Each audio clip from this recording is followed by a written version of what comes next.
Well, hello and a very warm welcome to the resplendent Rugby School as we get ready for some men's Metro Bank one-day cup action between Warwickshire and Middlesex. The first time that these two counties have faced off in the competition since 2022.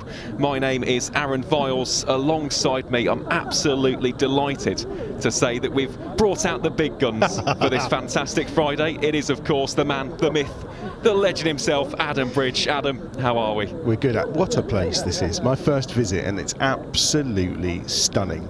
I mean, the sun is shining. You know, just arriving this morning and watching all of the visitors and the supporters today with their chairs and their picnic bags and all the rest of it, queuing up down the street. I mean, there's nothing, if anything smacks of county cricket, that is it, isn't it? It certainly is. It's the magic of outgrounds. And yeah, this is the last rodeo for rugby in 2025, of course. We've already seen the victories for the Bears over Northamptonshire on Sunday the 10th of August and Kent on Wednesday the 13th. So the home side will be hoping to make it 3 wins out of 3. We have had the news from the middle. Middlesex won the toss and they've elected to have a bat first. In terms of the team news, Warwickshire will be led by Ed Barnard. Alongside him up the top is Rob Yates. At 3 is Hamza Sheikh. At 4 is Alex Davis. Then there's Zen Malik, Vance Jarney, Kai Smith, Jake Linsott, Taz Ali, Adam Sylvester and Oliver Hannon-Dolby.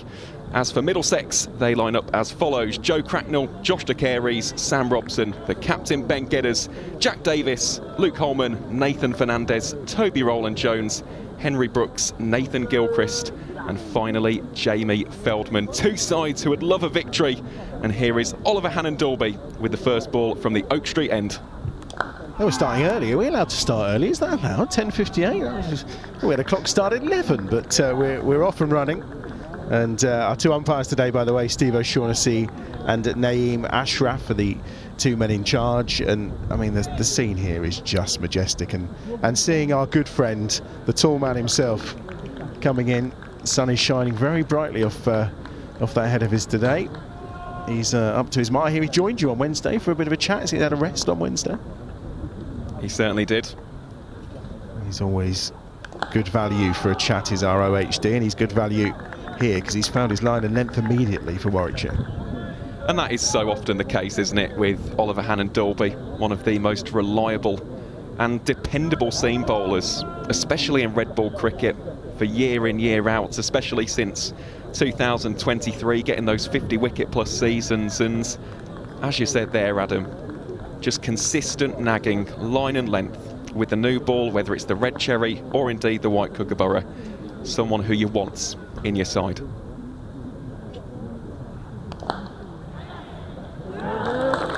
Good bit of fielding, in tight on the leg side, prevents the single. Good start here from OHD. You've been out and had a look at the wicket, haven't you and Mel, who'll be joining us a bit later. What's it? Same one as Wednesday? It is indeed, yes. So it's the same wicket that we saw Taz Ali get his back-to-back fifers on. So, yeah, Wednesday's game against Kent turned a little bit. There was a nice little bit of grip and purchase in the surface. Myself and Mel went out to look at it a little bit earlier on. Potential for a little bit of spin later on. Hannon-Dalby bowls here to Cracknell. Also something which Mel noticed, I can't take credit for this, but on a good length, there are slight cracks. So it's going to be a hot day here today in rugby, 28, 29 degrees. The intriguing thing will be if they open up, because it could offer even more for the bowlers as the day goes on. I feel I do need to out you at this point. It's going to be 28, 29 degrees and you're sat here in a hoodie. But I mean, apart from that, everything you said is very true. The hoodie, I'm not so sure about. If we're going to be brutally honest, I don't think I'd like to be in one today. Shorts are out, legs are out, because it's that kind of day. And again, no run, so really tight first over here from OHD. It's that switch, really, isn't it, as well, from 20 overs up to 50. We will see some more maidens. We will see a little bit more calm. Not quite the frenetic joy that you and I are used to experiencing together in the blast. And looking for that third victory here, I mean, that would make it the perfect excursion out to rugby. And I mean, it is just the most picturesque place there, lined with trees, of course, as OHD concedes the first runs of the game. It's just going to be one to the total, though, and a really good first over. Cracknell's off the mark, and the Bears have restricted them to just a single. So Middlesex, having won the toss and chosen to bat, are one without loss. Very tight start that, wasn't it, from Oliver Hannon-Dalby? We're just waiting to see who has the new ball in hand from the other end. It will be the captain, Ed Barnard, unsurprisingly. Also, for those who tuned in a little bit earlier, you may have seen the moment's silence here at the Rugby School grounds. That was to commemorate VJ Day. So it was a 2-minute silence, and every single person in this ground observed it impeccably. So, yeah, that was observed just before play today. Indeed, it will be Ed Barnard with the ball in hand. So Barnard and Oliver Hannon-Dalby, the two respective Warwickshire seam bowlers. And yeah, as you mentioned there, Adam, exactly the start that you wanted from OHD. Cracknell will face up then to Ed Barnard first up here.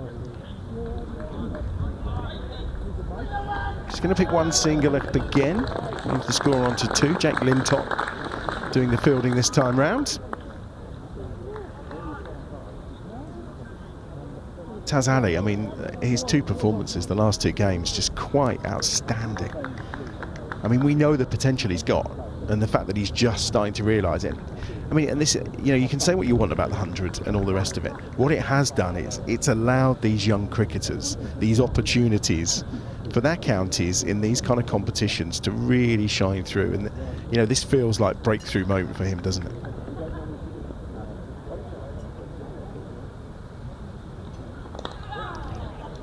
Well, De Carey sits deep in the crease, just flicks that around the corner, and that is the opening boundary of the game, courtesy of the Middlesex opener. Slightly straying on his line there was Ed Barnard, and easy pickings for a man of De Carey's calibre. Just to touch upon that point with Taz, this is the ideal competition, isn't it, for him? And we're seeing this up and down the country. Of course, we saw Archie Vaughan yesterday scoring 95 up at Clifton Park in York. So that one glanced down towards Alex Davis. He'll do the fielding for one run. And of course for Middlesex, someone who we've got to mention, and we'll talk about him a lot later on in the broadcast, is Jamie Feldman. One of the real breakthrough stars in 2025, has been playing his club cricket down at Ealing, picked up for a little bit of a trial, impressed immediately, and well, he's gone on to make his T20 debut and now a fixture in the Metro Bank One Day Cup.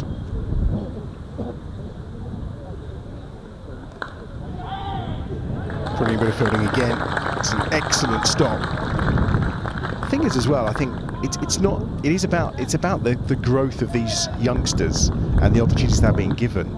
But also I think, he's bowling now. Someone like Ed Barnard, who, had an interesting start to his Warwickshire career. Didn't really get a chance in the Blast, but he's been able, this has been his competition the last 2 seasons, isn't it? So in terms of building confidence as well, in experienced players who may not have been getting as many opportunities in Red Bull or not getting opportunities in the Blast, this competition has really opened it up for them as well. It most certainly has, and Ed Barnard back-to-back MVP in the Metro Bank One Day Cup in 2023 and 2024. I don't think he's going to do it this time unless there's some miraculous performances coming up. Well, you never know with Ed, and of course the performance which immediately springs to mind was that 173 yes, down at Chelmsford. What a knock that was. And that is a lovely languid shot from Josh De Carey. Just penetrates the infield, and that will trickle away for his second boundary of the over. Ed Barnard's first of the day, slightly expensive, goes for 11 runs, and after a tight start, Middlesex now 12 without loss after 2. And they almost rolled into someone's picnic basket there as it made its way up the hill, as it crossed the boundary ropes. And that's one of the joys here, isn't it? It's everyone is in close. There's the selection of white chairs laid out, but so many bringing their own in to be comfortable on these occasions. Sun shining. It's a factor 50 day. I think there's no two ways about that. Thankfully, we're under canopy. OHD going to get his second over underway. And this power play, of course. It's a good start here for Middlesex. But he's got, and it's OHD who does the business. Terrific first over, and he starts this second over in absolute style with a real beauty from Ollie Hannon-Dolby. And Middlesex lose their first, and it's Cracknell's on his way for 3, and Middlesex are 12 for 1. Excellent start from the ever reliable Oliver Hannon-Dolby, just holding that metronomic length, bang on the money with his line, and that is a big wicket early doors for the Bears to get. Joe Cracknell is a very, very dangerous opener. He's someone who, if you allow him to feast, he will smash you for 4s and 6s for funners. We just see the replay there. It's that good length. Cracknell thought about playing forward to it, little bit of hesitation, ball just keeps its line, and in the end that is the first wicket drawn by Oliver Hannon-Dolby. Brilliant start. Well, you can see the way Cracknell's looking back at the wicket and hand on hip as if to try to work out how on earth that's got through. Yeah, I would suggest as he just puts his glove forward that maybe a slightly better defensive ball may have been the option there. You can blame the pitch all you want, but I think that was a very nice ball from OHD and not the best of attempts to keep it out from Joe Cracknell. So Sam Robson will come to the crease and will join De Cares, and well, Robson, as we know, can be a destructive batter when he wants to. He most certainly can, yes. He's coming off a career best 169 not out against Durham at the Riverside in what was the highest run chase in List A cricket in England and Wales. The confidence will be flowing fluently through this man's veins at the minute, and when we talk about Sam Robson. Again, one of the most dependable faces on the county circuit. Former Test batsman as well, of course. Never quite settled into that role, did he? Don't think he'd fit in now as well with the way England play. Although, like you say, that was innings and a half, really, wasn't it? To be fair, on the other day in that run chase, super effort. Absolutely magnificent. Really is a testament as well to Middlesex's character. A lot of teams would have given up when Alex Lees and David Beddingham were racking up the runs for fun, but the Saxes kept at it, and Sam Robson, well, he was the linchpin. Well, also worth remembering, Middlesex have stunk in the shorter form of the game, haven't they? Let's be honest. For the last couple of seasons, they've been fairly dreadful. There's one more to the total there. And Michael Atherton's son moves on to 10. I'm sure he doesn't like being known at that, but, you know. Really good start here from Ollie. Dependable as ever. Would have enjoyed that rest on Wednesday, I suspect, with these kind of games and the schedule. So we'll see how the schedule pans out next season under the new look, particularly with the T20 Blast being all condensed. We'll see how the One Day Cup fits into that structure. It's going to be one more to the total here, you feel. Just to touch upon these two as a pairing, they put on 120 for the second wicket in that victory up at the Riverside, and Josh De Carey's actually played his role spectacularly well. Scored 63 from 48 deliveries, included 10 fours, a 6 to boot. He is someone with a tremendous talent, and someone with a very, very bright future in this game. So to see him opening the batting, this is a big opportunity for him to continue to elevate his stocks. I find it quite hard to believe that he scored 63. Was it 63 from 48? Yep, 63. I don't think his dad ever scored that quick in any form of cricket ever, to be fair. But Josh De Carey's with, I mean, he does have a really lovely style about him, doesn't he? It's very classical in his shot making. I mean, he's on to 10 here, what, of 5 balls, so he's made a really bright start for Middlesex. 1 ball to come in this third over then. 3 off it so far from Ollie Hannon-Dolby, and that wicket, of course, right at the start of the over. And it'll be 1 more to the total, so De Carey will keep the strike, and after 3 overs, 16 for 1.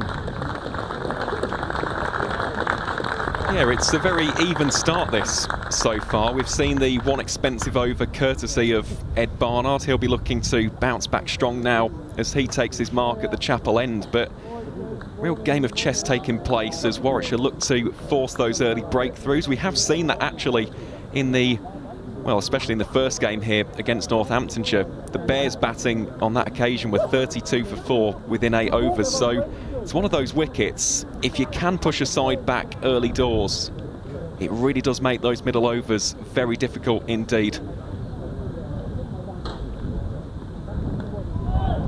Barnard finding the edge that time. Well, come through for the single. 1 more to the total, 17 for 1. And just touching upon Ed Barnard in a little bit more detail, of course, last season, 2024, spoke about him being the MVP of the entire competition, was also Warwickshire's leading run scorer and leading wicket taker. He absolutely dominated the competition, did the former Worcestershire man.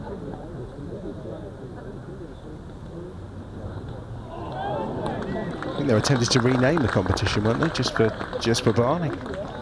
Instead of the MBODC, it's the EBODC. Yeah, indeed. He's one hell of a cricketer, for sure. Alex Davis just stretching down beneath where we're perched here at the Rugby School. It's funny seeing him all the way tucked out here on the square leg boundary. Well, Barnard bowling here to Robson. Beautiful line and length. Something else which we would be amiss not to mention is the fact that he's 1 away from 100 career list day wickets as well, is Ed Barnard. He got 2 in quick succession in the victory against Kent. Just couldn't get that 3rd wicket. We were all waiting in anticipation, and Then, of course, not for the first time in 2025, it was the Taz Ali show. Made it back-to-back fifers. I knew you'd come armed with your stats today, even though you're on commentary duty today and not in stats corner. I knew you'd be full of all the information that we need. Barnard again has almost squared up Robson a little bit there. That's going to be one more to the total. Robson on to 3. Much better over this one from Ed Barnard. He's had Robson on the hop a little. Tekeres, of course, is the one who took full advantage last time Ed Barnard was bowling to him, so we'll see what he can do this time round. 2 balls remaining in this 4th over. It's a glorious, glorious morning for cricket. And this time, he strikes him on the pads. It's better from Barnard, better line, not giving Tekeres any room to play with there. And that's the key with bowling to Tekeres. He's someone who loves a nice bit of width, and that is dependent on both sides of the wicket. Also very strong on the pull shot. Can't afford to bowl that almost belly button height delivery. He'll smash you for 4 and 6 on many an occasion. I like that reference to the belly button height, although on OHD that's slightly different to what it is on Alex Davies, really, isn't it? End of the over. 18 for 1 after 4 then. Just a 6-run partnership between these two, and they've just tied up a little bit. Good over that from Barnard. Much more on the money and on the mark, and OHD has made a really good start so far. Just 5 runs and that wicket, of course, from his first 2 overs. A reminder, of course, if you're not familiar, obviously power play 1 will be the first 10 overs. So just those 2 fielders allowed out as ever, and we have a 3rd man, and we have, as I scan around, have we got a deep square leg? Yes, we've got a deep square leg. We have indeed, yep. Now the 2 fielders that are outside the circle for OHD as he starts his 3rd over. Bond starts off with a big appeal, turns around to the umpire, just looking back on the replay of that one, think it was probably height on that occasion. Yeah, Steve O'Shaughnessy was unmoved by OHD's appeal. Let's have a look and see whether maybe he just does get a little bit too much bounce here in terms of height. Yeah, and possibly angling just down the leg side as well a little from OHD, but immediately starting to ask questions of Sam Robson, and this time around he forces Robson onto the back foot, and there's no run. Little breeze out there as well, just a nice little breeze today, nothing too extensive here. The flags on the pavilion are just waving, so the breeze at the moment coming from the right side of where OHD is bowling across Rugby School. I do urge you, if you've never been here, I mean, obviously it's the last fixture of the 3, it's my first visit, and I'm kind of regretting not coming sooner, to be honest, because it is absolutely stunning. It's well worth a visit next year when the Bears return for more one-day cup action. I think the interesting one would be if ever they were able to play a county game here, of course. We do see it. I mean, you always have your ties with working with Yorkshire as well. You know, how popular Scarborough is. And Lancashire when they go up to Blackpool. It's, you know, out cricket is the lifeblood, really, of the game still, isn't it? And when you see these kind of days, it just reminds you what it's all about, really. It definitely does, and the attendances have reflected that so far this season. We had pretty much a sellout for the Northamptonshire game, 3,000 plus people in attendance. As OHD has to retake his mark there. Not entirely sure what put him off, but he'll have to go back to his mark. And for the game midweek against Kent, I think we had somewhere around about 2,700, 2,800, and we can already see today pretty much full, all of those chairs. We've got people in the hospitality section as well, people parked to the left of us here in the commentary tents. It's a really, really healthy crowd, and we've seen that across the country in the One Day Cup so far. I was going to say, it's you know, it needs to work on a Friday. You don't need to work on a Friday, do you? If you've got time, get yourself down to Rugby. That's the answer. It's not far. I think as well, it's one of the joys of cricket, isn't it? Because you come to a place like this, you see the crowd, you see how they've kind of turned up today with their picnic baskets, with their blankets, with their chairs. And the game can exist like that. And then actually yesterday you're watching a game of the 100 at Lords where there's 25,000 people. And that is the joy of cricket. It has that ability to transcend the 3,000 that may turn up here today in the manner they have. And all the sparkle and fireworks of Lords yesterday in the 100 at 25,000 people. It's the joy of cricket, the fact that it can be played on so many kind of levels. It can be, and I do think it's important as well, just from a wider county perspective, to almost branch out the game. For many a year, as much as we all love Edgbaston, and I'm well aware this is a very, very biased perspective, but in my view it will always be my favourite cricket ground. It's nice to spread the game out to places like Rugby, to Stratford before it, other places in Shakespeare's County. As that one is aerial, shouts of catch it. Alex Davis will go out in pursuit. Here's a fast man. Will he be able to skirt around to that one? Yes, he will. Just 2 runs from Sam Robson on that occasion as he moves on to 5, and we see the end of over number 5. Middlesex 20 for 1. There's a belting over that from OHD. The only runs coming off the final ball. I thought we were in for a maiden, but again, run rate, which had got up to like 6 and over, has been pegged back here to just 4 and over with the 5 overs gone. Shoelace being done up right now, and OHD, no wonder he's got a towel. It is, as we say, a warm day, although Davo's coming towards us in his long sleeves, which is his preferred. It's funny how players do that, isn't it? Regardless of the weather, some wear a jumper, some wear hoodies, and then some go long sleeves out in the field, even though you'd think it's a short sleeve day.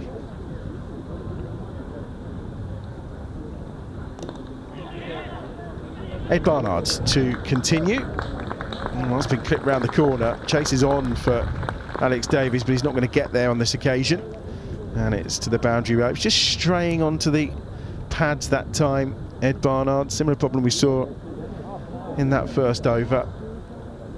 Andy Querez has benefited. He's on to 16. Bulk of the runs, 2/3 of them so far, 24 for 1.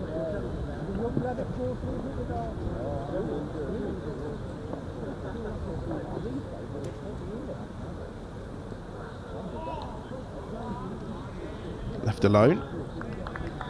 Better line from Barnard. It's good as well to have Davo here, isn't it? Obviously been in the 100 a couple of seasons, but the fact that he's here, part of this Warwickshire side for this 50 over competition, a real bonus. And that century the other day was quite majestic. Yep, absolutely top tier that from Alex Davis. 123 from exactly 123 deliveries. Barnard bowls here to De Carey's, back to the bowler for no run, and of course the context behind that was the fact that Warwickshire were 32 for 4 and in all sorts of bother, and the way in which Davis and Smith went about their innings was incredibly impressive. It was calm, it was composed, it was measured, it was aggressive when it needed to be. It was an exhibition in how you set up a list day innings. And we know the qualities of Smith as well, and again, some would say that in the blast, obviously, we didn't really get to see any of him. I mean, at times he was playing as a fielder, wasn't he? In essence, because he wasn't getting a chance to bat because of the way the Bears were going about their business. And obviously he doesn't bowl, but in this competition you do get to see his qualities. And again, he's one for the future, isn't he? That's the joy with Kai Smith. He's very much one for the next 5-10 years at Warwickshire, and his quality shows through when it's needed.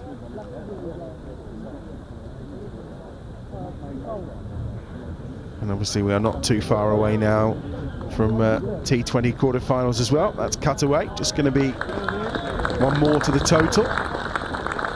Yep, Saturday the 6th of September down in Taunton. I do believe it's a sellout, and I think there's a supporters coach as well put on by Warwickshire. So yeah, hopefully the Bears can make it 5th time lucky. But just going back onto that chat between Alex Davis and Kai Smith, we had a bit of a word with Kai after Wednesday's game, and he said that Davis has been a great mentor and he almost views him as a big brother in this Warwickshire side. Barnard rounds out the over here to Robson. Will be a dot ball, and Middlesex now 25 for 1 after 6. But the way in which they just complement each other, and Davis has worked with him a lot in terms of guiding his batting and also keeping. Let's not forget that when you look out there, Davis is the more experienced man. but the gloves are in the hands of Kai Smith, and it shows a great deal of trust between the two. They've got a good working relationship, and Kai so far has been outstanding with the gloves. So I think having Davis in this side, almost being a de facto leader, he's not the captain, Ed Barnard is, but just having his presence here is very, very useful for the Bears. He looks like he's got the long walk today because he's making the square leg to mid-on trot. You feel for him a little bit in this heat. But yeah, it's really good having Davo in this side. And I think as well, actually, staying within the group ahead of that quarter-final, I think it's no bad thing, is it? Big quarter-final down in Somerset. Cider will be flowing, there's no two ways about that. The tractors will be pulling up outside, dropping off the locals. And it's a ground where you can score runs, isn't it? I mean, that's the thing. It's a ground where you can score runs. And, you know, Davo being in the kind of form he's in that we're talking about, he's been in it most of the season, to be fair. If he continues in that vein and that style, and there's plenty of runs in that team as well, isn't there? Yep, you can say that for Somerset as well. They've made the Cooper Associates county ground a bit of a fortress. Also in good form in the... Kent won there. They did. In the blast, yeah. Defended a 220-odd total, which was pretty decent. Just being a man of Kent originally as I am, that wasn't the reason I wasn't here on Wednesday, by the way, because I kind of knew what was going to come, and it's going to be another close call off OHD. Takera's playing down the wrong line. I did feel that Kent would get a battering on Wednesday. I was proved quite right, to be fair. They're not having the best of seasons, shall we say. And the Bears far superior, I think, in every department, really, you would say. I mean, intrigued to see what this away quarter-final brings. We've had the despair of those recent home quarter-finals where, you know, then there's been the discussion afterwards about, well, was the pitch right? Did we do the right thing? Should we have batted? Should we have bowled? To go away and almost kind of have that pressure off against a team who are so good at home, I think that just might work in the Bears' favour, but we'll see. Yep, we will indeed. Of course, that taking place in around about 3 weeks' time. Of course, that will be a big week up and down the country. But just going back to the One Day Cup, of course, this also does present a trophy-winning opportunity, in my opinion, for both of these two sides. Because even though the Bears are missing a number of players who will be back for those quarter-finals, it is still a strong squad on paper. And as for Middlesex, they're not missing too many players. Of course, they're missing the likes of Higgins and Gahar, and, well, Williamson's away as well. He would have been wonderful in the One Day Cup, but wouldn't he just? The core nucleus of this side is pretty similar, and Middlesex are a team, in my opinion, who have got plenty of potential. You see that with Josh Takeri's. Ben Geddes is a captain. He previously led Surrey in this competition. You've got young wicketkeeper Jack Davis, Nathan Fernandez, who's an out-and-out all-rounder, and then the seam battery. Well, you got that youngster Toby Rowland-Jones, haven't you? What a man he is.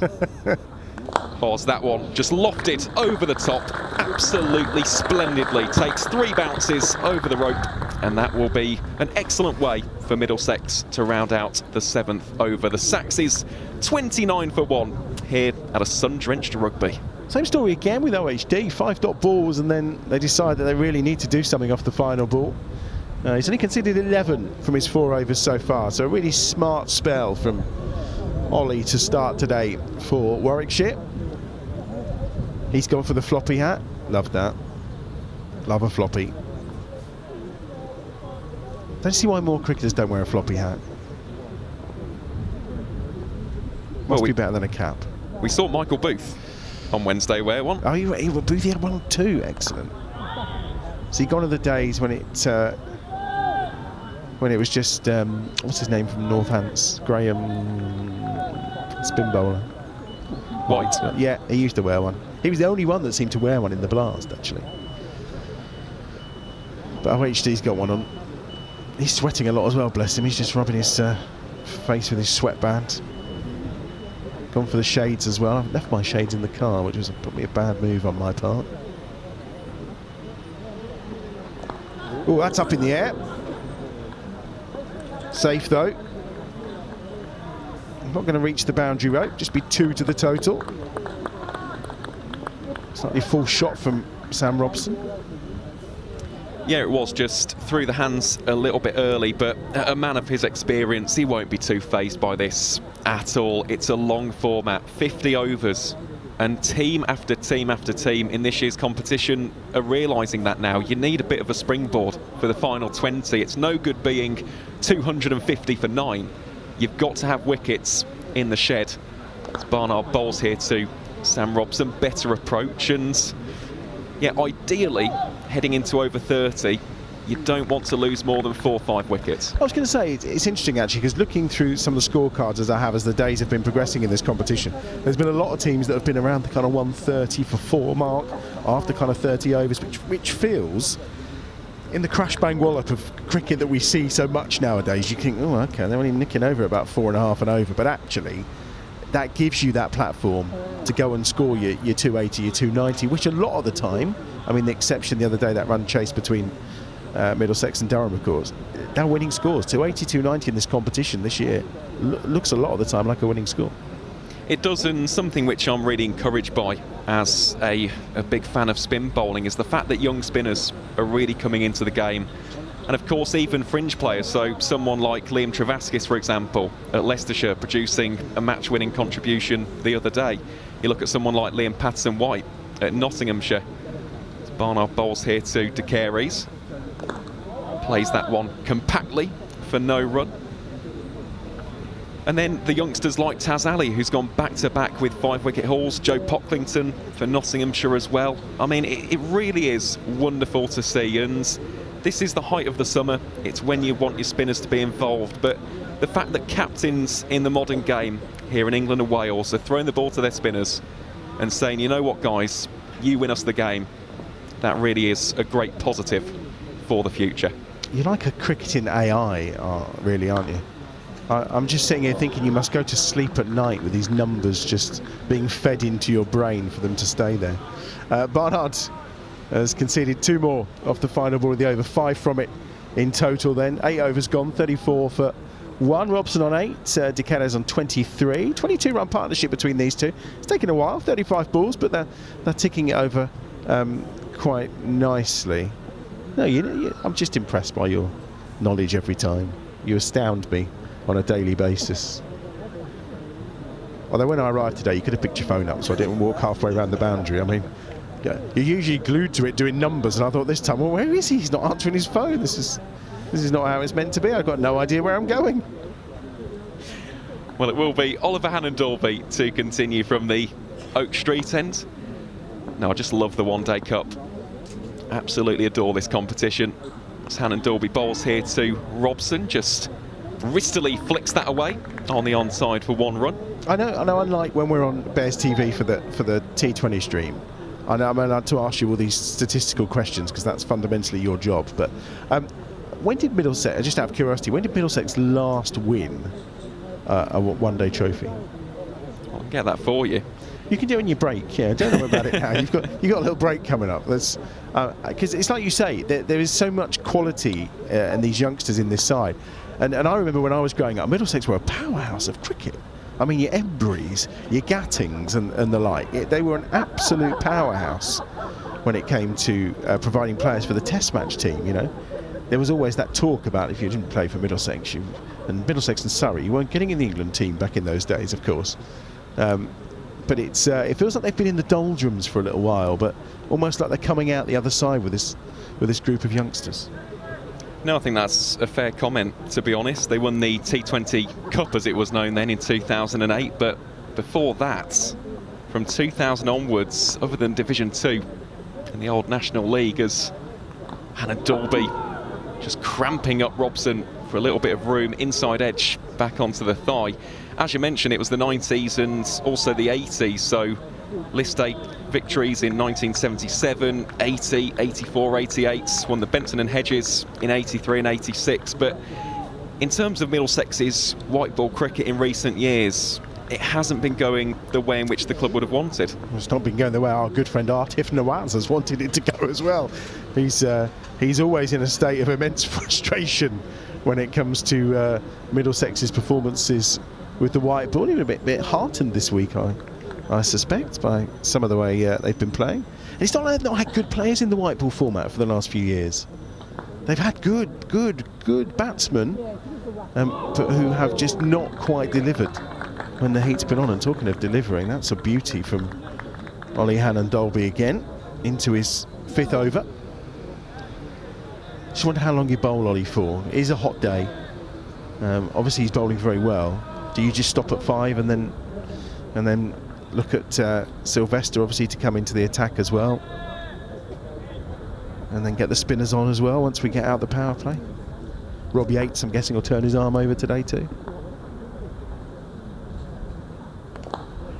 So that one just flicked away on the onside for no run. Just going back to our conversation there about Middlesex though, and I know that some people will listen to me on commentary and go, oh, he's far too optimistic at times, but I do look at their next generation of seam bowlers, and we'll go into a lot more depth about them in the run chase. But I look at the likes of a Jamie Feldman, I look at the likes of a Noah Cornwell, tall left arm fast bowler who gets really good movement both through the air and off the surface. I look at someone like Navya Sharma as Hannon-Dolby closes out this 9th over. I think he'll just concede a single. Indeed he will, as Barnard zips it back to Kai Smith. So Middlesex 37 for 1.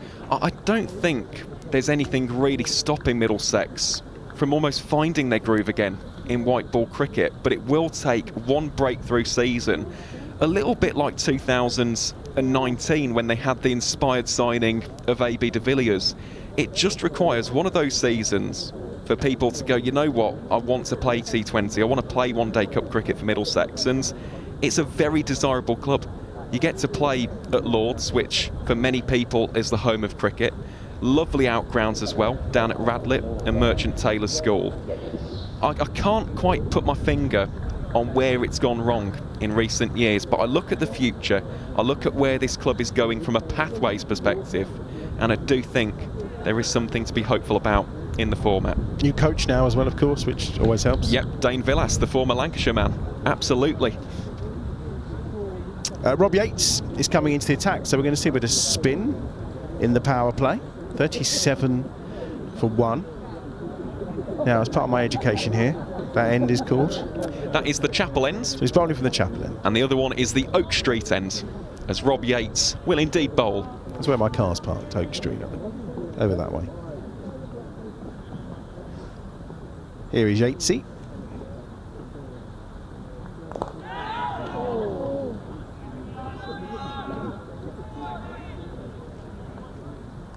Not far away from the fielder. 1 to the total, 38 for 1.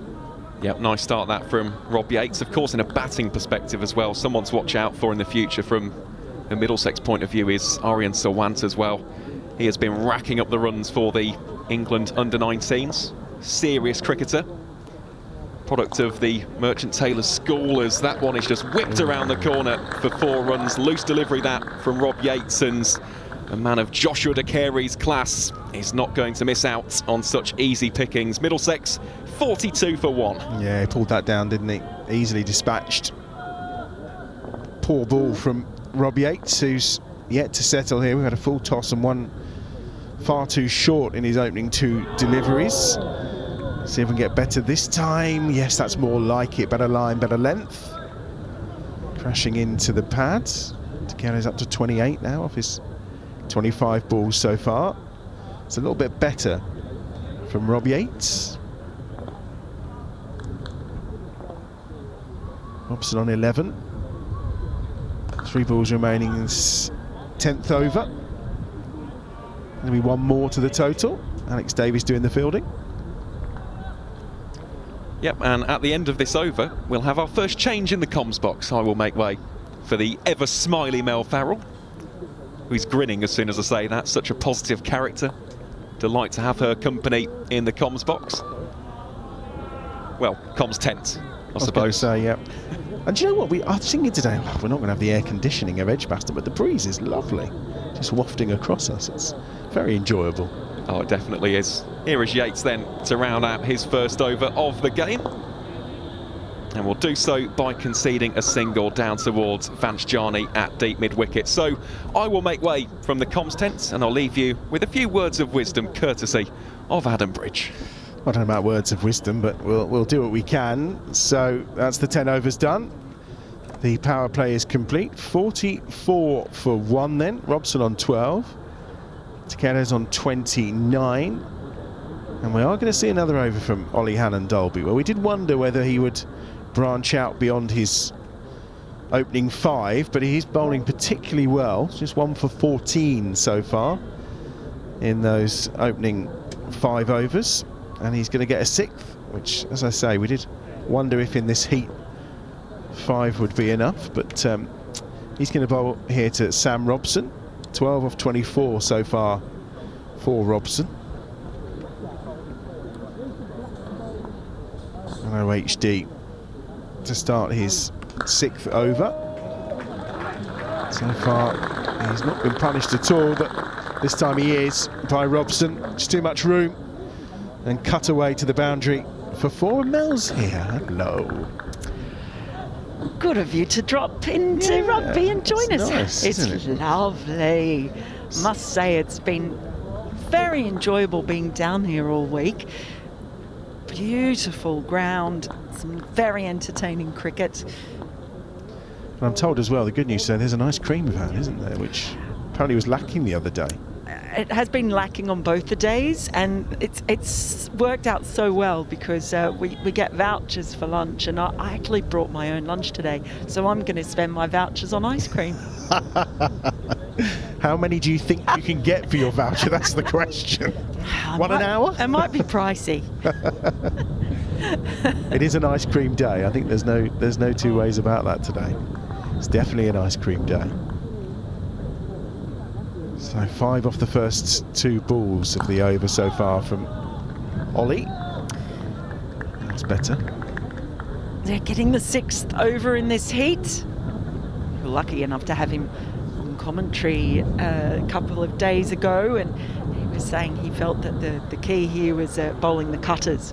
It's interesting, they're using the same pitch that they used 2 days ago. I think they felt that it had played a little bit better than the one that they used on Sunday. But there's a but. There's always a big but. We like that. We'll take a big but. I like big butts, and I cannot lie. I was going to leave you to start singing that. It's 1 more to the total. Thank you, Sir Mix-a-Lot. Now, interestingly, the pitch that they used on Sunday that's not being used today, it actually got a better rating. Oh, okay. So it was rated very, very good, which is the highest rating you can get. And the one that they're on today, which they played on a couple of days ago, it got above average. Oh, okay. So I thought that was quite interesting, actually. What was the word from Gary Barwell that it's held up better? I don't think Kent made much use of it, to be fair, when they were batting on it. Oh, it's Ollie Hannon-Dalby strikes again. Well, he's got his 2nd of the game, and it's Robson who's on the way for 17. And they just brought the 50 up, and the 2nd wicket falls, and it's OHD striking again. He's bowled Robson for 17, 50 for 2. It was worth keeping him on for the extra over, wasn't it? He has justified that decision by Barnard to keep him out there. Went for a boundary first ball, but makes the breakthrough. Such a canny, experienced bowler is Hannon-Dalby. Was not playing in the 2nd game here at Rugby, but boy, he's done well early on here. It is a fairly relentless schedule, isn't it? So you can understand the quick bowlers kind of being swapped out every time. Bamber and Booth, the 2 have been rested today, and OHD with the 2 wickets to fall so far, 2 for 20, 1 ball remaining in this 11th over, but a very good call. And Aaron was saying you had a look at the wicket, and a few cracks. Looks like it's going to... Yeah, looked like there are just a few fine cracks out there, so just might make it a little bit interesting as this day goes on. Ollie was talking about being a pitch for cutters, he felt, out here, so he's... Yes, that one has come back in very nicely. He's been employing that, both of those wickets. Look at that, really nicely bowled. he felt that was the key here in on this pitch at Rugby, and had a good opportunity to have a look at it when he wasn't playing. So he's been able to employ everything that he's learned. I actually think it's made for some really fun cricket here. They've done a marvellous job, the ground staff here. They should be really proud of themselves. Ben Geddes is the new batter, and on strike to Hallen Dolby, who will complete his 6th over with a dot ball. 1 for 6 from that over, so the numbers look pretty good for OHD so far. Middlesex, after 11 overs, are 50 for 2. I certainly do. And he didn't even need a pep talk from me today, because I gave him one in the first game. I said to him, well, my advice, go make sure you get some wickets in the power play, and he did get one. So that was all because of me, obviously. Obviously. Did you train down today? I did. So yep. I took the driving option and got stuck on the M6, which was probably not the cleverest thing to do. No, it's quite nice getting the train down from Birmingham. It's quite quick, very pleasant, and then it's about a 20-minute walk from the train station. Go through an old churchyard with a few headstones and up the main street. It's a lovely place. Very, very nice area here around the school as well. We've got Taz Ali fielding on the boundary just in front of us now. I asked him if he was going to take another 5 for today, and he said he'd try. Sure, he will give it his very best efforts. 2nd over for Yates. Oh, and that's evaded everyone, and it's gone all the way to the boundary for 4 wides from Rob Yates, who's just struggled to find his line and length in his first 7 deliveries so far. Here you saw Kai Smith stick his foot out there to try and stop that one, because he had no chance of getting his hands to it. All the way to the ropes.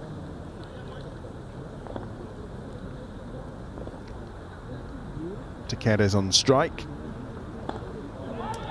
That's better, much better. It's certainly been both the pitches where spin has played a big part, particularly later in the day. And that is firmly swept. Taz Ali had no chance of getting that one. So De Queiroz is just taking them on whenever he's got the opportunity, and he's taken a bit of a liking to Rob Yates. Yeah, he has. Number 38 from his 6 overs on Wednesday for Yates. There's Taz Ali out there. Can't be long before we see him, surely. Well, to get back-to-back fifers is not bad. And if he does do what he promised me and gets another one today, you're going to have to get out the record books and just have a look at that. It's okay. AI Aaron will have that tucked away somewhere in that cricketing bank of his. I'm fairly sure. He's a proper badger, isn't he? Yeah, he's very much so. Very much so. Taz is such. I mean, I like it when you find or first kind of see a new exciting talent like Taz Ali, and when you start to see them performing in the manner he has the last 2 games, yeah, he's certainly one to watch, isn't he? Well, I was lucky enough, and I know I mentioned this on commentary the other day, but I was at the Under-19 World Cup in South Africa 18 months ago, which was the first time that I saw not just Taz Ali, but several other exciting young players. It's well outside the off stump. But Taz Ali, they had a really strong spin attack, England. Taz Ali was a big part of it. He was the highest wicket taker as we finished the over at 60 for 2. Farhan Ahmed was also part of that team, and other young players too, Jaden Denley was here the other day, he was part of that. Eddie Jack, Luke Benkenstein. There's quite a few young players who are making their way in the senior sides around the country, and it's fantastic to actually be able to see them perform at that level. Even some of the Australian players who won that tournament as well have taken a real keen interest in just seeing how their careers unfold. But there's some exciting young spin talent around this country right now. And you kind of feel that they were probably inspired by the Warnes of this world, weren't they? They're kind of the age where, when they were first getting into cricket, Shane Warne's going to have been kind of the inspiration probably, and him and Murugatharan, who suddenly made spin bowling quite cool again, as opposed to wanting to be that super fast quick. I hate to tell you this, but they're so young, they're probably more likely to be inspired by Moeen Ali and Adil Rashid. Yeah, no, you're probably, they are that young. Yeah, you're probably very right, actually. God, you make me feel old. Sorry. Well, do you know what? I chatted to Taz after the first 5-wicket haul. Wrote up a piece for The Cricketer, shameless plug. Hannon Dolby starts another over. It's very cheap to subscribe to The Cricketer, isn't it, as well? £1 a month. Pound too much for Aaron. Yeah, don't think I'm... blimey. One less scoop of ice cream you're getting today because Aaron's not subscribed. Yeah, we've had words. We've had words, yeah. But yeah, speaking to Taz the other day, and he's such a nice young man, and really cheeky as well. Though he's got a really cheeky side. He and Hamza Sheikh are the two pranksters in this Warwickshire setup. He's got an edge on that one, I think. And it's inside edge just beyond Kai Smith and all the way to the ropes for 4. 7th over for OHD here. Yes, talking about the youngsters, the old fellas putting in the hard yards early on today in the heat. I'll tell you what I like about, and obviously I do talk to more young footballers than I do young cricketers just through the line of work. The young cricketers they haven't been schooled to within an inch of their life about what they can and can't say to the media, which I quite like, because when you talk to young footballers, you can tell they've gone through all their training, and they're not robotic, but they're not far off robotic in comparison to what you see from these young cricketers. I find most of them an absolute delight to talk to. Well, one thing I was going to say about Taz is that I was asking him about Shoaib Bashir, and if the fact that he was kind of selected on type rather than performances, right? We know that they saw him as the right kind of bowler, perhaps, who could do well in Australia, and I asked if that to see that kind of gives young spinners real hope around the country. It's nicely driven, but it'll only get 1. And he said it does, and he feels their time is coming. When you look at the young players, he's still very close to all of his under-19s teammates, and they're all playing together even for the Lions now as well. There's a real cohort, and they do look at that and think, well, do you know what? Maybe we don't have to spend 10 years in the county circuit before someone kind of takes notice. Well, I guess as well the likes of Jacob Bethel and Dan Mosley in particular from here are kind of showing that pathway to them, aren't they? Because they've obviously had their moments on the international scene in the last 12 months, having played for the under-19s. I remember Ian Bell years ago saying to me, Jacob Bethel, you watch. And you kind of go, really? There must be loads of you say that about, but they weren't wrong about Jacob and his ability for sure. 67 for 2 then after 13. I'd like to see Jacob Bethel just having a bit more time playing. Play some cricket, yeah. Well, do you know what? I just seeing as we're on the Warwickshire stream, I'll be very interested to see what they do. Obviously, England have got white ball series against South Africa and Ireland coming up. Taz Ali's warming up, by the way. He is. I think OHD's done. Yeah. he's on his haunches. He's OHD. So 7 is enough in this heat, probably. Yeah, so they've got those white ball series. As you see Yates continuing.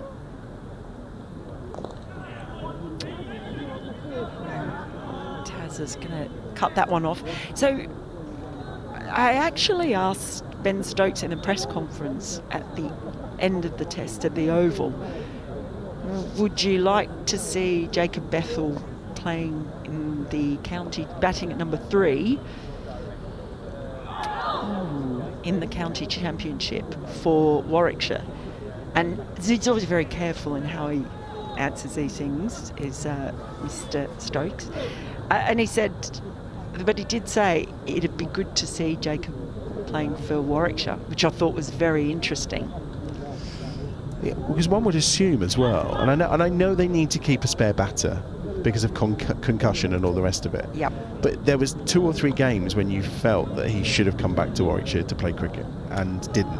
And then you almost feel for him like a rabbit in the headlights in that final test where you're being asked to do something in those, and it's all about environment, isn't it? And I know environment and pressure situations are how you mould players, and that kind of final innings against India, but you're asking a guy who's not been hitting a cricket ball with a bat in the middle, and they all will say to you, a net is not the same as being out in the heat of battle. And he's just faced so few balls in the middle this summer. It feels like, I'm not going to say it's a wasted summer, but it feels a bit like that. There was a way he tried to just come charging down and played that shot. I think every England fan had their head in their hands at that point.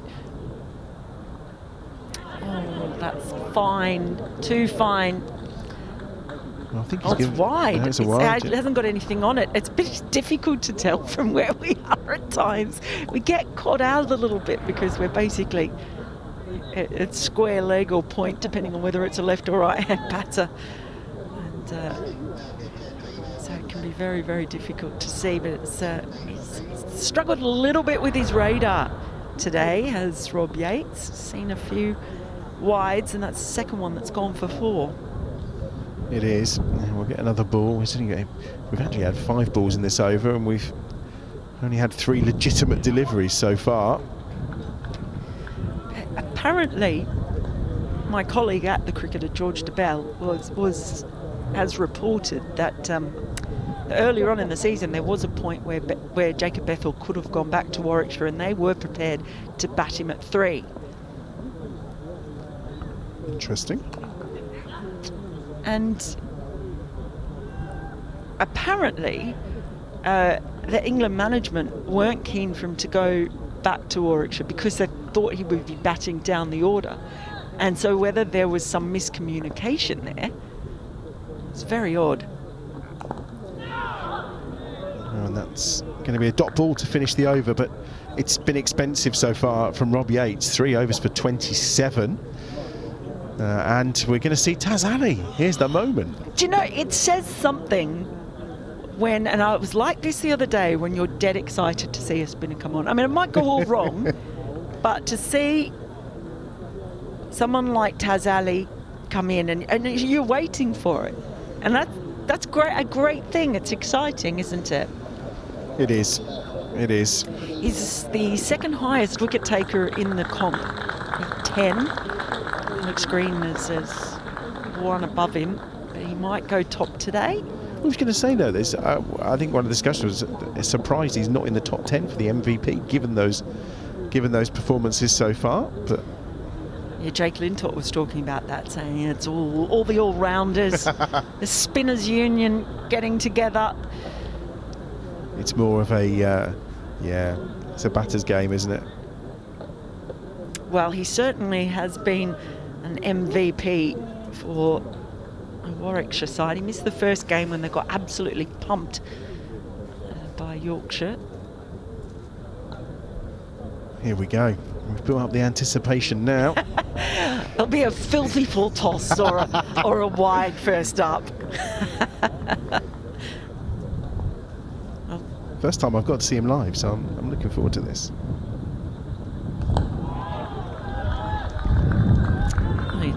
It's certainly not either of the 2 aforementioned deliveries first up. He just is quite attacking.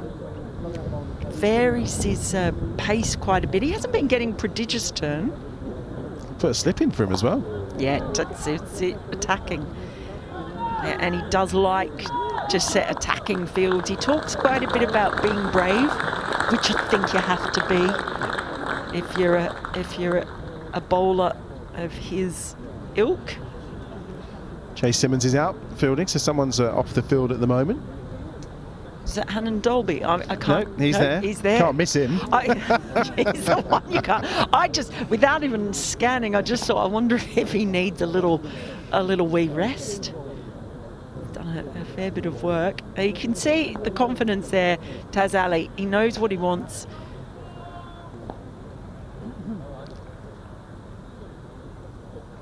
Oh, challenging straight away. I think also De Queiroz couldn't quite work out what to do then, whether he was coming forward, back, and got stuck in two minds.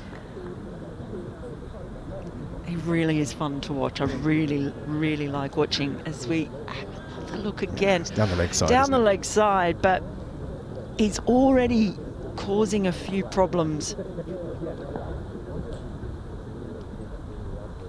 You can be fairly sure the analysts would have been trying to get footage, but that's a beauty. He's riding high on confidence at the moment, is this young man. Well, we are reaching that point where Adil Rashid, maybe a couple more seasons left in him. You've got Ahmed, of course, and now it looks like you've got Taz Ali, who's coming up the rear too. Swept, which may be one of the only ways to deal with him. No run. Yeah, but did not get hold of it at all. It's a terrific start for Taz Ali.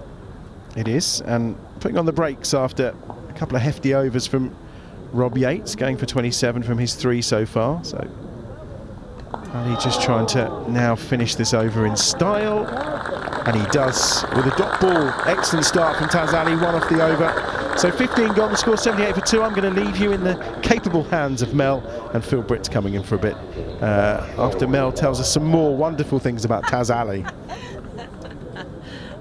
Well, he's just a wonderful bowler, isn't he? And one of the things he did say, while he likes to be attacking, set those attacking fields, he's very, very conscious of being economical and dotting up. And I mentioned him being the second highest wicket taker in this Metro Bank One Day Cup, out of probably the top 30 wicket takers at least on that list. He's got the best average. He's averaging under 10 for this tournament so far.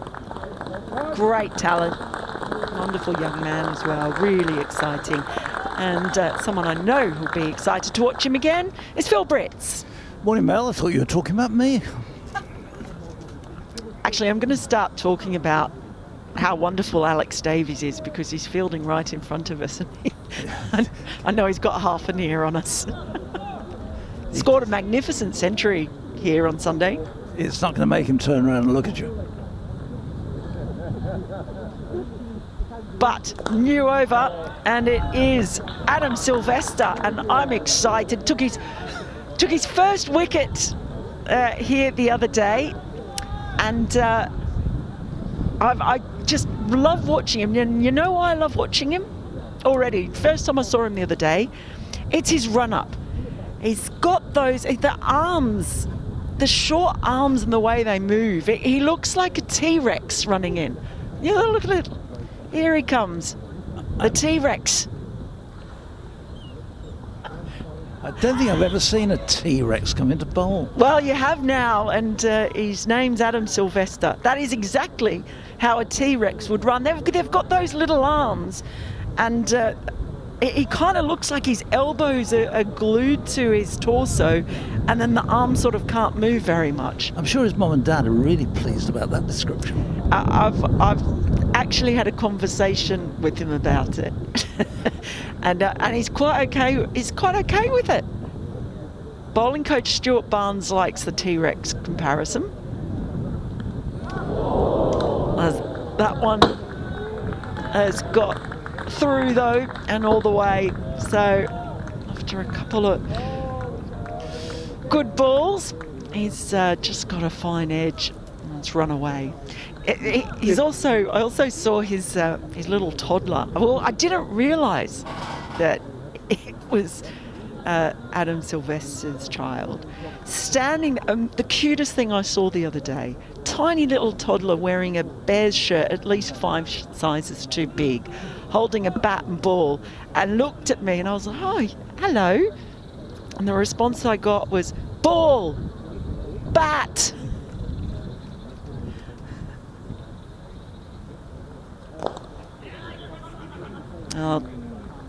Davies herring away. What a terrific piece of fielding that is from Davies. Often seen behind the stumps. He's handed over the gloves to Joy Smith, but boy oh boy, that was a lovely piece of fielding. Yeah, it was. He made a terrific amount of ground and went full length and got it cleanly. Really good top piece of fielding by Alex Davies. I hope he hasn't damaged his shoulder, though, in the process of doing it. Just need to check that. He's got some more work to do here, but won't need to put the dive in. Well, Adam Sylvester only went for 7 runs from his 5 overs on Wednesday. It was very economic. But this first over from him has already, I think, gone the same as he's already had 7 off them. So, ball, once it's beaten the field on this outfield, I think it's even quicker today than it was on Wednesday, if that's possible. Well, it's had a lot more heat, hasn't it? Yeah, it's been really baked, hasn't it? It really has been. I've always felt there are a lot of runs in this pitch. But it's been so good here in rugby because it does look like it can be a belter, quick outfield as well. As we see the end of Sylvester's first over, 85 for 2. But the bowlers have been in it. That's the thing. There's still been a good contest. Yeah, no. So far, I think both sides will be reasonably happy. 16 overs gone, 85 on the board. So Middlesex haven't got away from them, and those 2 wickets have just pegged them back. And Taz Ali has definitely looked like he could cause a few issues. Terrific first over it was from Taz Ali.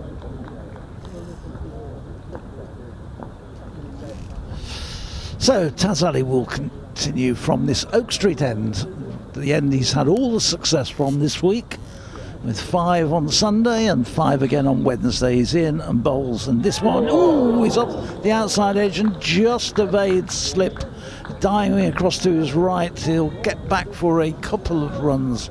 That could so easily have been Alex Davies brought into action again there, just reaching for it for a second run, for a catch, but they get 2 runs for it. Wasn't able to get to it. Well, of course, you've got 2 wicket keepers in there at keeping and at slip, with Davies in there with Smith. Taz Ali bowls again, and this one is played back to Taz Ali. Well, we were on Wednesday when Taz came in with a couple of overs left, and you called it quite right. Could end up with another 5 for him. That very first over of his second of that spell where he just had a couple of overs left, he indeed got the wickets to get his 5 for. This one isn't going to be a wicket this time, as it's turned into the onside, and they just amble through for the single. Well, he's already got them edging. He's got them their batters. Even De Caros, who's quite set, not quite sure whether he's coming forward or staying back. They're paying him a lot of respect. Really sure in the way that he's moving his fields around as well. In and bowls, and De Caros is beaten, and quickly Kai Smith gets the bails off, but De Caros hadn't moved forward at all. He was foot still in the crease. It's another good delivery from Taz Ali. Kai Smith very quick behind there, and just on Kai Smith. And he comes and bowls, and Kai Smith, there's a big shout for LBW, and not out. It's given that's going to run all the way off the pad down to the fine leg boundary for 4 leg byes. Kai Smith behind the stumps was really keen on that one. I haven't seen might have been going down leg side again. I think might have been the call, as in the previous one. A bit hard to tell from the angle that you're seeing at the moment, but from front on, might have just looked that way. But Kai Smith up there as well. Just had a really good chat with him after the game the other day. Back-to-back 50s he scored. This next one is driven up to long on for 1. That's all it will be. So end of Tazali's over. It's moved on to 93 for 2. We've had 17 overs. Runs just beginning to start to come a little freer now. Just on Kai Smith, and in fact he's done really well, and seeing him and Alex Davies sort of fielding side by side, it was really lovely talking to him about the help that he's been given by Davies, and he's worked a lot with him on his keeping. Of course, he started keeping in Dubai, which was where he was born, as we see Sylvester continuing from the chapel end. Pretty expensive first over, but first ball beats the bat convincingly. So for Kai Smith, learning to keep in England, so different to what it was for him in Dubai. He was saying conditions, a wobbling ball. So Alec Davies has done a lot of work with him, and he described him actually as being like his big brother. Said he loves him to bits. He speaks so warmly of Alex Davies and all the help that he's given him. That's good. That's good. Sylvester to the T-Rex, comes running in again. Good stop. This morning, we were talking to Adam Sylvester, who came over, who he thought he was going to come and do some commentating with us, but when we was pointed out you're playing, and you can't do the commentary as well as play, Adam, he was really absolutely astonished that he couldn't do both. So I don't think your captain will be very happy if you come over and do a stint on the commentary while you're in the middle of a game. Well, I'm a fan. I love a quirky run-up. He says he's trying to get rid of the run-up, but no. And I'm campaigning now that his nickname should be T-Rex. That's it. I hope it sticks. Well, it was good to see on Wednesday that he bowled so well, because he had a really rough debut in the T20. Pitched straight in, really signed, and then pitched in. Most of the Warwickshire supporters said who when his name came up on the team list. Well, he's after going for 7 in his first over, it's just stringing a few dot balls together, and this is a much better over for him. Yeah, and remember, 4 of those came off an outside edge, so you take those. Yeah, so that could easily have gone through to the keeper rather than just going through the slip area. It's what you might call a moral victory for the bowler. Absolutely. I'm one of the few Australians who actually understands what moral victory means in sport.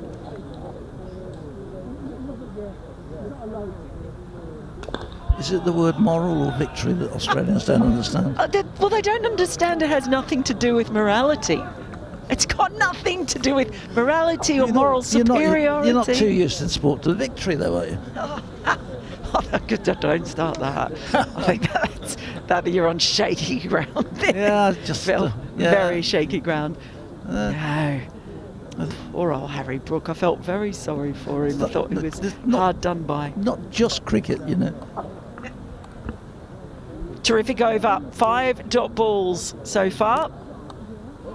Make that 6 as he beats the bat again as he did with his first ball. That's a terrific over from Sylvester the T-Rex. And maiden from him after 18. It's 93 for 2. So Tazali going to continue at the Oak Street end. Still looking around again. We've got a really good crowd in.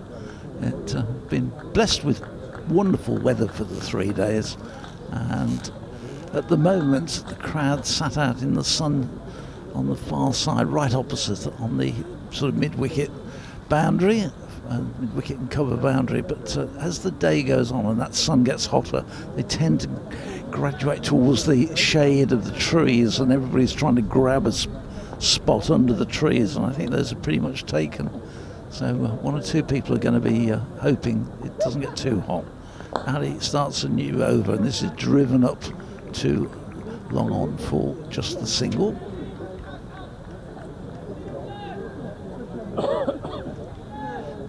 So Warwickshire pretty kept their batting or top end of the order pretty much the same, and just given to change the bowling. So in this game, Michael Booth and Ethan Bamber missed out. This one is swept down to the mid-wicket boundary for another single by De Caris. It goes on to 41 with that shot. He's had a good competition so far. 71 against Somerset, 63 against Durham. So he's been in the runs so far this year in this competition. This one is played out to the offside. They get this out to extra cover. They're going to come back for 2. So it comes round and does the fielding. A little bit of a tumble for him as he picked the ball up. Johnny sort of got there, but then almost his leg just dipped underneath him as he bent down to pick it up. This next one is a good one. Quick push through and just surprising. Geddes, who goes back and runs into the offside. Played for Surrey here last year against Warwickshire.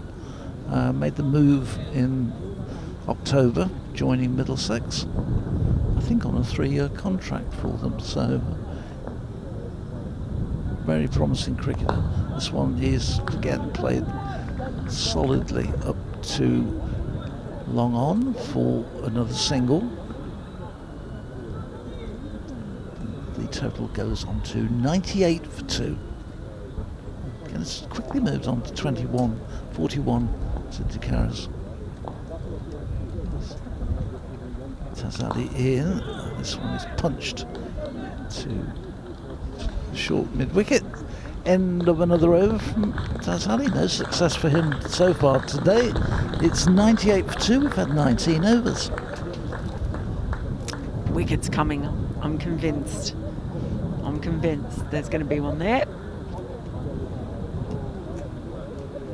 Just keeping an eye on Alex Davies. He's just getting stretched out on the outfield just in front of us. We saw him just seem to tweak something in his shoulder when he made a diving stop, and he's been sort of feeling and stretching that shoulder a bit ever since, just getting it stretched out at the moment. So hopefully it's okay.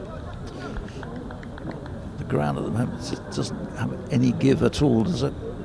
T-Rex back on again. It's nicely driven, but straight to the fielder.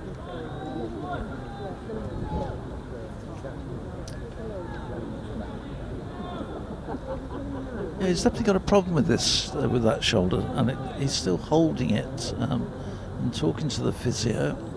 He's turning it. He's obviously landed on when he went to make that stop and got there, as he stretched, his arm hit the ground first and it just caught him on the point of the shoulder.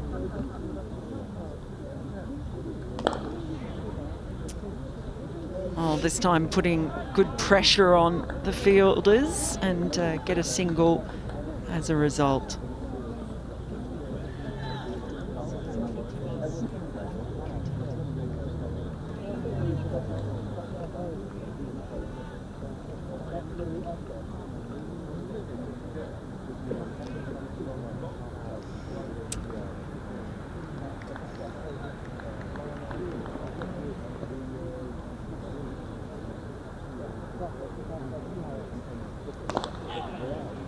Ball coming out to Alex Davies to field, and he is the one who has been struggling with that shoulder a little bit. Yeah, the physio's gone now, so it didn't seem to have too much of a problem with throwing it, although he'll probably continue to keep loosening it. Hopefully for Warwickshire it doesn't affect his batting too much, because he's been terrific. Scored a magnificent century on Sunday. That single brought the 100 up. It did indeed. But Sylvester he's done a good job of keeping it tight. He has, yes, and say it's up to that one boundary which went off the outside edge, which again, it's been similar to to what he was doing. Good line, good length. He's not allowing them to get inside and pull him through the onside. He's not dropping short or allowing them to cut him away. He's giving him a very good length. Oh, he's got hold of that one. That's over our heads. That might take out a car. It has. It's actually hit one of the cars behind us. That is absolutely huge. He got up and underneath that Geddes and sent the ball flying. That might be the biggest six we've seen here all week. There's been a couple, but that was a big one. And it, just as we say, he's not bowled anything which they can clip around the short to the mid-wicket boundary. He picks the net, comes down the wicket and lifts him off a length, off leg stump, and whips him away. Geddes there straight over the top of, almost over the top of where we're sitting. And it was a really big hit out into the car park behind us. And the new Rolls Royce, which had just been parked there, is now being backed away to safety. Not yours, Mel, is it? You are joking. Oh, good response by Sylvester, and oh dear, Geddes, that hurt. We'll have a little break here, will we? Because yeah, he got an inside edge, I think, into his foot. Yeah, and he's gone down straight away. He's struggling, isn't he? Yeah, they're just going to run out and have a look at him now. It's his left leg, I think. He's got it on the inside as he was trying to come down the wicket again to him.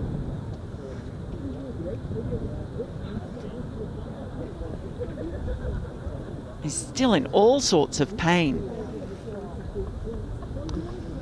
Oh my goodness, that's nasty. I just wonder if that's got him inside ankle. We're just trying to get a replay to have a look at that once more. It's hard to tell from that one. I think it's hit him on the instep as he was looking to turn it. It's hit him on the instep, and he's up on his feet again now and having a drink and a few words from his physio team. But he went down though, just like somebody had absolutely. A sack of cement. Yeah. It just, hopefully, it's just a bit of a stinger. He's moving a little bit better now. Here's another look at it. Yeah. I think it's got him on the inside of that right foot. Yeah, he was trying to glance it away as he came down, trying to glance it to the leg, and it's hit him straight on the inside of the foot. Well, the T-Rex bites back. Yeah, absolutely. After being tonked for 6. We haven't seen the replay of the 6, if we could.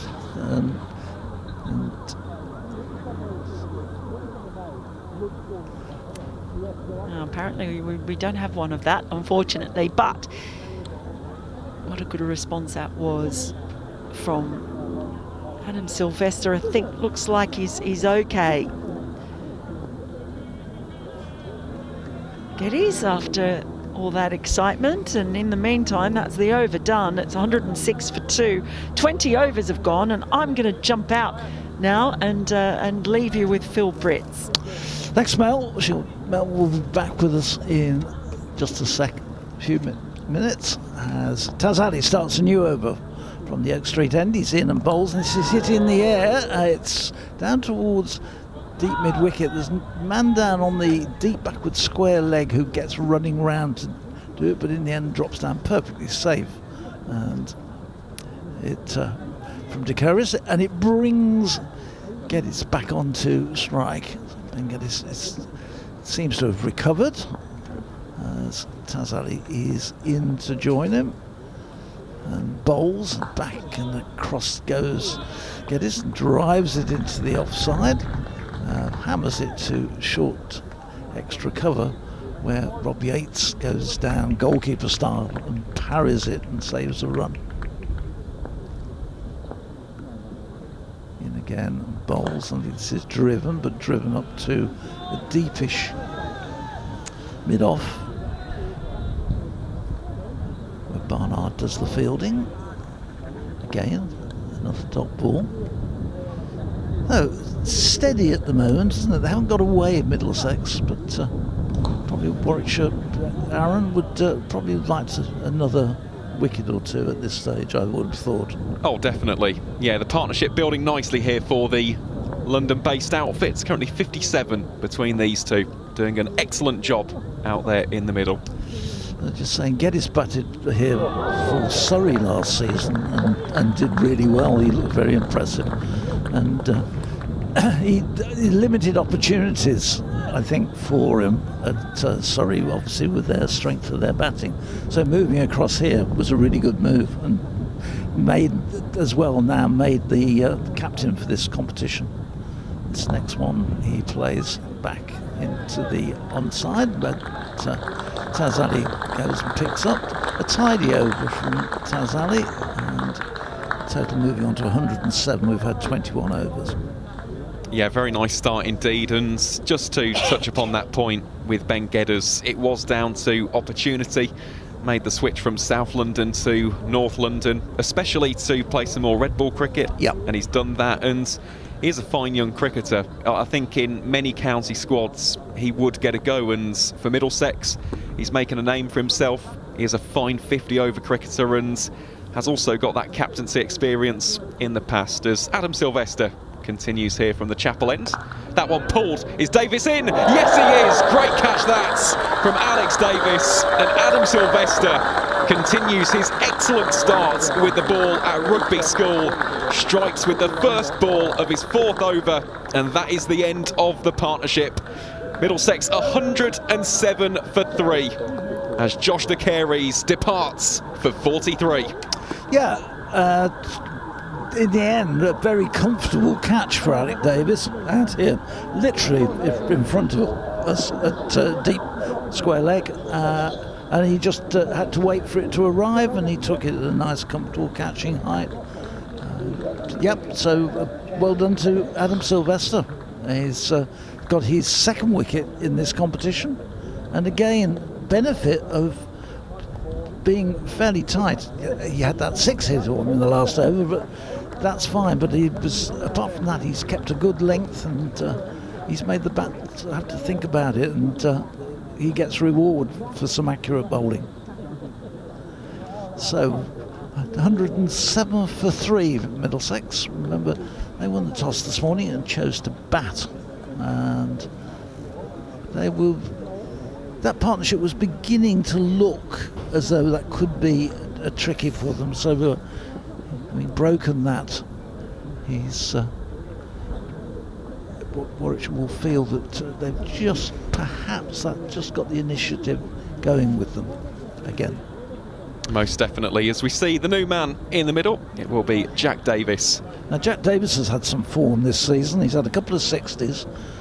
Against Somerset, and again earlier this week, 61 against Durham in that phenomenal chase of theirs, which brought them 390 to beat Durham's. When I looked at the Durham score, I thought that's going to be tough to beat, but then the Middlesex side batted brilliantly. All built really around Sam Robson's 169 not out. So left-hander, as Sylvester is in and bowls, and that's beaten the outside edge, and he actually didn't. He got a little nick on that down to Rob Davis. It didn't carry to Rob Yates at slip. It didn't quite carry to him.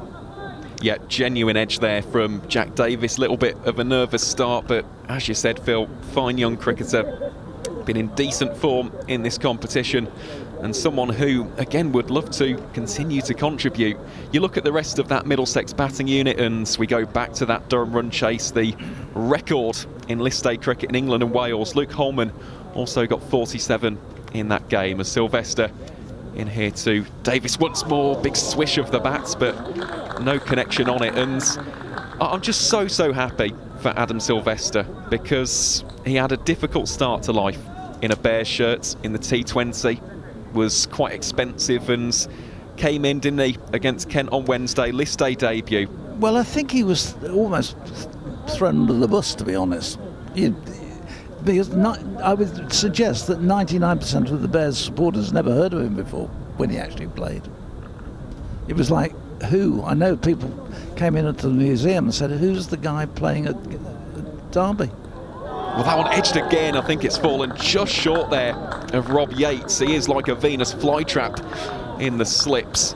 What an over this has been from Adam Sylvester. But just to go back to that with Adam, in terms of his journey, previously turned out for Derbyshire, was released in 2022. He's played an awful lot of club cricket in South Wales in particular. Also had a little stint at Thornbury as well in Gloucestershire, and it's just good to see that persistence has paid off with him. He's been brilliant in the second 11, and so far he's having a very positive start to the One Day Cup. This next one, he's up on his toes and punches back down to mid-on, and there's no run. So we're going to see a fielding change here. We're seeing another catcher coming in to sort of gully, I suppose it would be. We've got a backward point, a gully and a slip. So based it on the evidence of the first 2 or 3 balls of this over. And finishes off with a dot. Wicket made, and that for Adam Sylvester as Middlesex fall to 107 for 3. Gedders out there on 28 from 31, and Jack Davis yet to get off the mark from his first 5 deliveries. But I also do have to give the usual shout out as well to the Sylvester family, of course to his dad Ryan and his uncle Jamie. I know they'll be tuning in today, those two having played national counties cricket for Wales, and they've been a big support to Adam over the course of his journey. So great to see all of the fruits of that labour coming to fruition here for Warwickshire. Well, I've got a lady who's brought a cap from a player who played just after the First World War, who's for the museum. I'm going to have to tie up with her when I finish on commentary. She's very kindly brought it along. As Tazali's first ball is driven up to Ed Barnard at deep mid-off, and there's no run. Out of interest, who is the cricketer? He's a gentleman who only played 1 game. So the name won't make a lot of difference to anybody. This one is driven well past extra cover. Rob Yates is out there. He can't get to it, and the ball comes crashing over to just past us, to the side of us, and there's 4 runs for him for Geddes, who got hold of that one. He seems to be fully recovered from the injured foot, which toppled him as Taz comes in again and bowls. This one is chopped away to backward point for a single. That's all it will be. So not quite getting the return so far today as we've seen from him in the previous games, but he's not being hit around the ground, but not quite. I don't think he's causing as many problems. He was getting the ball to pop as well as turn a little bit. It wasn't prodigious spin, but it was just enough to make the bat concerned. There's been a slight change to the field for him, but for the left-hander. He's in, bowls, and that gets pushes forward. There's a peel from Kai Smith behind for LBW. But, it was, I thought he'd hit it, and it was probably, did he get back to it in the end, or was it just too high? It seemed a long way forward. In again he comes, and again goes back, and again there's bounce, which hits him high up on the thigh pad and drops out into the offside. So this particular over is just getting a little bit more out of it, whether he's just pushing it in just a touch harder into the surface. This one is swept, or attempted sweep, which goes flying away down towards the fine leg boundary. They're going to come back for 2, and that was off the bat. So as he went for the sweep, a little top edge which beat everybody, and brings the total on to 112 for 3, 114 for 3. Davis is on to 2 and 33 to get his. That'll just help settle the nerves there of Jack Davis. Runs on the board, 2 from 8. Has had a little bit of a shaky start by his standards, but he's a player who will try to go for those sweeps, as is the case with many a wicket-keeper up and down the country. Very bottom-hand dominant, very wristy cricketer, and at least now that he's got off the mark, that should give him a little bit more confidence to take with him into the next few overs. So it will be Adam Sylvester to continue here from the Chapel End. Bowling up first here to Ben Geddes, and we saw that on Wednesday, didn't we, Phil? That very full Yorker length delivery. Exactly, he's very good at that length, and that he keeps that, and he can bowl it again and again. It's not like, we get one. He's obviously looking for that Yorker length, but he's able to actually drop it in there. The thing when you watch him on his run-up, it doesn't look very well coordinated in actual fact, his run-up. It's almost like there's a stutter halfway through it. Starts off okay, and then it's almost like, oops, I've got the wrong step, and he almost changes footing. But he is effective, and he does keep a nice length. Yeah, his lengths have been bang on the money so far from Adam Sylvester, just changing it up nicely. Of course, actually got the wicket with the short ball. It's something we didn't see too often against Kent. Yeah, and it was almost like, here's a scoring opportunity, and he went to put it in and didn't control it. Next thing he knows, it's straight into Alec Davis's hands.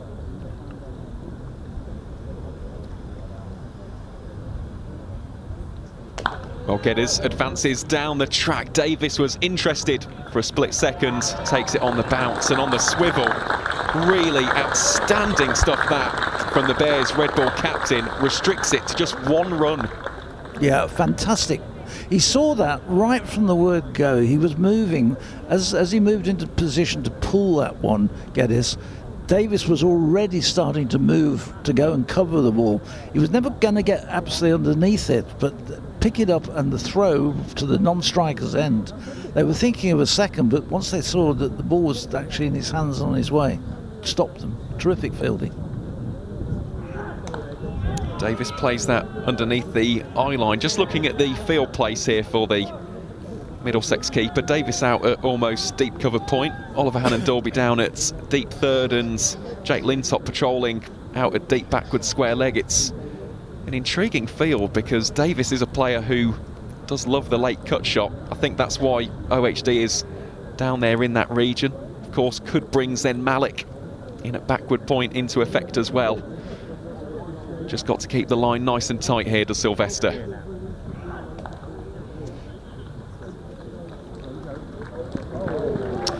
Yeah, that one just did drop a little bit short, and Davis was able to swing it away down fine, down backward square.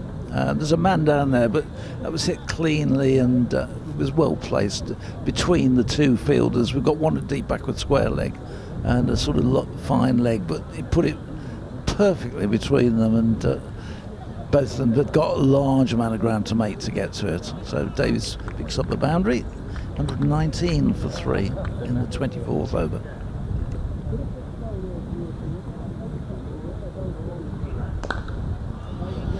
Davis he gets a single here, pushing it into the offside. Geddes has made so far in the competition, this is his third score over 30 this competition, and as we say with Davis, he comes into here on the back of 260. It's a 64 against Somerset and 61 which he made on Wednesday against Durham. That's the end of the over. I'll do one more over and then bring Adam back in, because I'm going to go and meet this arrange to meet this lady, and I'll have a bit more information about what I've got when I come back on. But I'm being deliberately obtuse about his name and everything, but it certainly wouldn't be a name you'd remember, or you'd even have heard of properly. So I think Middlesex have got 6-7 players in the 100 who are not available. Tazali's first ball is just played gently into the onside and by Davis. Rob Yates fielding there.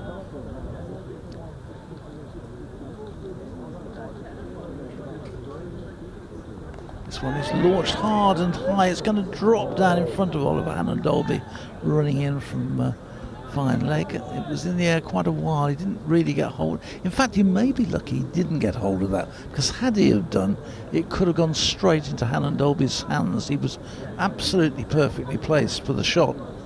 So the slight mishit was probably to the bat's advantage. This one is just played up solidly up to long on for another single, so ticking along in singles at the moment. But, still got plenty of overs in hand here, Middlesex, to accelerate, and still got plenty of batting to come.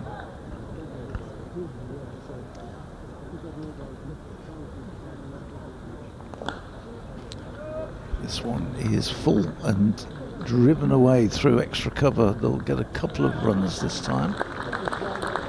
The bowling side for Middlesex is an interesting one. It contains an ex-bear and a future bear. Yes, it does. Henry Brooks being the former Warwickshire man, and Nathan Gilchrist, who has signed that deal ahead of the 2026 season. Possesses a lot of pace, does Nathan Gilchrist. On loan from Kent at the moment, isn't he? Yep. This next one again is a bit too short, and again Davis is able to push that one away down to the deep extra cover boundary, and come back again for two.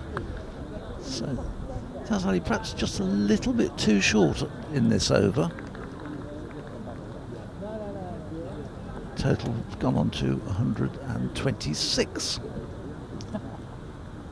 That's a better one, and just turn around the corner. To Hannon-Dolby. It's the end of the 25th over at the halfway stage, and we'll bring in Adam to replace me. Thank you very much, Phil. As the players have those drinks, I think now is also a nice time to have a look at the scores on the doors from around the country. So we'll start in Group B, seeing as Warwickshire and Middlesex are in that group. And we'll begin up at the Riverside, where Northamptonshire are 110 for 2 against Durham. That is a must-win for the Tudor Rose after a difficult start, which has seen them lose all 3 of their opening matches. Tim Robinson going nicely there on 45 from 51. Then, of course, there is the other game taking place in Group B today between Sussex and Lancashire down on the south coast, but that is a day-night affair, so that game does not get underway until 2 p.m. and in that case we'll have a look at Group A then. So going to the Incora County Ground in Derby, Derbyshire are 137 for 1 in the 25th over against Worcestershire. Down at the Utilita Bowl, Leicestershire 123 for 3 against Hampshire. And last but by no means least, down at the County Ground Chelmsford, Essex 157 for 3, having been put into bat by Surrey. Charlie Allison going nicely there on a runner ball 46. And Luke Benkenstein, the young leg-spinning all-rounder, also chipping in with 37 from 32. As we welcome back to the comms tent, Adam Bridge. Just finished my tea. That's very nice. Nice cup of tea on a hot day. Nothing better. Proper thirst quencher. And I finally sorted the Wi-Fi out. Look, we're all good to go now. They're having a good breathe there. I mean, I'm guessing obviously we're having a drinks break at 25 overs rather than the test match standard of every single hour as is needed. So 126 for 3. I mean, we talked about this building a platform, didn't we? We said how many sides have got to the 130s for 3 or 4 after 30 overs. So I think they're in a pretty good position here. Geddes is going along very nicely, isn't he? It was good to get Geddes out, who was the player who was kind of anchoring the innings. And it's interesting because obviously we're usually tucked away in the commentary box at Edgbaston, up high. We're on ground level here, and Mel and I were actually going to get a cup of tea when the wicket fell, and it's only then that you really see, because we were right by Alex Davis when he took the catch, how little time he's got to set himself, and boy does that make a noise when it thuds into his hands. That was well struck and well taken by Davo, to be fair. But it's it's quite an eye-opener when you're on this level, isn't it? It is. It certainly is when it comes racing towards you as well and takes a little bubble off the boundary rope. But this is the joys of out-ground cricket, as we see there some wide shots of the crowd here at Rugby School. It really is so pleasant and picturesque. And on a day like today, out-ground cricket, it just feels like the heartbeat, doesn't it, of the county circuit? It does. We're going to see a change in the bowling. Rob Davies, I think, is coming back for another spell. 27 off his 3 overs so far, so he's been very expensive. Let's see if second time round it can be a little better. I mean, we've not obviously seen Jake Lintott yet. 25 overs in, halfway through. We're going to see a second one for Davo, so intriguing to see. Lintott was off the field obviously earlier. He's back out there again now. I think there's no reason why we've not seen him as yet from an injury perspective, but it is going to be Yates then who's back in. 1-2-6 for 3 then. Midway point of the Middlesex innings as the sun has come back out again. So a little bit of cloud cover here. It was very pleasant, but you can feel the heat straight away, and a dot ball to start with. Yep, always good that for an off-spinner. Just get into your groove nice and early. You don't want to ship a boundary, especially not off the first ball. But this is what we'll see from Ben Gedders, and it's something which immediately sprung out when I watched him for Surrey, and it's his ability to rotate the strike. If you look at the shots that he's taken, there's minimal risk at the moment. He's just playing it with nice soft hands. He's picking his gaps nicely. He's not swinging across the line of deliveries every other ball. It's a very measured and controlled knock, this, and 36 from 40. We're not even towards the 20, 15 overs left mark. I think he's done a very nice job here.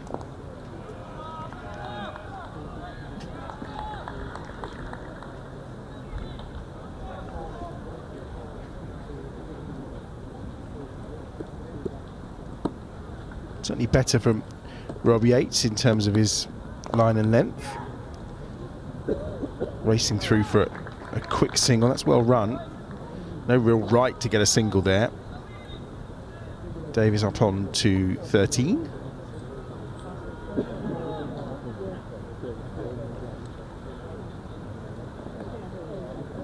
Brings Gedders back on strike.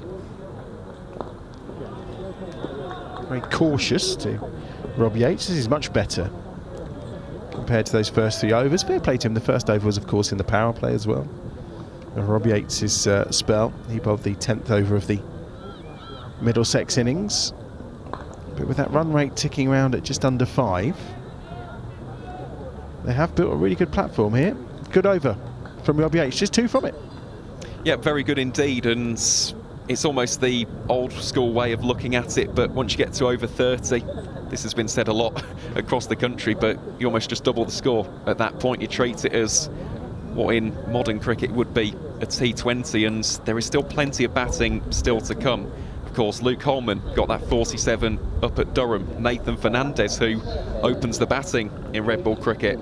Toby Rowland-Jones, who can launch the ball to all areas. Henry Brooks as well is no slouch with the bat. So, yeah, plenty of depth in this Middlesex outfit. As for the first time today, Adam Bridge, your wish is granted. Yeah. Jake Lintott comes on to bowl. Yes, so he's clearly doing fine. They were just saving him till now. Yates has bowled 4 overs for 29.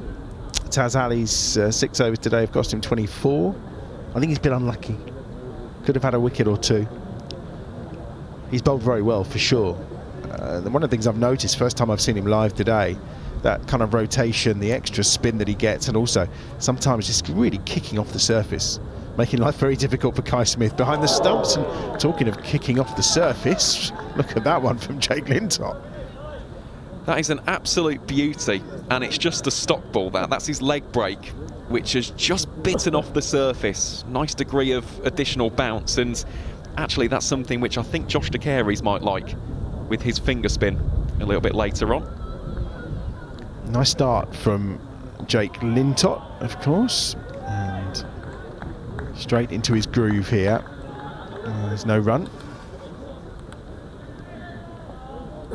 Straight into a nice routine, a nice line, a nice length. kind of backs up what you and Mel were saying about the pitch, actually, that there are some cracks there, and clearly some of these balls are landing on the edges of those cracks and taking off. It has made life difficult at times for Kai Smith. He's had a difficult day behind the stumps, to be fair. A few wides have gone and stuff as well. There's one of Taz Ali's, I think, where it flew over his head, actually. He's not the tallest in the world, Kai, is he? Bless him. It's one of those surfaces, though, that as a batting unit, you've got to move your feet. You cannot sit still in the crease and have those concrete shoes on.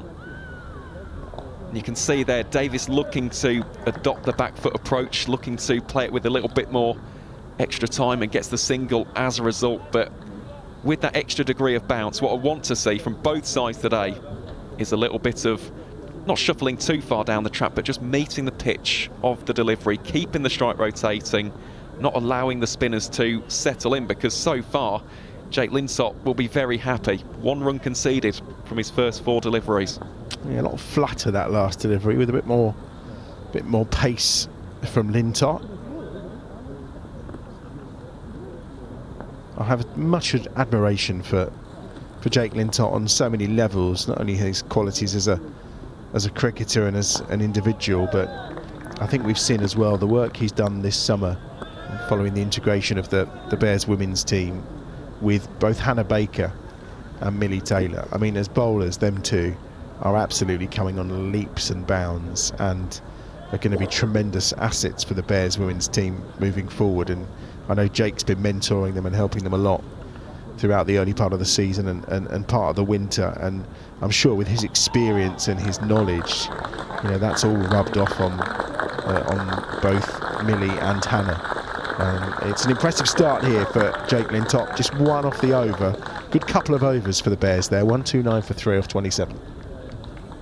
Really good indeed, and of course Millie Taylor, leading wicket taker in the T20 Blast, so quite clearly the help and assistance from Jake Linsott has paid off. Of course, speaking about Middlesex and their women's side as well, victors in the League 2 of the T20 Blast, and they've got a very, very good leg spinner in Hannah Davis. She's someone to watch out for heading into the future, as Rob Yates comes on to bowl here from the Chapel End, continues his spell, none for 29 from his first 4. Yeah, interesting to see how with the 6 bowlers they're going to manage their way through the 50 here, the Bears. Whether we'll see a full complement from Sylvester, who's bowled 5 already, Barnard, who's delivered 4. I mean, Barnard's a little bit more expensive so far today, but obviously he was bowling in the power play, so probably to be expected. You'd feel the 3 spinners will probably get through the best part of 30 overs between them. Well, it is funny that you say 3 spinners, because the man just to our right here of the commentary tent is Vance Jarney, and we've not actually seen him bowl yet, and he's a very handy off spinner. He's done that for the 2s, he's done it for the South Asian Cricket Academy. He's someone who I kind of hope to see him almost develop as an all-rounder. So that was a big swing of the bats attempted there by Jack Davis. I think it's missed everything in the end. It will go down for at least 2 runs, indeed it will. We just await the umpire's signal, and there you go. Byes. It is Byes. Wicked bounce on that, though. Both ends have got a few cracks that appear to be causing some problems.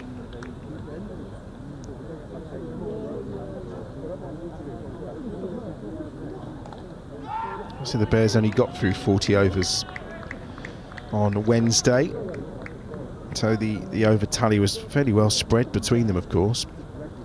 Booth bowled 8, Bamber 6, Barnard 7, Yates 6, Taz Ali almost 9, and Adam Sylvester. The extraordinary figures of 5 overs, 1 for 7 for the T-Rex. Just bumped into Stuart Barnes actually when around the boundary rope, and he was quite happy that the nickname had been pronounced and was sticking for Adam Sylvester with the way he runs in. Yates, plenty of pad in that, but again, no interest from the umpire. Completes another over, 28 gone, 134 for 3, and that drinks break, well, don't know what was said, but the Bears just seem to have tightened things up a little. They have, and it's often the case, isn't it? Regardless of the format, you have that little break in the play. Allows for the bowlers to almost just retake and restock, and this really has paid off for the Bears at this point. Alternatively for Middlesex though, these two are still out there, Geddes and Davis. They've got a bit of a job to do here. I think that Middlesex have done a wonderful go of it so far, of getting up to 134 for the loss of 3 wickets. So important to have that platform for the final 20. But these two, if they can just keep motoring along, we could see a very handy score indeed. Second over then, underway for Jake Lintott. 1 to the total.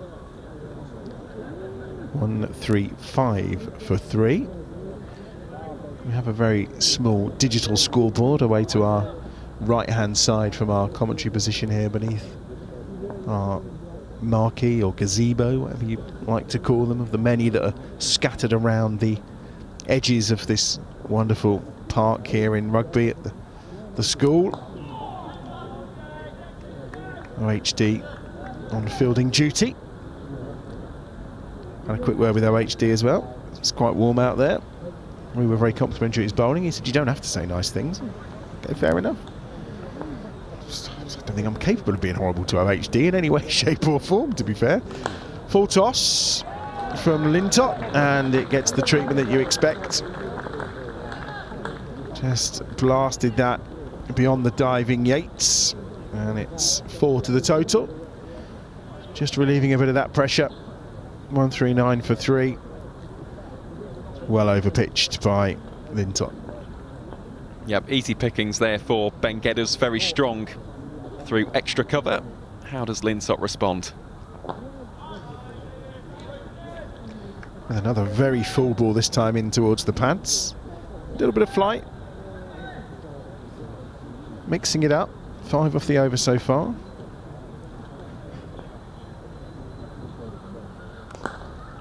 Lovely drive.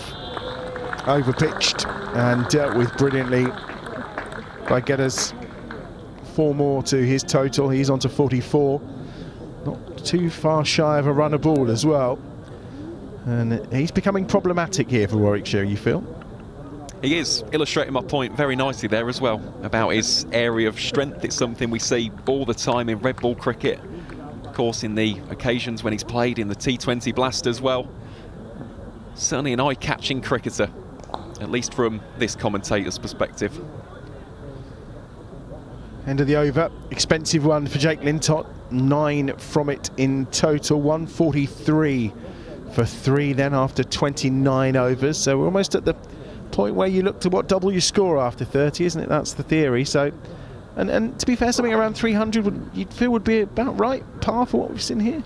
Well, it's interesting because we've said that for the first 2 matches, and in actuality, somewhere between 260 to 275 has actually been a winning score. So, of course, for Middlesex, they'd love to increase that. They'd love to get 280, 300. I think that'd be a commanding total, especially given the appearance of those cracks on the wicket. Yates, oh, that's a lovely first ball. He's beating him all ends up outside the off stump. Nice from Rob Yates. Certainly found a better rhythm now. Bowling on this occasion to Jack Davis, who's on 17 from 28 balls. So not the aggressive nature of Geddes. OHD's on a chase here. He's not going to get there, and it's 4 to the total. Another boundary. 150's in sight. 147 for 3. Bit of a false shot, really. Outside edge. No slip in place, though.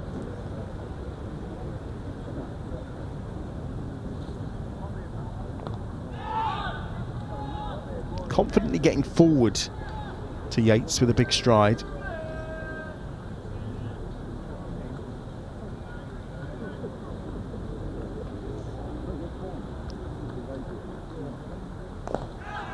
It's a better shot.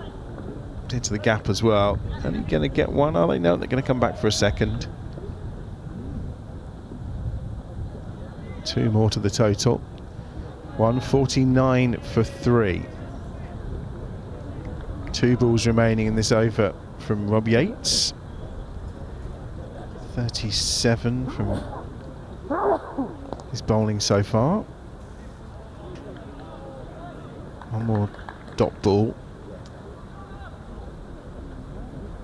Doesn't feel like the game's drifting, but it's almost like Warwickshire seem to be looking to just have this little spell of containing. They're not looking too threatening at the moment, as I say that. Rob Yates bowls a beauty outside the off stump, and that's the end of the over. 149 for 3. You're disappearing now? Yep, I will. I'll Go and leave you. ingest some more data.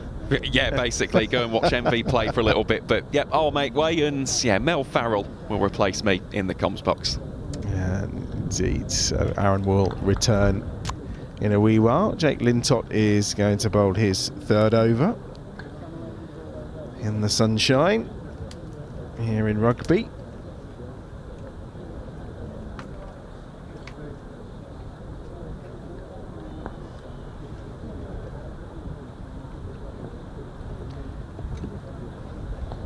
Lovely turn round the corner to start the next over, with Lintott bowling his 3rd. Rather expensive last time round, and that brings up the 150. It does. Partnership of 43 or 54 balls, but 150 for 3 then at the start of the 30th over. And Mel, if we're looking at that old adage of doubling your score, we could be on for a 300 here. There's a caveat to that.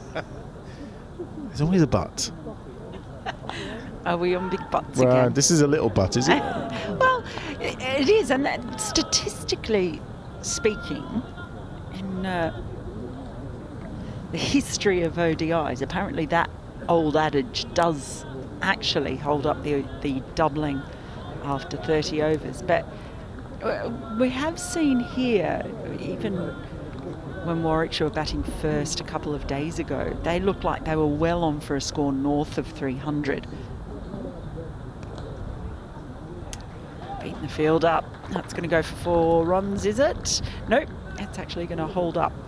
Tazali out there, follows the ball back in. Yeah, so they kind of fell away a bit, Warwickshire, when they were batting first. They did look like they were going to get a score about 320, 330, it looked like.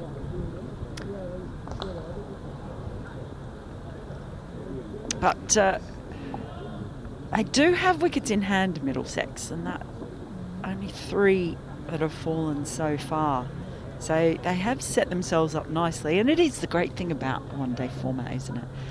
50 overs, that you do get the chance at different phases to rebuild. Well, they've given themselves a really good platform here, haven't they?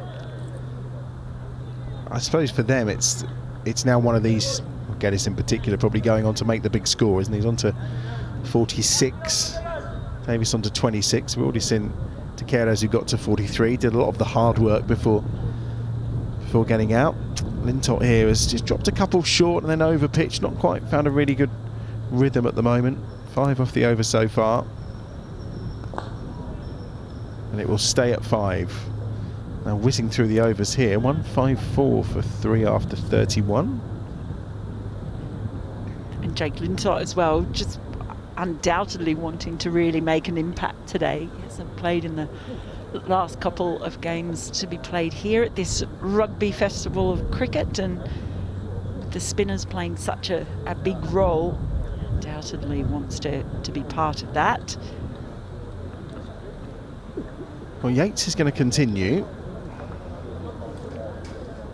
He so far has sent down 6 overs.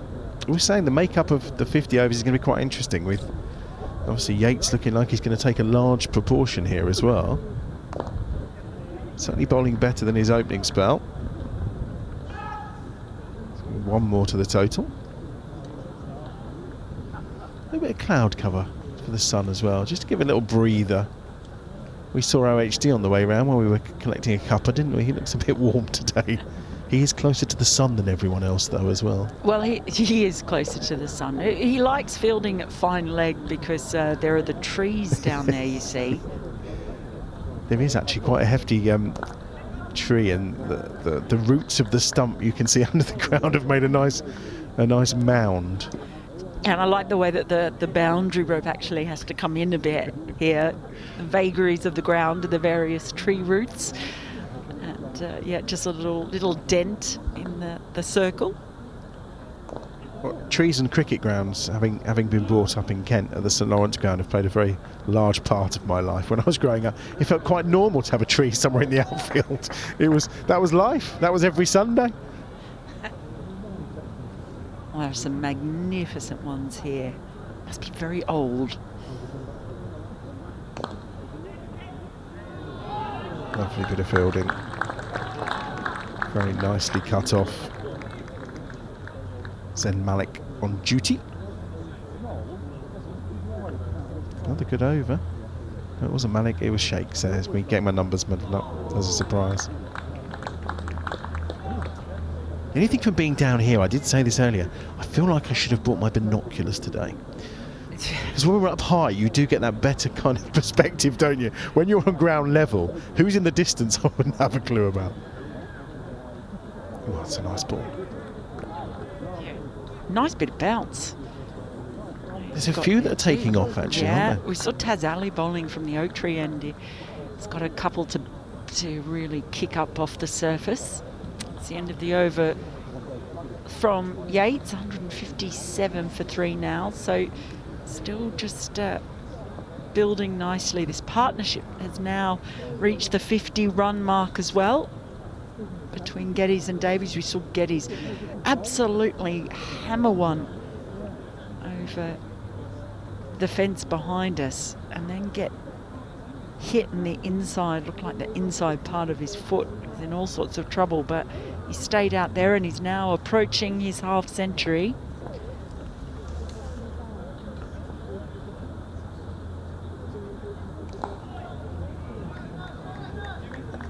It does feel at this moment the game, I won't say it's meandering, but I think the Bears are quite content because they're not getting sent around the park, and Middlesex seem quite happy to just be slowly accumulating.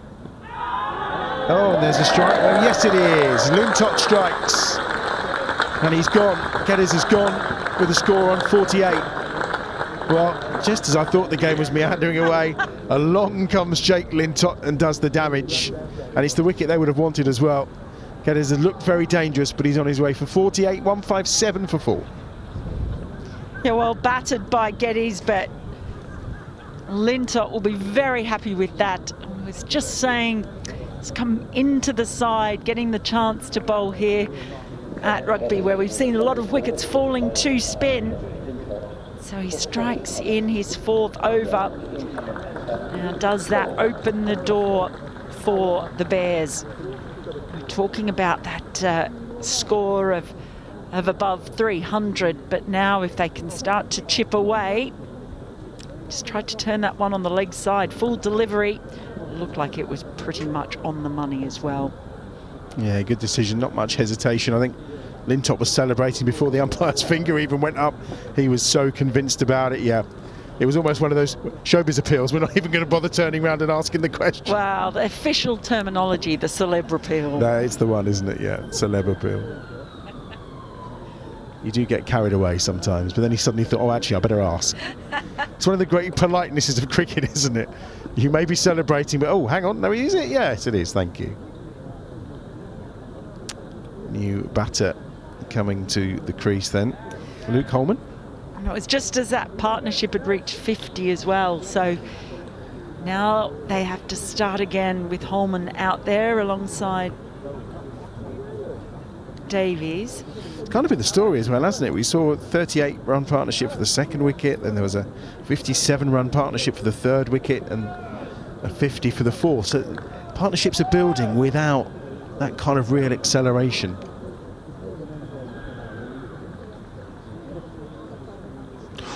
It's a beauty. Oh, what a ball to get first up, my goodness. Bounce and turn for Lintott. Yeah, you just wonder, once another 50 overs are on this wicket, how it's going to play for the Bears when they come to bat. This is a real beauty, though. Oh boy. Is that a yard a turn, maybe? Probing forward again. Lintot's up straight away. Has the bounce as well as the turn, the two together. How would you like to get that first ball up? Well, we thought that was some of the bounce that Taz was getting earlier. Now Lintott also getting it from...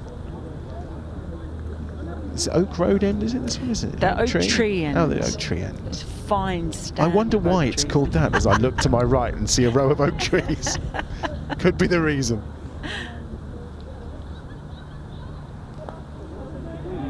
Playing it very deep in his crease. Lintott has been quite happy to bowl full. They are quite magnificent, the oak trees away to our right-hand side. As I look, they're almost like the perfect height, all of them, as you go across. And I don't suppose someone's been up there trimming them, I wouldn't have thought, but... Big green sentinels watching over the ground. Last ball of the over. Could be a wicket maiden here for Jake Lintott, and I suspect Holman will make sure that's all it is, because he's had a rough first 4 balls to face. Excellent over from Jake Lintott. Took a while for him to get into the action and into the game, and he's going off again, actually. Now, he was missing early on, and I wonder if there is a little bit of a issue for Jake Lintott. He's walking a little gingerly, isn't he? He does look a bit ginger. Might be worth keeping an eye on. I've been keeping an eye on Alex Davies, actually, because when he did that tumbling stop and hurt his shoulder, I had a quick word with him and said it's nothing that's going to stop him, but I think it has been worrying him. He's just getting a drink from Bamber at the moment. Having a banana at the moment. Lintott, that hand in his, just in the small of his back. Yates is going to continue with over 34, 157 for 4. Lintott was missing earlier, wasn't he? It was when Simmons was out fielding. It was for Lintott early on in the Middlesex innings.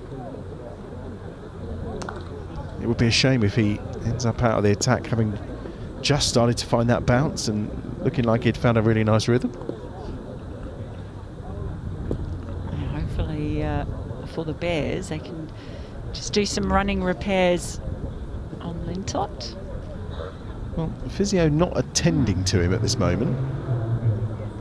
He's having a bit of a stretch there. He does look, it's his back, isn't it? Back, definitely. That is a worry. Attempted sweep and into the pads, but no interest again. It's the most debilitating thing too, just in life generally. Whenever you have back injuries, it's not fun. You'll find this probably very hard to believe, but it was my 50th birthday a couple of weeks ago, and since then, and everyone said to me it's all downhill at the point of 50, I've had nothing but pains and aches left, right and centre, as if it was timed to perfection. But thankfully it's down to nerve, trapped nerve apparently, so that's fine. We can deal with that. But yes, you're right, it does it after a while. When you do have back pain, it is because it's just there, isn't it? Whatever you're doing, it's there. Debilitating is a very good word. I had when I was at university, I had a stress fracture in L2, which is right down the bottom, and that was horrible. So I have a lot of sympathy for anyone with back issues. That was quicker, shorter from Yates. Just a single, and only 3 off the over. Again, another good over. So when he's coming back on, Jake Lintott, I can only imagine that trying to bowl with that kind of problem he looks very stiff, doesn't he? I mean, yeah, the way he's running, it's not exactly free flowing, but off comes the cap. He's going to bowl. He's 1 for 15 so far from his 4 overs.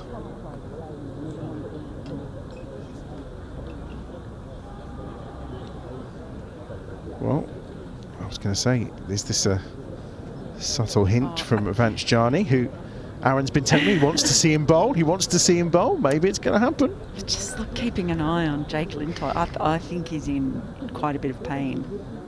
Does not look comfortable at all. He was walking as though he's wearing a corset, wasn't he?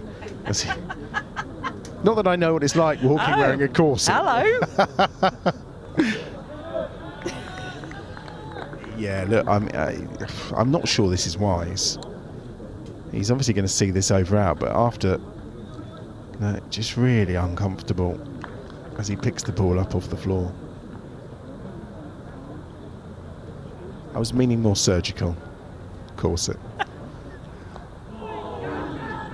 Whatever floats your boat. It's one more to the total. They've really put the brakes on here, actually, the last few overs, haven't they? That wicket obviously really helps. Frustrating for Jake Lintott if he's struggling with a back niggle, because he bowled so well that last over. He's only given up a single so far. Struck on the pad on the full. Everyone's up. Again, the umpire unmoved. Head in hand for Jake Lintott. Not sure if that's the discomfort of his back or the anguish that wasn't given out. No, that's the anguish. most definitely. Probably the best painkiller, taking wickets, that you could probably find, isn't it? If only you could bottle that.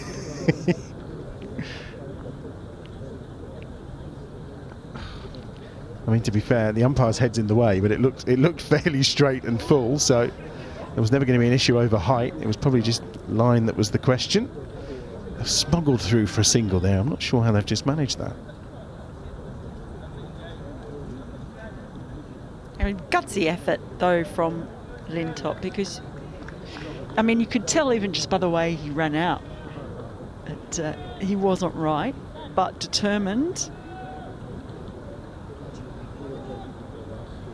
Just tweaking the field here.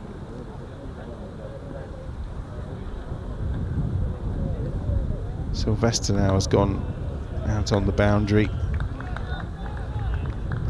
Long on. Holman, the left-hander, on strike. Vanstani is still warming up. He's dropping the hint to Barnard, isn't he? He is, isn't he? He wants a go.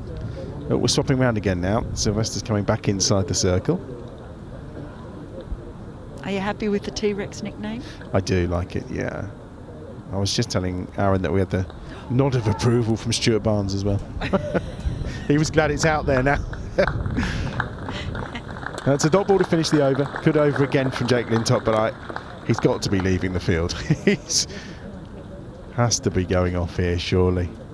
It's the most uncomfortable run or jog, slow jog as he leaves. Yeah, Simmons is already out. I think Alex Davies just checking with him. Alex Davies, who's just also noticing a bit of a sore shoulder.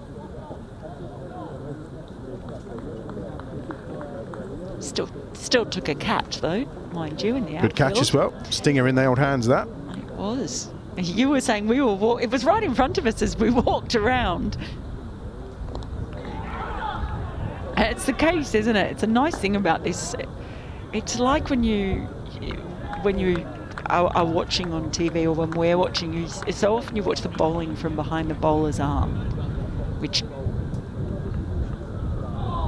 gives you the best view of what the ball is actually doing, if there's any lateral movement, but it massively takes away your appreciation of the pace. Yep. Particularly even sometimes with the spinners, as we see. I think he's going to go on the table here. Yeah, they've got the massage table out. I wouldn't mind to go on that.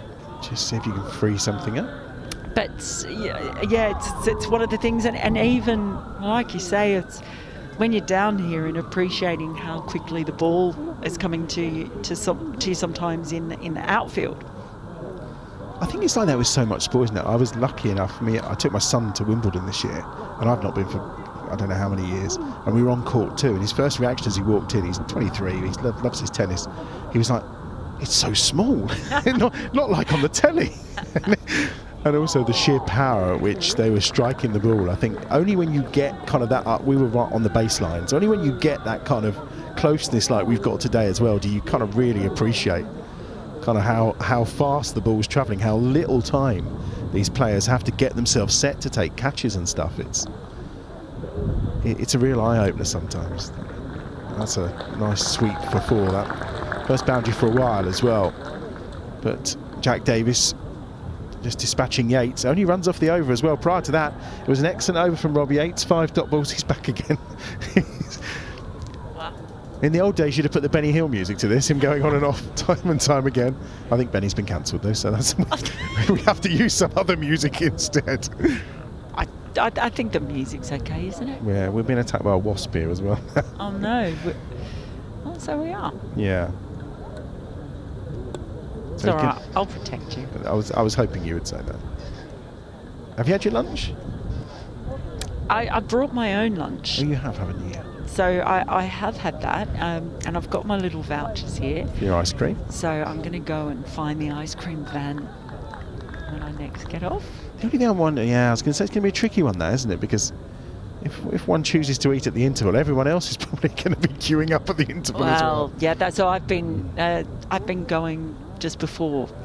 I'm dropping the mic at 48 overs and I'm off. If there's silence, that's why. I've gone to join the queue. It's a real sleepy summer's afternoon. Perfect for ice cream. Perfect for cricket as well, isn't it? Absolutely. You'd love to see a championship game played somewhere like this, wouldn't you? Yeah, I think they're up for it. I think it would have to be probably in June and July.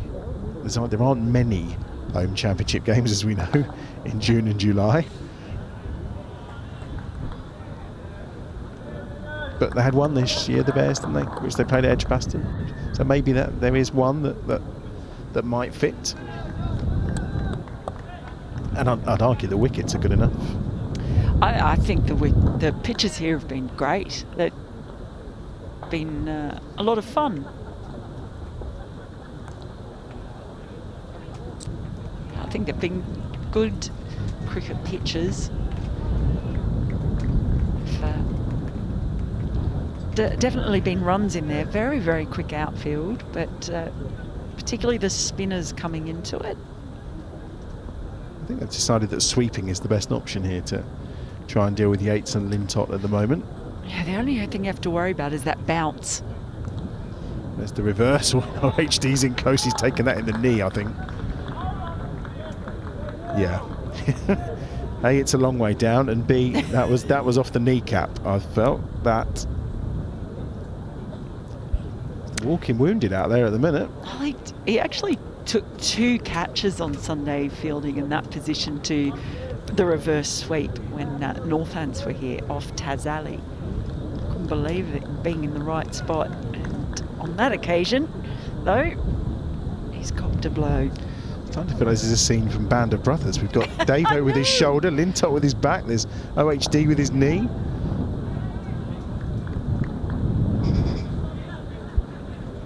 Just 3 off the over so far. It's some effort from Jake Lintott.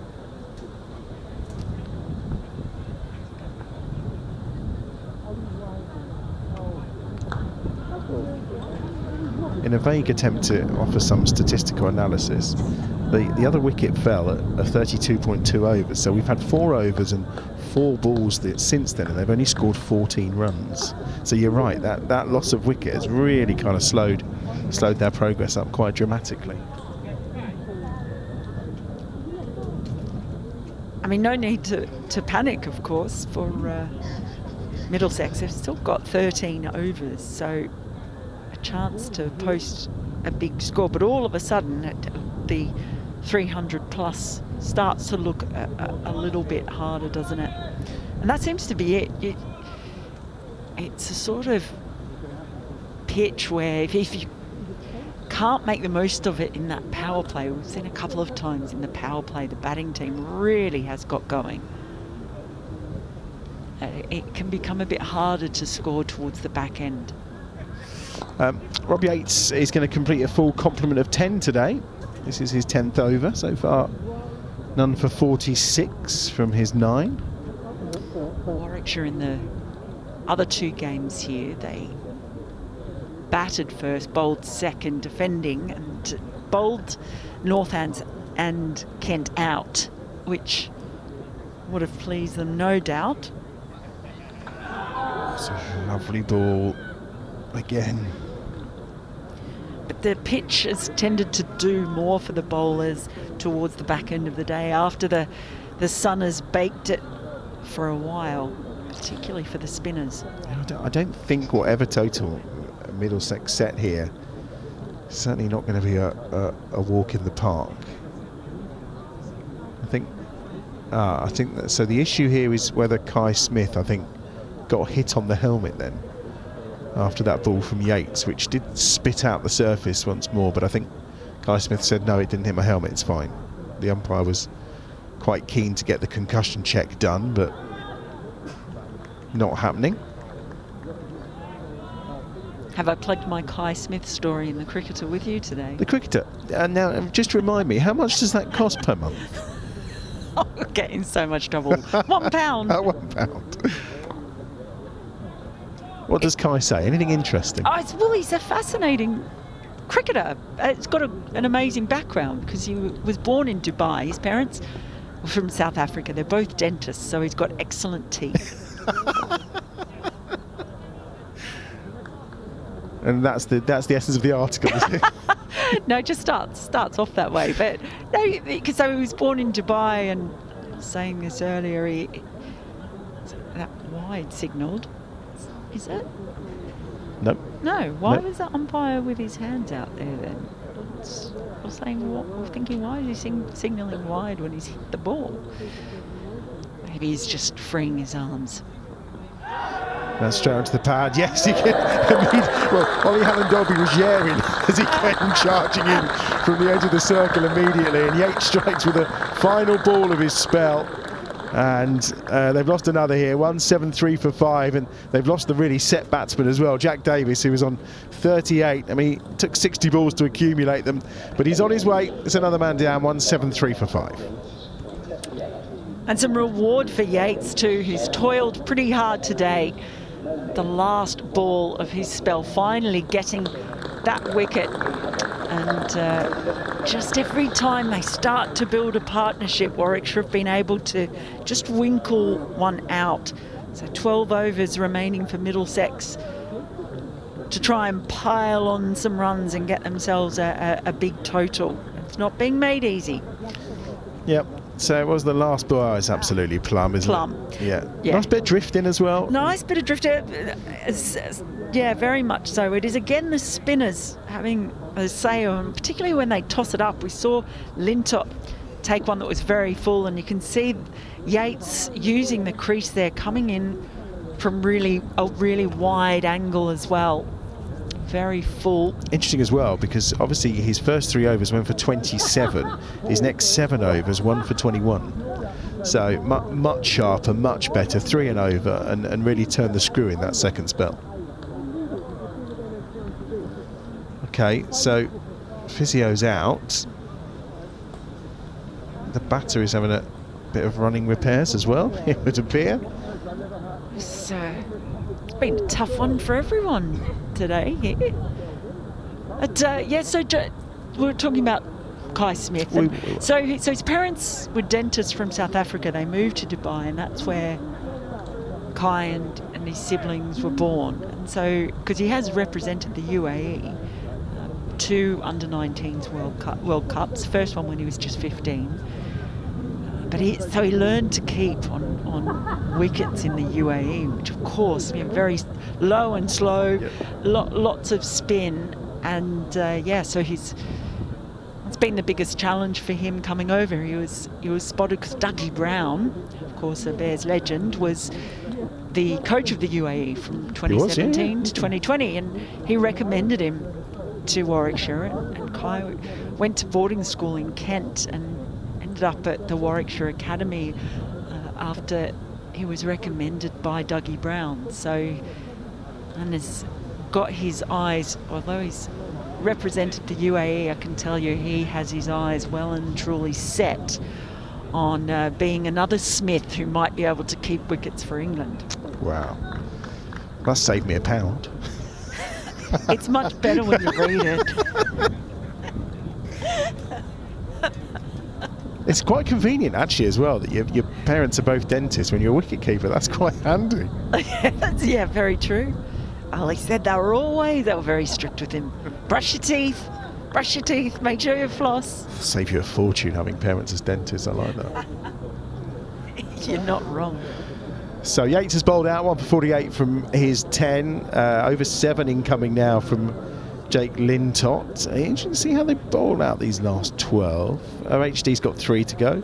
Barnard's only bowled 4 today, so plenty of scope there. And T-Rex has got 5 to bowl as well. Adam Sylvester. Simmons is out there again. So who's gone off now? Todd's bowling. Davies is out there. Davo's there, yeah. We've got Vance Johnny, who's now upset that he's not going to bowl, so he stopped practicing. He's giving it everything, wasn't he? Yeah, Sylvester's there too. Barney's there. Davo's there.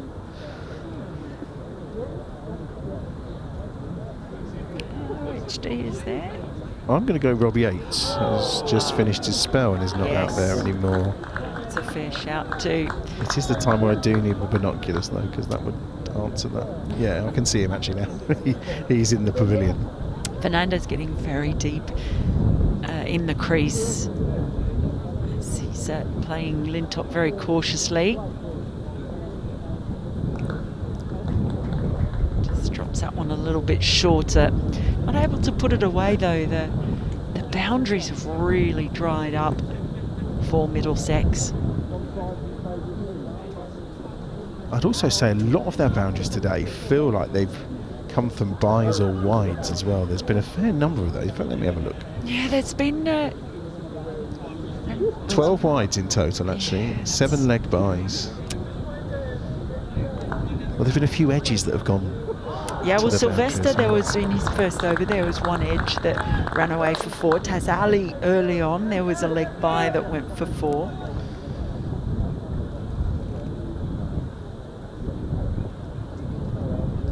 Total across the innings, actually, they've only. Now that one's a 4 out of the middle of the bat. Boy, Holman got hold of that one. So just as we said, they were few and far between. That one clears the rope. 16 fours off, or 15 fours off of the bat, and 2 sixes now in the innings. Oh, that 6 was huge over our heads. 181 for 5. Last ball of the over from Lintott, who actually seems to be walking a little better. Well, I just noticed the way that he jumped after finishing that delivery and suddenly looked a bit more sprightly. Whatever they did to him on that table seems to have worked. Someone's got the magic hands. Yeah.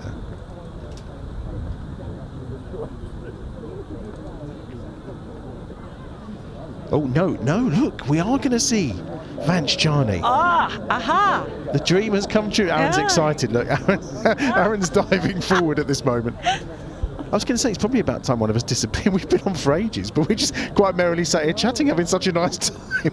No one's bothered to come over and interrupt us. Well, this is the 39th over. We might be having a change at the end of the 40th. Yeah. Well, we're just saying we've been quite merrily chatting for about 15 overs and no one's interrupted us. So. Oh, worse ways to spend a Friday. There is. Maybe it's a time for a double change. Maybe that might be the answer. Yes. That's really throw things up. Vance Johnny's in. Now, Aaron tells me that he is a very, very wily bowler and sees his future as an all-rounder. But if Aaron sees his future as an all-rounder, or Vance is. We know he can bat, obviously. We've seen that already. Not afraid to give it a bit of air.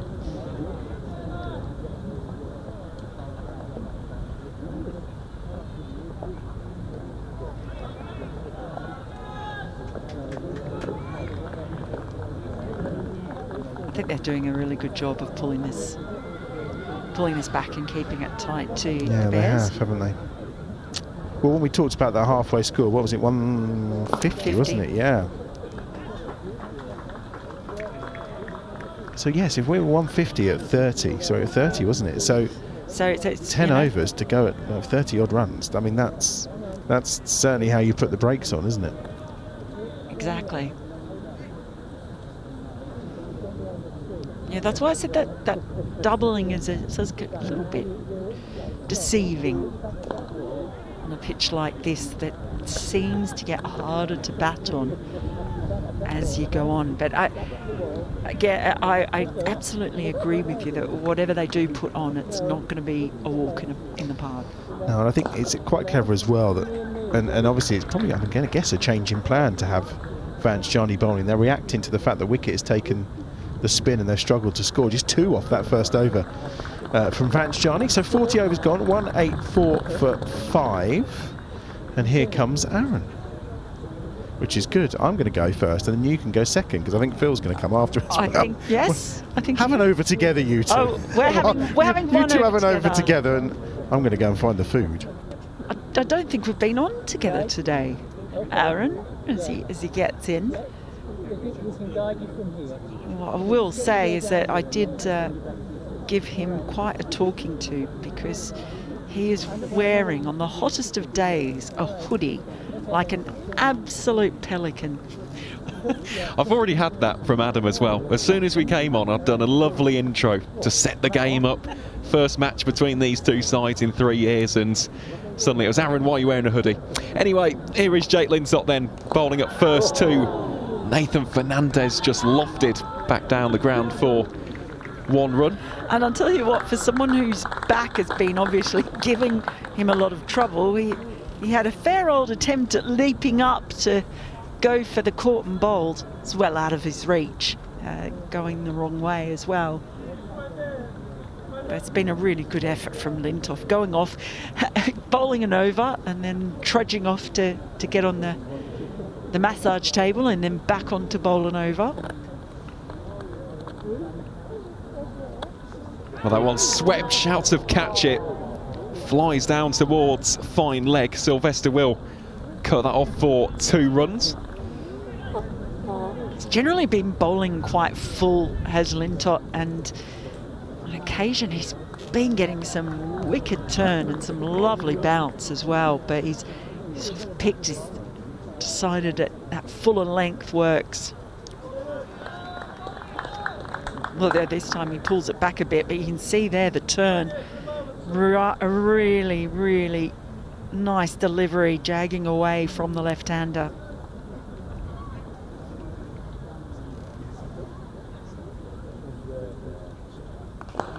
That one's shorter, rifled back.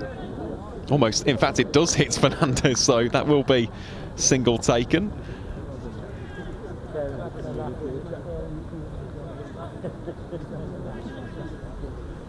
Tidy over so far, though, this from Jake Linsott. Just the 4 runs conceded from the first 4.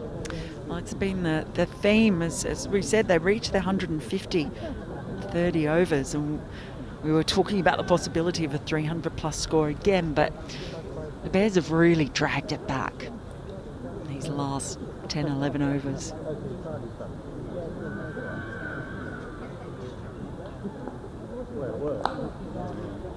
They, of course, have the benefit to see a nice bit of fielding from Sheikh. He's been fantastic in the field, actually.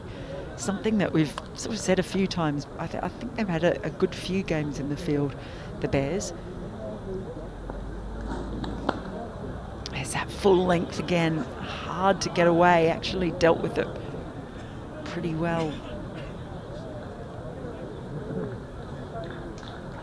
Yeah, just dug it out, didn't he, in the end. So, Middlesex move on to 189 for 5 after 41. And we will have that aforementioned change in the commentary box. We'll say a fond farewell to Mel Farrell for the time being, and she'll be back for the run chase in due course. And in a few moments' time, you'll hear the voice of Phil Britt as Nathan Fernandez and Luke Holman just have a chat in the middle. Punch gloves, communicate what the game plan is at this stage. Still 9 overs of the first 50 still to go, so let's wait and see what the Saxes can concoct as Vance Jarney continues this spell from the chapel end. And I must say, Phil, I was very happy after spending all that time bigging up Vance's bowling that he only conceded the 2 runs from his first 6. Yeah, and they've seen, I think, as well, how difficult it is to get the spinners away. And one thing Warwickshire do have is plenty of spin options. Some of them are regular spinners, and others, in terms of playing the white or red ball, are more occasional. But they're doing a job, aren't they? They certainly are. Now, that was an interesting execution there from Holman. Just gets the 1 from it, almost wrong-footed, Alex Davis, but did well to bring it back. Jarney just putting it in the right areas on that good length. He's looking to extract that degree of turn and... Yeah, and it is not going to be an easy wicket to score. And Warwickshire are going to have exactly the same problem when it comes. Well, another reverse attempted, big appeal, and Vance Jarney has got his first wicket for Warwickshire County Cricket Club in the List A format. It's been an inspired change of bowling, and Nathan Fernandez has to depart for 5 runs from 10. Middlesex just faltering slightly. The Saxes 191 for 6 here in the 42nd. Just looking there as Jarney got that wicket and is celebrating, he hugs Oliver Hannon-Dolby, and the top of Jarney's head is a jump somewhere between Oliver Hannon-Dolby's waist and his middle of his chest. He's massive compared to Jarney, but well done to him. So we see this week, we see Adam Sylvester getting his first wicket for Warwickshire, and now we see Jarney getting his, and well done. He gets reward again for that nagging length and good line. And this isn't quite going to plan for Middlesex, 191 for 6. They're being hurried out of this a little bit, you know. We just see the replay there. I'm so happy for Vance Jarney. He is such a good bowler, someone who I envision his role for Warwickshire being a batting all-rounder predominantly who gives you handy overs. And that decision to bring him on has been vindicated, and hopefully that will be the first of many. I mean, that is some start as well in professional cricket. A wicket in his 2nd over. Yeah. Brilliant stuff.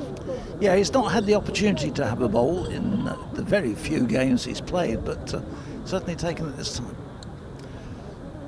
So 6 wickets down, 191 on the board. There's this over, which has got 2 balls to go, and just 8 to go afterwards. Middlesex need to get the foot on the gas here. They do, as Toby Rowland-Jones. No, he can. He certainly can. Yeah. Yep. He's going to say, I've seen him over the years make some big scores, and he hits the ball a long way. That one very full from Jarney first up. Happy to continue bowling around the wicket here, and tell you what an over this has been. Just 2 runs conceded and the wicket of Nathan Fernandez. 11 balls he's bowled, just the 4 singles, and he's picked up that wicket.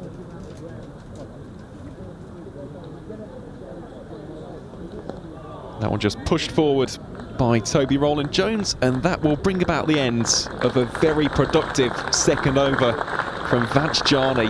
1 for 4 from his 2, and Middlesex 191 for 6 after 42 here at a stunning Rugby School. It's back to normal for the last game, back to Edgbaston. I'm back at Edgbaston on Sunday. Can I just give a shout out for some which is taking place? Warwickshire are playing Somerset at Taunton on Sunday, and the Somerset Museum will be open, and a collection there, all takings will be going to the Bob Woodis Fund. So if you're going down there, pop your head into these, have a look at the Somerset Museum, and they're donating all their takings for that day from the museum to the Bob Woodis Fund. Well, that is absolutely wonderful, and of course for anyone going down to Taunton, that is well worth a visit. Some really good stuff in that museum. It's nearly as good as the one at Edgbaston. Remind us again, Phil, where at Edgbaston you may work? I just pop into the museum now and then. So, back to business here. It's Tazali whose first delivery is pushed back by Holman. Luke Holman is on 17. He's made 30 against Sussex and 42 against Durham. As Ali is into him, he comes down the wicket, hits that hard and high and straight and right over the top of the sight screen. Big 6 from Luke Holman, and it's just hit Tazali, used his feet and came down the wicket too.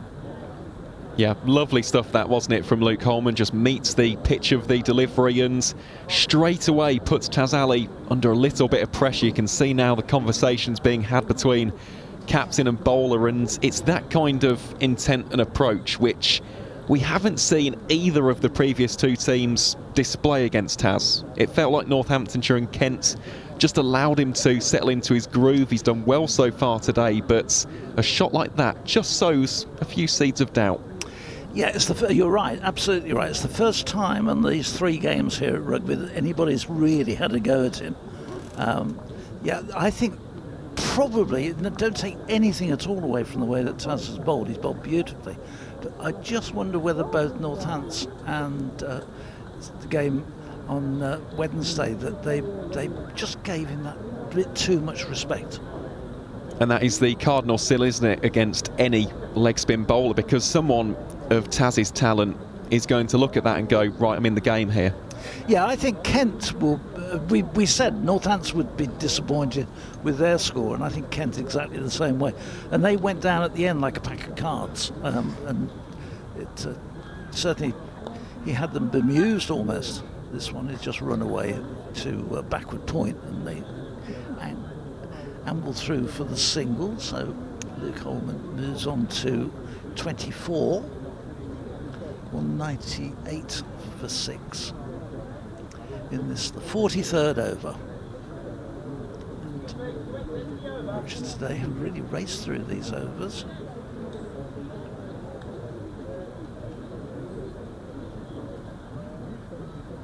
That's just a hold up while we wait for the field to settle for the right-hander. It's Roland Jones waiting for him to kick off. It's Tazali in. Roland Jones goes back and across his stumps, defends it in the end, and that ball just gets a little bit of a leading edge and pops up in the air, drops down safely in front of him, but it was in the air for a while, that one.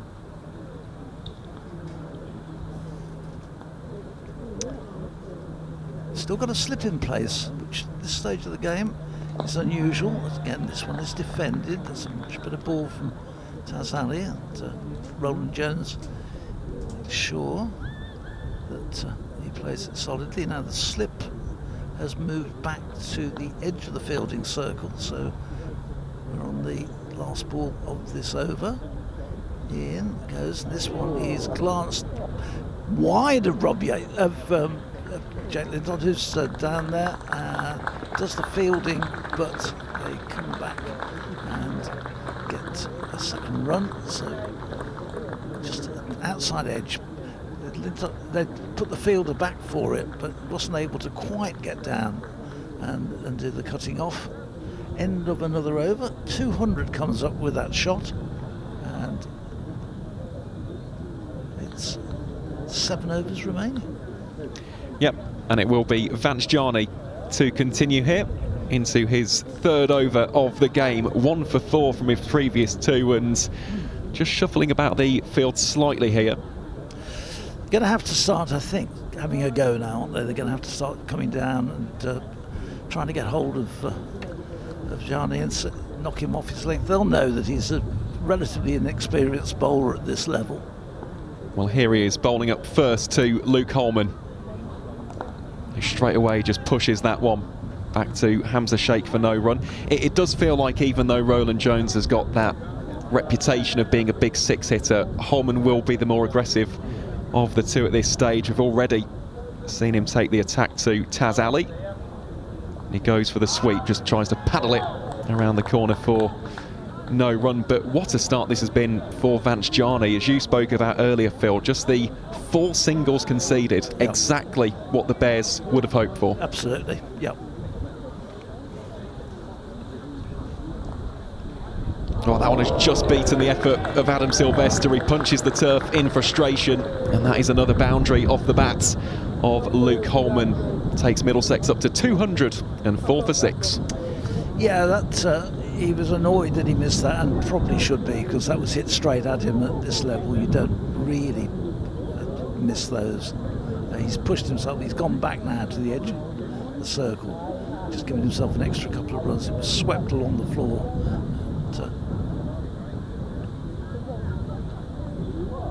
Well, that one darted in, and it will be given as a wide. Yeah, in the end, Kai Smith did well to get across and just stop that from firing on down the leg side. It was just able to stop it, but not cleanly. Well, drop and run there. Good intent shown by Luke Holman.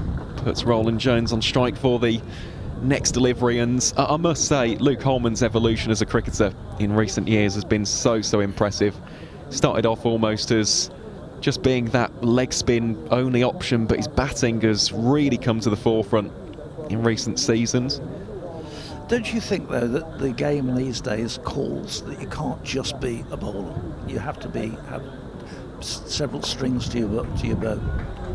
I think a lot of teams certainly look at that, and even modern bowlers now are not looking to be that stereotypical number 11, are they? They're looking to add those batting skills, even if it's just having a release shot. Yeah.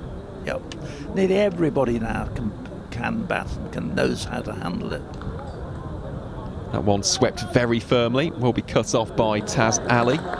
Saves 2 runs there as he gets a ripple of applause from the fans and members in attendance here at Rugby School, and that'll be the end of over number 44. Middlesex 209 for 6. Might feel they missed out on that one. It was a full toss and they got 2. Probably should have been looking for a bigger return off that last one. Yeah, there used to always be a number of 11 rabbits, they used to call them, and you'd think, well, that guy, and some of them genuinely, it was almost like a walking wicket. Well, we had cricketers in the years gone by who took more wickets than they got runs in their career, but that doesn't seem to happen so much these days. There's 1 or 2 around, we won't name, but there's not many. I'm just going to check, was Chris Martin one of those? Well, Chris was, in his brief time at Warwickshire, he was not a great prolific run scorer. Let's be as kind as that. He certainly, I think, he didn't take that many wickets either. So he their two may have been very similar in their Warwickshire careers.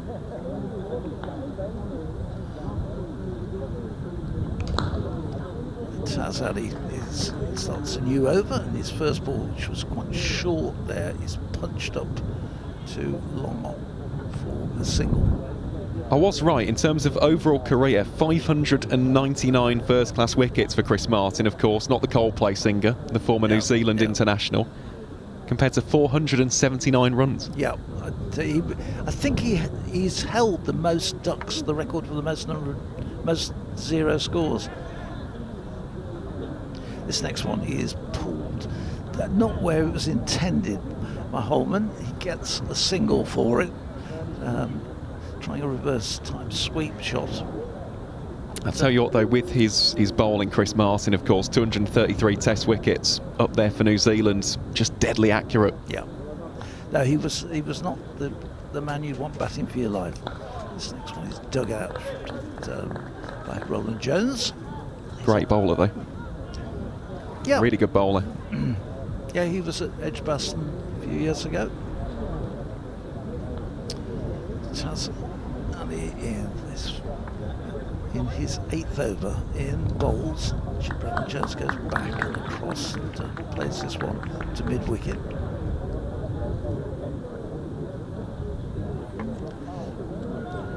Years ago, Eric Hollis, who obviously the Hollis stand is named after, took 2,200 wickets in his career. score anywhere near that many runs. It's been Robin Jones coming forward and just sliding this one into the vacant mid-wicket area. They get a single, but that's all it is. And Ed Barnard, the Warwickshire skipper, will be quite happy with these odd singles coming. It's the boundaries he's trying to prevent, and so far this young spin attack is able to restrain Middlesex. 212 for 6. Gone a bit cloudy, the sun's gone in. We haven't said that much here at Rugby this week. Last ball at Taz Ali's over.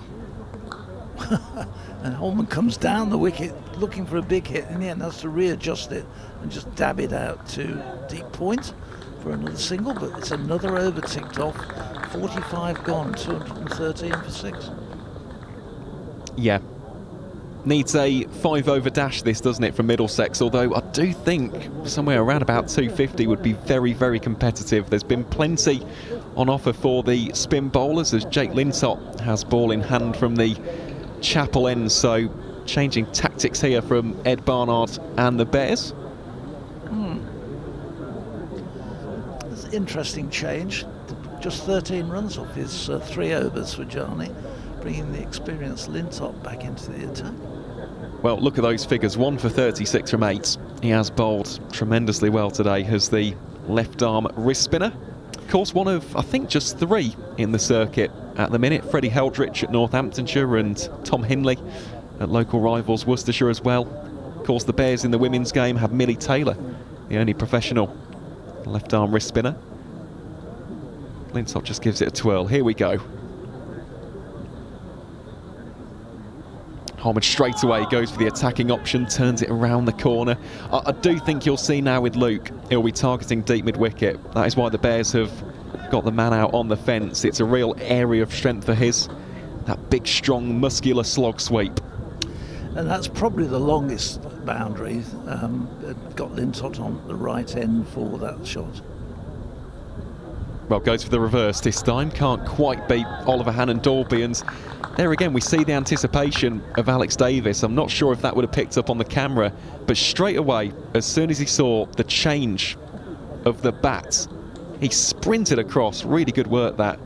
Lintop bowls here again to Holman, goes on the reverse. This one, top edge, should be a simple catch for Taz Ali, and indeed it is. Middlesex lose their 7th. Luke Holman, the latest man to go, for a well-made 33 from 40 deliveries, and the change in bowling has worked its magic for the Bears. Jake Lintop has his 2nd. Middlesex 213 for 7. Yeah, and I think a result of Holman getting frustrated by the accuracy and being pinned down, just not able to get more than the singles. He knows that they need some big shots at the back end of this innings. He was looking to try and get it to one of the shorter boundaries on the ground, just got underneath it, and Jake Lintop continues his impressive form today. His 2nd wicket, as Alan said, in his 9th over, but bowled much better today than he did on Sunday, I think it was. He looked much more like the Lintop, which we saw when he first came into the side.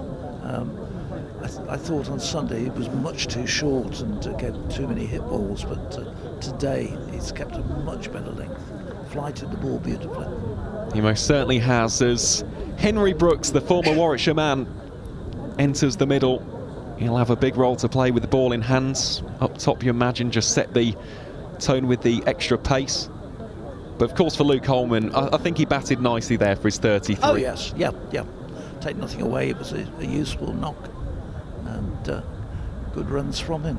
Now Henry Brooks, I remember when he was at Edgbaston, we got Henry Brooks down as a new Chris Wokes. He was a very good bowler, good promising bowler, and he could bat and scored some. I remember him making a half century, I think it was on his debut at Northampton, when he first came into the side, and he looked very, very good product. I think the batting side of it has not developed as much as probably it could have done, or was hoped to.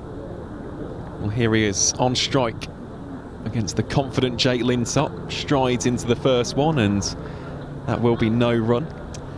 but he will be anxious to make sure that he perhaps he's done a touch better than Chris Benjamin, who was making his ex-Warwickshire player who was playing on for Kent against Warwickshire, got a first baller, I think, on Wednesday. So Henry Brooks has got past that first stage.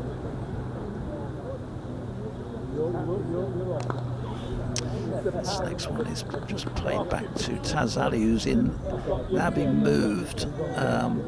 He was in a sort of silly, almost like a silly mid-on position, or a short mid-on, but he has been moved now behind the stumps for Brooks to let's get an edge and let it fly there.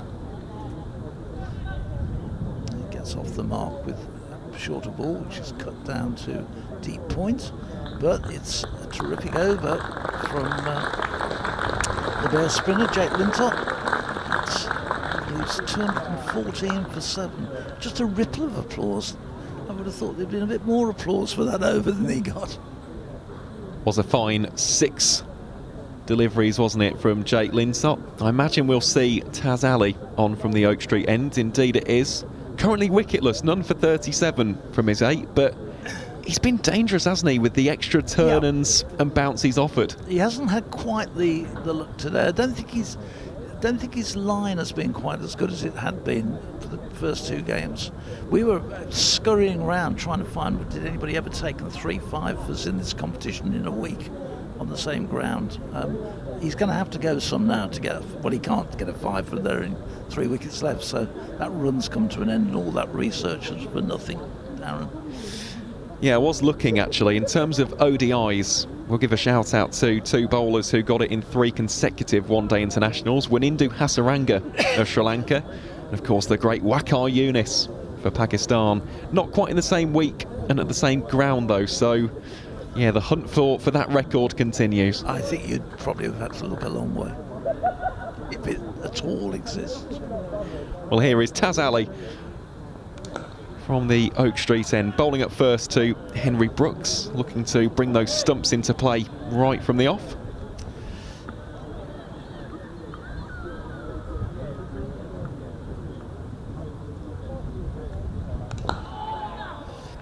One of the features again is here we are playing in coloured shirts and kit, and yet another side playing in blue. Are they all? Is that the only colour that the one-day cup sides can find? Brooks rocks on to the back foot. We'll rotate the strike there. He moves on to 2 from 6. You'd think they would actually have, you can't all be in blue. I think every side we've had this week's been in blue. And to be honest, some of them have been extremely difficult to tell the one kit for the Warwickshire teams from the opposition. At least the Middlesex one is a little bit darker, but it is a dark blue, similar to Birmingham, to the Warwickshire team. On slightly shorter from Ali. Work to be done here for Sylvester. And it will just be restricted to 1 run. So even in the death overs here for Warwickshire, some great control being displayed by Jake Lintop and Taz Ali. Yeah, and Warwickshire, Ed Barnard will be absolutely delighted looking at this if he can just bowl this out these last 2 or 3 overs. But they've kept a complete lid on any sort of potential attack at the end of the innings that would have been expected from Middlesex. And we've still got a couple of overs to go, but damage limitation has been incredible from these spinners. That one zipped in again by Taz Ali. Will be a single, and that will be the end of over number 47. Middlesex 217 for 7. Just the 3 singles off that over. And, 2 Middlesex batsmen come down and have a chat, punch gloves. I think the only conversation they can have is we're going to have a go for this. What they don't want to be is something like 228 for 7 at the end. They've got to, I think, try and boost this up towards these overs up towards 250. Well, I think of the 2, it will be Toby Rowland-Jones as the more experienced and also the man with that reputation, as you mentioned, Phil, regardless of format, we have seen TRJ over the years clobber many a bowler for big boundaries. So of the two, I think it'll be a case of Brooks here. He'll look to get off strike early, bring Toby onto strike, and then hopefully from a Middlesex perspective, he can do what he's done on frequent occasions in the past. Well, Henry, you know, as we say, Henry can hit that ball. And talking of experience, he's been around now quite a while, Henry. So it's not like he's a young man coming into the game. Oh. Well, in fact, it's more than close. He's bowled him. Jake Lintop. Chopped on, I think, hasn't he? He has, yeah. It is a third for Jake Lintop. Very muted celebrations there from the Bears, but it is an 8th wicket to fall.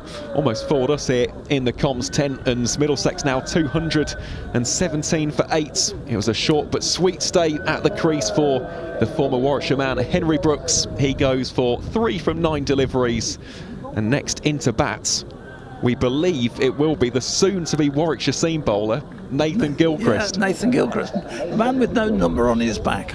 So he wanders out.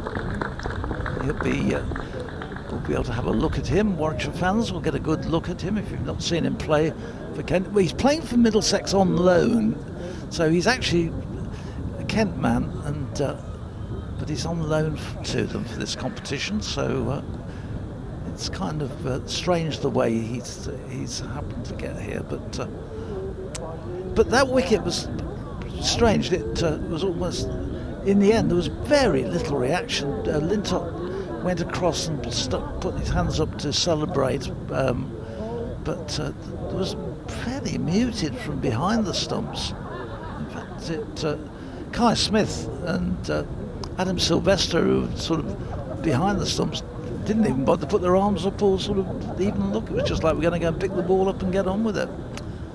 So the 8th wicket goes, 217 for 8. Lintop picks up his 3rd wicket in his final over of 10.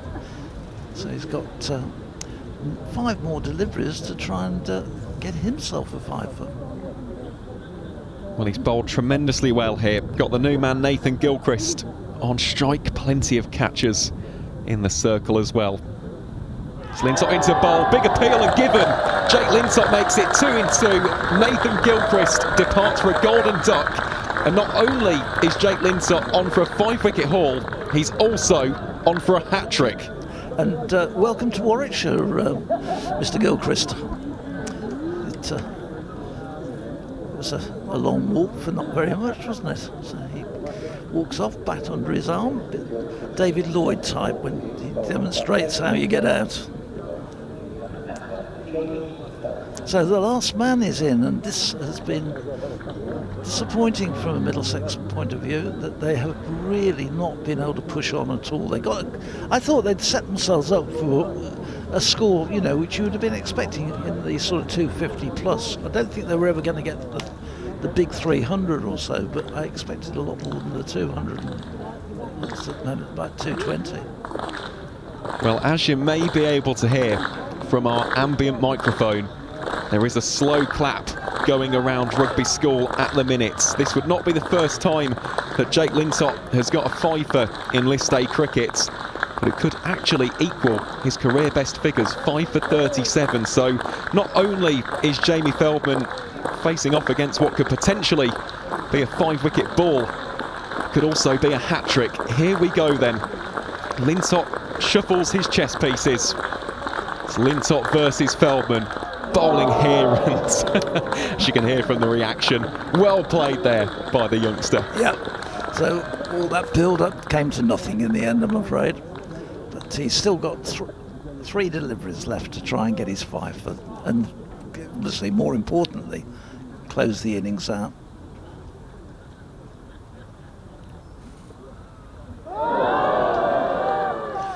Well, he beats the bat, and everybody appeals, his arms go up, but it was a good take as well from Kai Smith, because that one bounced a bit and lifted, and he took it in the end at sort of throat height up to his right. But he couldn't persuade that Feldman had got a nick on that. Feldman pushes forward on that one, umpire unmoved. maybe just doing a little bit too much, potentially going down the leg side, just looking at the gut feel of that one. Now you'll see here, the fielder's going out here. The Bears happy to just concede the single to Feldman, should he want it, of course. Well, they've got to try and get Roland Jones have a go at attacking in the next over. He needs to survive this ball. Well, big appeal, and he is gone. It's a triple wicket maiden for Jake Lintop, who equals his career best figures in the List A format. He finishes with phenomenal figures of 5 for 37 from his 10 overs.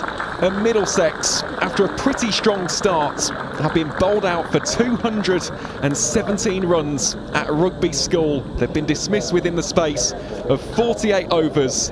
And Jake Lintott, the destroyer-in-chief of the Saxes, absolutely spectacular effort. And as a result, the Bears will require 218 runs for their third successive victory in the Metro Bank One Day Cup.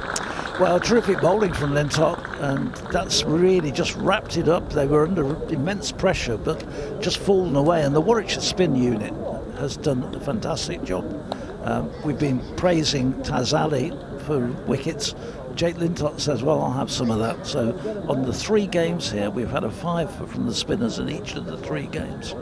And it's not just been a lucky one, they bowled beautifully, and Lintott there in that last over did exactly what you keep all the way through Jake Lintott. You say, Jake, you can get this ball to do it right, if you pitch it up.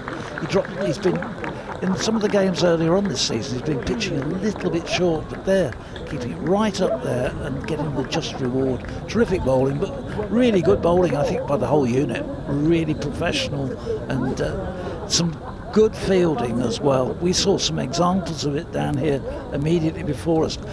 Commentating from out here, you get a much different view on what's going on. But I was, Aaron's mentioned it a couple of times, the anticipation that, Davis showed in terms of trying to read the shots and getting into position. And it's only when you watch them you appreciate what these players are doing and how they go about their business. But it's, I think overall, Warwickshire will be absolutely delighted with what they've done today. They most certainly will. So we'll take a quick break here on the Warwickshire CCC live stream. We'll leave you with the best bits and the highlights from the first innings, which has seen Middlesex bowled out for 217. From myself, Aaron Viles, and Phil Britt, we'll see you very shortly.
Here we go then, second innings about to get underway. Middlesex, who won the toss here, batted first, 217 all out. A terrific effort from the Bears, considering at the 30 over point they were 150 for 3. So to bowl them out inside the overs for 217 was an excellent effort, Brian. Yes, indeed, Adam. A good effort, but still plenty of work to do on a turning track. Yeah, I was going to say that's the key here, isn't it? It looks like there was plenty for the bowlers. And they're off and running. Rob Yates.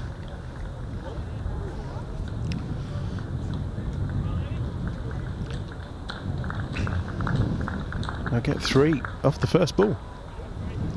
Yes, it was good stuff from the Bears spinners, led by Jake Lintott, of course. 5 for 37, equalling his List A career best. And let's give a shout out to Michael Powell, former Warwickshire captain, now of course works at Rugby School. I just bumped into him walking around the ground when Middlesex were about 130 for 3, and he said it's the sort of pitch where you could lose 5 or 6 very quickly, and that's what happened. And that, of course, is what the Bears have got to guard against.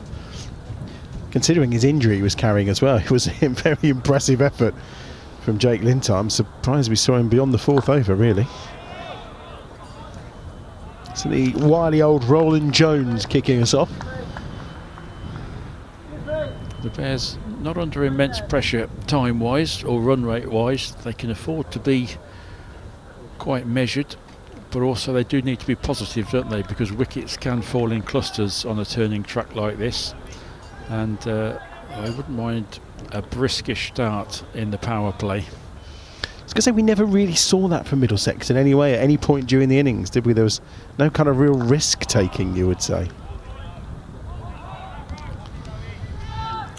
Well, Ed Barnard and Rob Yates gave the Bears an excellent start on Wednesday, 97 for the first wicket. Something like that today would really put the Bears in the box seat and give them a real chance of completing what would be a terrific rugby festival. 3 wins out of 3, and it would leave them in a very strong position in the group. Yeah, competition, they are desperate to reach the latter stages of once more, and they've done one in the last couple of years. Fine stop, decent bit of fielding. Interesting to see how Middlesex will deploy the spinners, given what we saw from the Bears. Obviously, I'm guessing as well, Brian, you know maybe better than me, but to see Jarni bowling was probably a little bit of a change of plan once they had a good look at the wicket and saw what was happening. Indeed, and it worked well, didn't it? Vanch picking up his first Warwickshire wicket and a couple of very economical overs.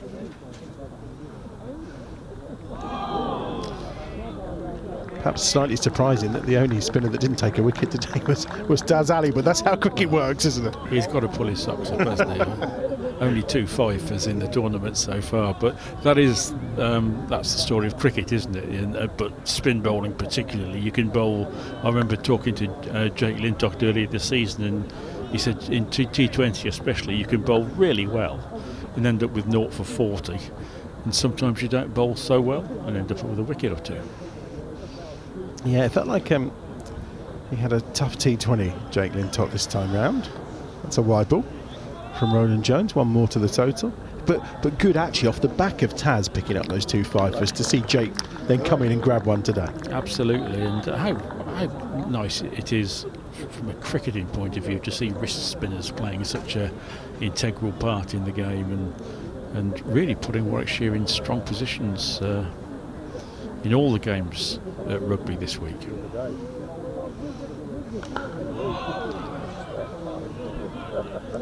We're talking a lot about spin, of course. Ollie Hannah-Dolby nipped out a couple early on for the Bears, which was really important as well, and Middlesex would love to get into the Bears middle order before the spinners come on, so there's no need for anything too gung-ho from the Bears openers. 4 from that first over from Toby Roland Jones, and it's going to be the on loan Nathan Gilchrist who will come in from the Chapel end, on loan from Kent, who of course were the side defeated here on Wednesday. And soon to be a Bear, of course. Indeed, that's quite an interesting match-up today, isn't it? Indeed, he'll be hoping for better fortune with the ball than he had with the bat, as he got a first baller at the hands of Mr. Lintott. Feels like a good pick-up for the Bears, actually. He looks an exciting young cricketer. And Kent obviously happy to farm him out now he's off.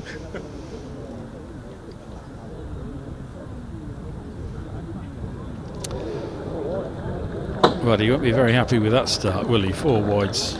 So let's get those out of your system before you come to Edgbaston. Yeah, not the best of starts from Nathan Gilchrist. 9 without loss. I would argue, particularly after the first 3 that they ran that could have been a 1, they've kind of given 6 of those runs away so far, Middlesex. Yeah, then they are defending a small total, so they can't afford too many loose overs.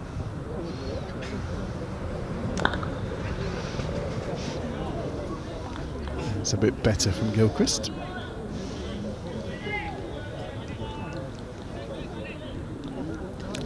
Another good crowd in at Rugby.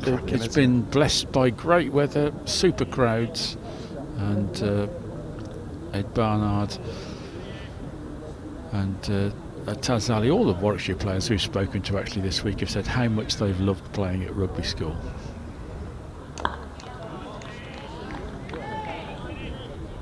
That's better, defended by Yates.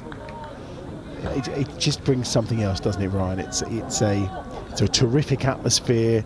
It is relaxing. It's enjoyable. It's everything that you kind of crave from county cricket, really. Yeah. A lovely atmosphere, and there's a connection, isn't there? But you're so close to the action.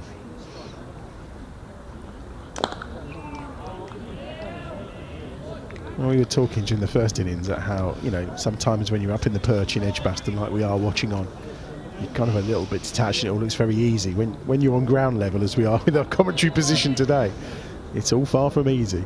It is, yes, and I mean Edgbaston, we all know what a great stadium it is and the great atmosphere, but there is room for outgrounds as well, I think, and this is a lovely one.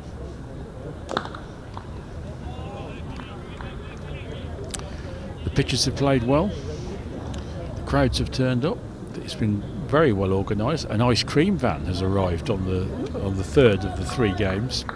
He would have made an absolute killing on the first 2. I was going to say.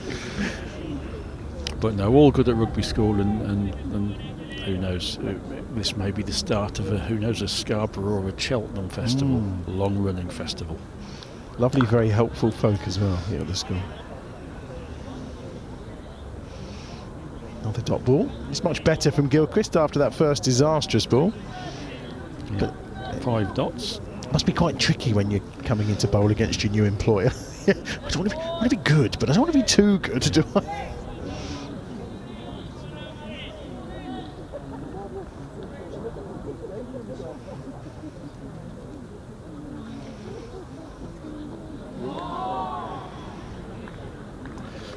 Yates decides to have a little dart at that one. No contact, end of the over, and apart from those 4 wides, pretty decent over all in all from Nathan Gilchrist. 9 without loss then from the opening 2. And there we are, the picnic bags are in, the foldable chairs all out. Lazy afternoon in the sunshine. What I am very pleased to see is there are a lot of sun hats on today. A few bare-chested men around as well. You haven't gone down that route. No.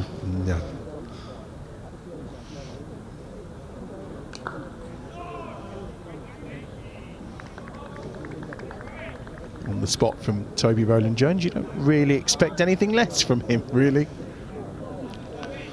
Yeah, very fine cricketer. Very much a senior player amongst a good crop of youngsters here for Middlesex. Several of whom showed what they can do with the bat, but 4 of the top 6 for Middlesex got past 30. None of them got to 50. That was probably just what the innings lacked, a real major contribution. There were a couple of 50 partnerships as well, weren't there? You just, and all it was those moments you thought the game was just starting to drift away, but Warwickshire took wickets at really key points, and I think we reached that 30 over point. To me, it felt like the game was just meandering a little. Yeah. But then all of a sudden, I think they took about 30 runs maybe off the next 10 overs, and it was a terrific turning of the screw from the Warwickshire spinners that ultimately led to the 2-1-7 all out.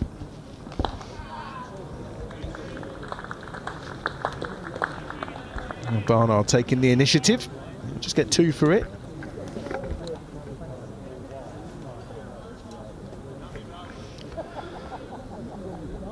Yes, Middlesex were 157 for 3, with 2 top order batters going nicely, and then lost the last 7 for 60. So that was really good, professional, ruthless stuff from the Bears in the field and with the ball.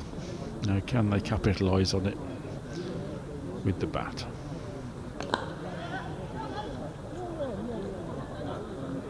Going to get 2 here. Well run by Yates and Barnard. These two, this familiar opening pair from this competition over the last few seasons, of course. It's pretty decent as well to have bowled all 3 teams out here inside the 50 overs. Not sure Kent put up too much resistance on Wednesday, did they? No, I think Kent's coach Adam Harley seemed a bit despondent at the end. Got 1 or 2 problems down there.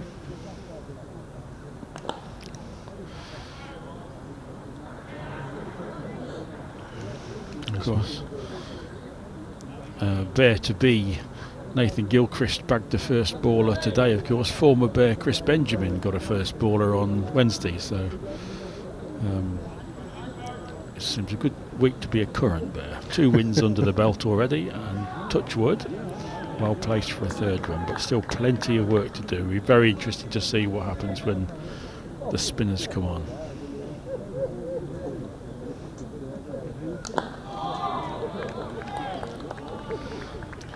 We saw spinning the power play from the Bears. That was Yates who bowled the 10th over. In fact, that was what was quite creditable about Yates, wasn't it? First 3 overs went for 27, next 7, 1 for 21. It was a kind of real turnaround. 14 without loss then after 3 overs.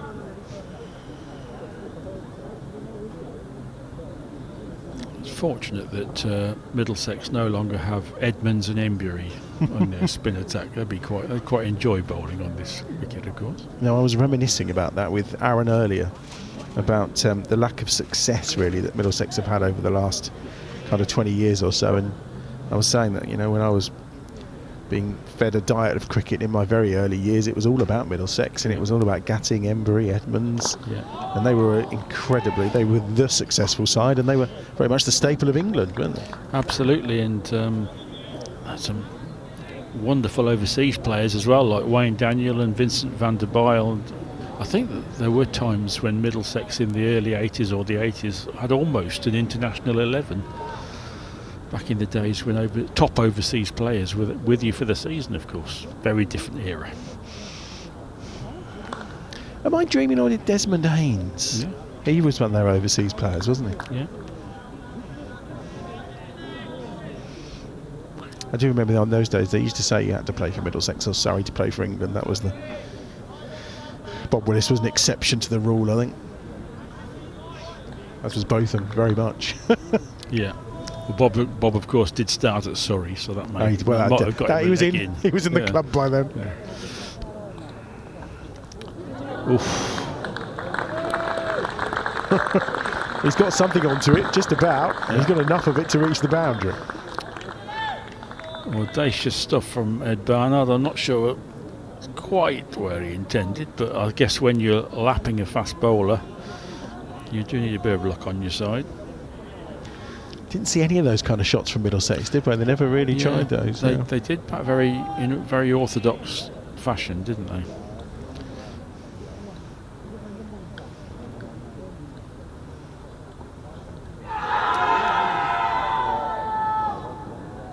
Big shout from Gilchrist, and Cracknell behind the stumps. No interest from our umpire. Didn't look a bad shout, did it? I wonder if he got a little bit of bat on that. Zarnard looking a little circumspect.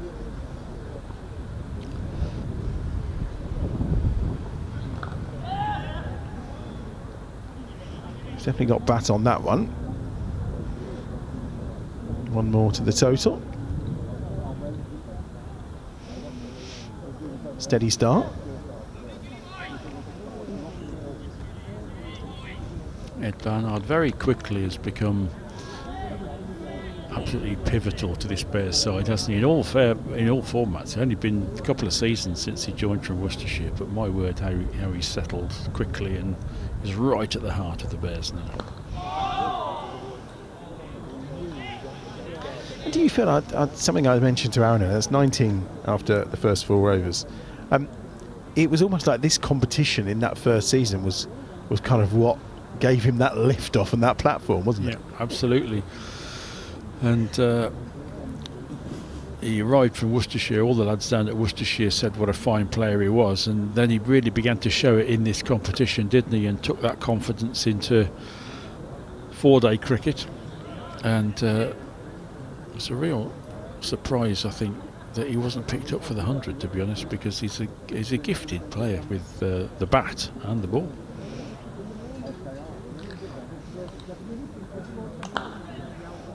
Got a lovely shot from Barnard, and that's pure timing all the way to the boundary. Almost no force in that, was it? As you say, it was pure timing and beautifully done. 23 without loss, and when you're chasing a relatively small total, each 10 goes 20 to 30, it just feels a step nearer to where you're going, a significant step, doesn't it? And Warwickshire started quite well. The total required already down to 195. It was so effortless that it's almost like you looked and thought, well, this fielder's close to that, they may cut this off, but it was always just gathering pace as it ran away to the boundary. Right, lovely shot.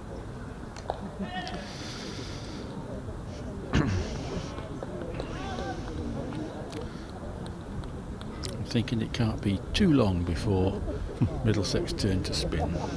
Well, they've got plenty of options, haven't they? Coleman, Fernandez, De Queires, it's Fred Titmus. Oh no, he's retired, hasn't he? They've got a fine history of spinners, haven't they? They have, yeah. They have.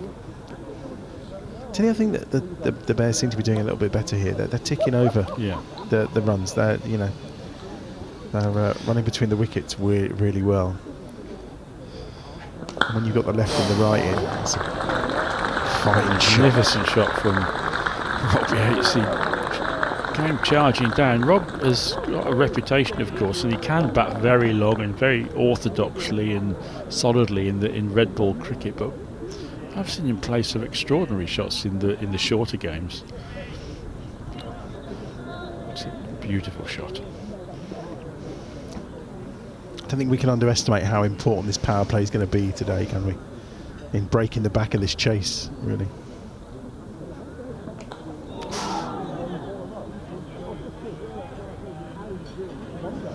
Got away with one a little bit there, lucky not to drag that one on. Handy 9 off the over so far.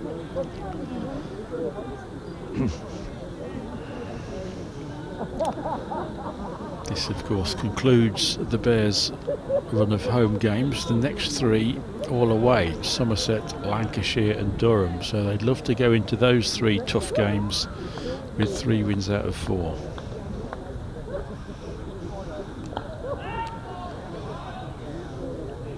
Yeah, we'll be back on the stream, back at Edgbaston on the Tuesday after the bank holiday Monday.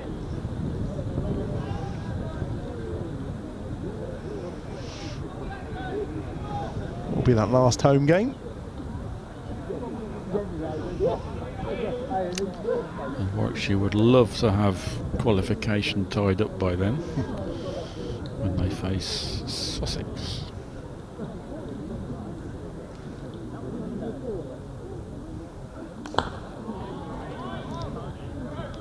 Return of Mr. Farbrace. And Mr. Robinson. Yeah, indeed. 28 without loss after 5 overs. Good, solid start. No one's coming, Brian. You stand a bit longer. I know. It's very casual today, isn't it? Gazing longingly at the urn, which is full of gorgeous coffee, but I'm not going to be there just yet, it seems. This kind of happened earlier, to be fair. Me and Mel sat here, and before we knew it, 15 overs had passed, and no one had come to interrupt us. So we were just chatting away quite merrily. Over 6 then, another one from Nathan Gilchrist to begin, from that Chapel End.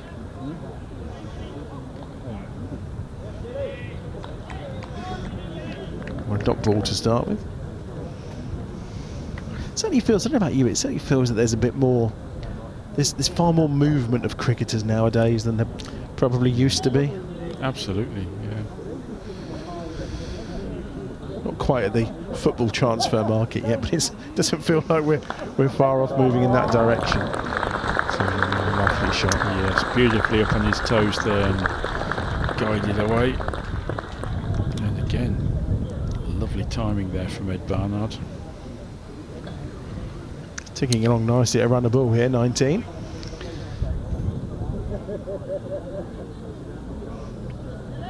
Yeah, just looking at the Bears side today, there's quite a few homegrown players in there, of course, but we've got Barnard from Worcestershire, Alex from Lancashire.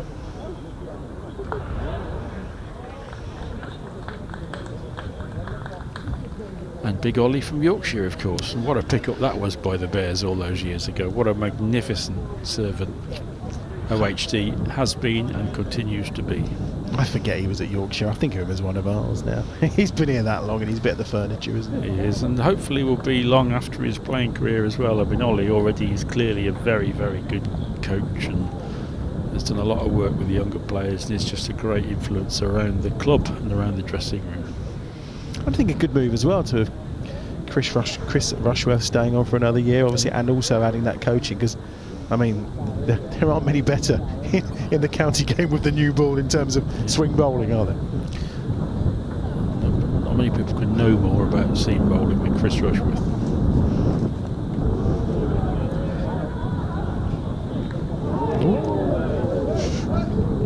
It's caught Yates.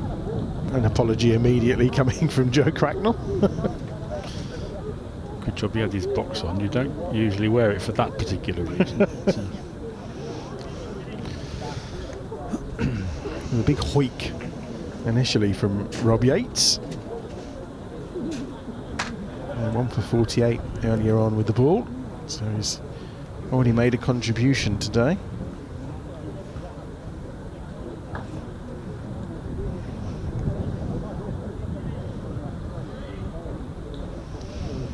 Have a little go coming round to Yates. Change of angle and beats him. Or coming over, should I say. Just a shift in angle. Asking slightly different questions.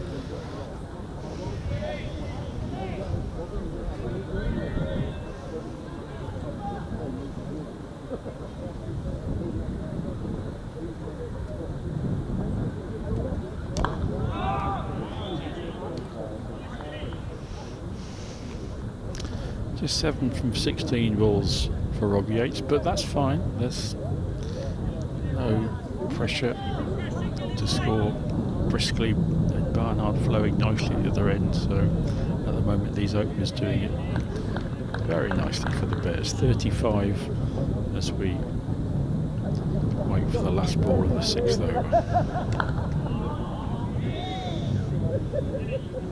It's going to be a dot ball, another dot ball, and that's the end of the over. Brian will depart. Phil's going to come in and join us for a bit. Lovely to have Brian alongside with those pearls of wisdom and those years of experience. 6 overs gone, 35 the score then. And looks like Roland Jones is going to get himself another over, so not yet turning to spin. But as we say, I don't think it's going to be too long before we see a bit of twirling and some finger spinners potentially, given the success that the Bears had in the latter stages of that innings, Phil.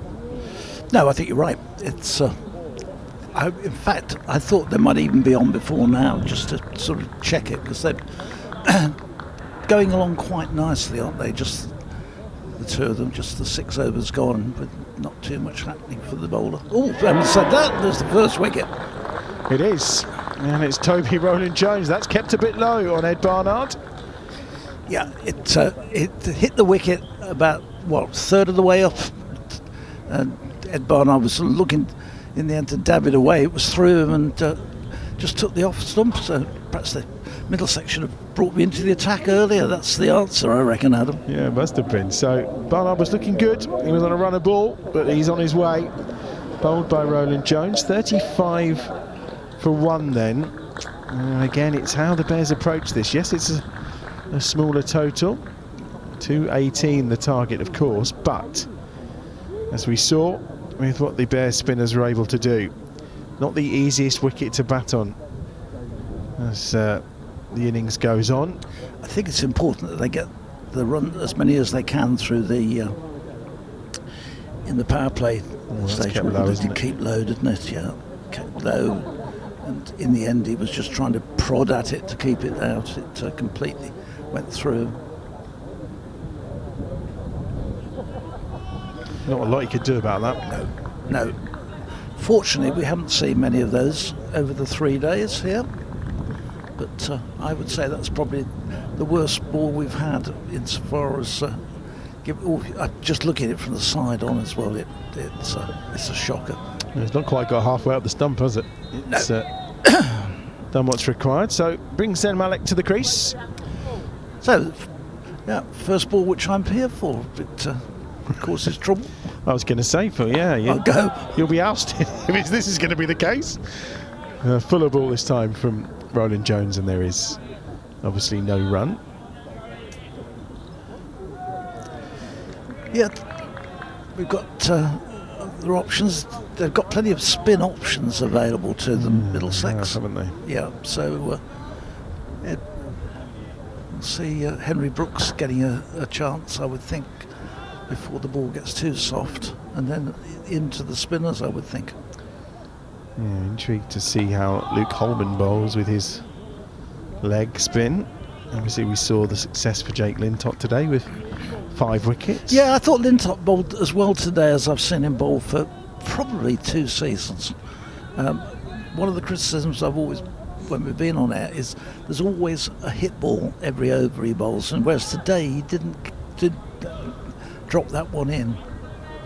He bowls some really good balls, then the next one is a half tracker, and they thump him away. But today it was a good line, good length. Maybe that bad back was a good focuser for the mind when you've got so many other things to be worrying about as well. Yeah, could be. There's a few times he looked incredibly uncomfortable in between deliveries, but to take a 5 for when you were moving as stiffly as he was, shall we say, during the spell was very impressive. There's the secret. That's what they've got to do.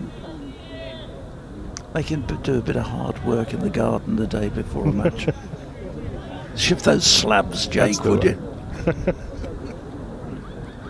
36 for 1 then. A couple of balls left in the 7th over. Good over this from Roland Jones so far. A wicket, and has only conceded a single. And Yates is covering up again. It isn't a huge total, but the key is about how they go about it. And I think you're right. Yep. Get as many as you can in the power play. Well, they had a terrific power play against Kent. Nearly got best part of 100 on the board, and that set them up for that. What in the end I think was a disappointing total at the 280s, and they looked all the time as though they were going to be well over 300. I think to be fair, the kind of 30 over stage today for Middlesex being 150, we were talking about a score around the 280, 290 mark, even potentially pushing on to 300. But I think, as Brian was saying, he saw Powley when he was walking around the ground earlier, who said this is the kind of wicket where you can lose 4 or 5 very, very quickly. Yeah, which we saw. Well, this of course is the second time this wicket's been used, so it's probably going to deteriorate a little and give more assistance to the bowlers. But Mel was saying quite interestingly that on the pitch ratings, the pitch that was used on Sunday actually got a higher rating than Wednesday service, yet they've used Wednesday service again. Well, they'd made that decision before, right at the beginning, that they were going to use the Sunday one once, and this was going to be a dual.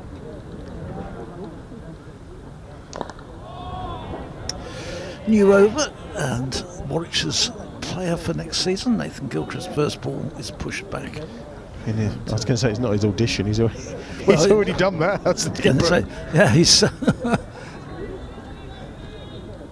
He was trying to convince anybody he's an all-rounder, then didn't start off perfect way. First baller. Yeah. No, he wasn't a first baller. I do him a disservice. No, he was, wasn't he? Oh, was he? Yeah, I think Brian said he was out first ball, and then his first delivery with the ball was 4 wides. So it can only get better, I think, is the way on both fronts. Well, we waited for Chris Benjamin on Wednesday to come back in and punish Warwickshire, and say, look, this is what you've missed. First baller for him. It's not a move that's really worked out that well for him. No, not really. I think as well at the end of his career with Warwickshire, a lot of that promise had disappeared a bit. This next one is pushed from the crease by Malik and out into the offside. There's no run. When he first burst into the team, really via the one day cup and the 100. Which he got into based on really one very good innings in the T20. We did, yeah. I remember that one. And he took, he was regularly scoring runs in that first season. Then he scored 100 for Warwickshire. I think it may have been on debut. He got 100 in the Championship. This one is driven away through extra cover by Malik. That's a nice looking shot. It's going to probably go to the boundary. It's going to be chased down, stopped just inside, and they will get back for 3 runs. So nicely timed, nicely placed. Long boundary, probably the longest boundary on the ground. He tried to pick out there with that cover drive, but takes Warwickshire on to 40 for 1 in the 8th over. Yeah, it was a nice shot now. Very nicely played by. But his one-day form disappeared, and it's really, I thought the change of county might change that, but it hasn't significantly. He's also not been keeping wicket in the Championship down there as well. I thought he may have been keeping wicket too, but they've stuck with Harry Finch with the gloves through most of that period as well. But it's not been a good season for Kent. There's been a lot of chopping and changing, and I don't think the Adam Hollyoake reign has got off quite as well as they hoped it would have done. I thought that they would be a bit too strong for Division 2, but quite the reverse. They've struggled, and as a result, they're lounging at the bottom of the table. lack of consistency and big players scoring runs. And Yates comes down there. Well, in the end, he ends up nowhere. He comes down the wicket, but also steps back to give himself a width. Ends up sort of dabbing at a ball which goes over the top, probably over stump height through, but ends up in an awful position. And if you look at the replay on that, Rob Yates really, I don't think there's any classic cricket shot involved in that. I think a little bit of Gilchrist saw him coming, but you've got to commit. If you're coming, you're coming, as they say. There's no point doing half measures. And they just think about a single, but decide against it. Probably a wise move. End of the 8th over then. 40 for 1. And decent over from Gilchrist. Yates on 7 off 22. Malik on 4 from 6 deliveries so far. So another 178 required. And I think we're going to see another over from Toby Rowland-Jones. Yeah, 1 for 19 from his opening 4 overs. And having seen that ball keep low, he may be looking for that spot again. If he can get that a couple more times, he'll put Middlesex right in the pound seats. Josh Dekenes is dropping his subtle hints as he practices his bowling just in front of us here at Rugby School, because we are well positioned down by the boundary rope. And that's a good ball again from Rowland-Jones, just getting the better of Malik outside off stump. Yeah, just shaped away a little bit from him as he pushed forward to that one.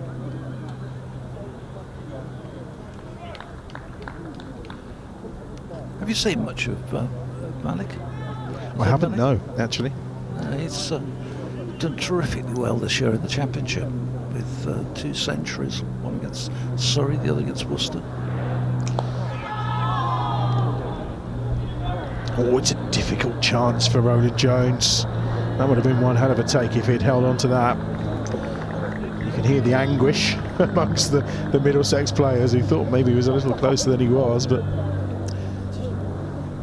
those are the sort that if you do need to take when you've got a small total. You've got to grab and hold on to everything which is possible, but that really was a tough one for him. He's had plenty of back problems over the years as well. The opportunity to get down that low. Soft hands from Malik, and it gets him 2. Yeah, good running there as well. They've set off with a real purpose, knowing that ball, because of the soft hands Adam is describing, the ball wasn't speeding down to third man, and he'd got to get in, pick it up and get it returned, and they were actually turning before the ball was in his hand.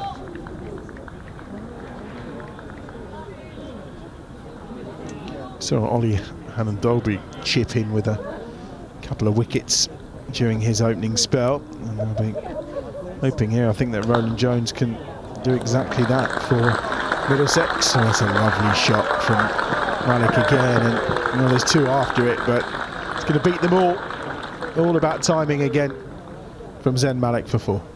I thought for a second there Ben Geddes had given up on that one, but I don't think it was going quite as quickly. Whilst it was a beautiful shot, I don't think it was going quite as quickly as Ben Geddes first thought it was. He sort of gave up and sort of said, oh well, I'll amble. Then he started realised it wasn't travelling quite as quick and started sprinting after it. You are spot on there, Phil. Actually, that's exactly. He was just ambling to start with, wasn't he? And then all of a sudden felt it was time to get moving. So, but it was 4 more to the total. 46 for 1 then. So these runs are coming along.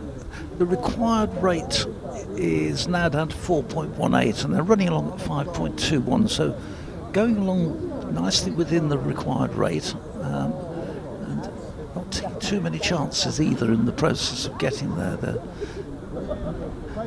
can do this really by just picking the singles up. And Jones will complete his 5th over, and it's a dot ball. So 46 for 1 then after 9 overs, and looks like Gilchrist going to get another from the Chapel end with the score on 46. He's 1 for 21 from his 4 so far. So at this point we saw Rob Yates come into the attack for the Bears. Yeah, that was a bit of a surprise. I didn't think Rob would come in that early, but he started off as though he hadn't had a bowl for a few weeks. But was it number 27 off the first 3, wasn't it? So. Yeah, but then he settled into a much better, tighter line. And we were talking about that period from when they were 150, 160, that Middlesex didn't sort of push on from that. And the spinners with Rob in there really did a good tight down. They all picked up some wickets, and obviously Lintop was the chief wicket taker, but I thought the spinning unit bowled extremely well. Here's Gilchrist starts a new over from the chapel end and into Rob Yates, who turns this to mid-wicket, and there's no run. The crowd today, I think, is probably a little bit down on what it has been the other 2 days, but it's still a decent crowd, and I think this fixture has been a real success. We've been blessed, of course, with the weather here for the 3 days, and any out ground you need decent weather. Yeah, you certainly do. We've got decent weather, a decent setting, and also momentum with the Bears as well, which is always helpful, isn't it? 2 wins coming into a 3rd game is always nice. It's Friday as well. We are in the kind of middle part of August, aren't we? I'm guessing people are away on holiday, and I just love the idea potentially of if you could get a championship game here in June or July, it would be fantastic. The problem is June, I can't see that happening because the youngsters are at school. Gilchrist into bowl and driven just down to short extra cover. Probably a very, very tight window, isn't it, where you could potentially try and get it away. I think it has to be July, August, and the problem is with that, it looks like July is going to be dedicated to the T20, the Blast, and August to the 100. And that's ultimately complicated next year by the Women's World Cup, isn't it? The Women's World Cup, yep. Just about all of these things into the mix. Yeah, absolutely. No, there's no shortage of cricket to try and squeeze in somewhere or another. That one's just a little bit of movement there for Gilchrist, away from Yates. And we have at Edgbaston 1 or 2 other grounds the same, but we have a lot of matches for the World Championship of Legends. Indeed. Which more revenue, more cricket.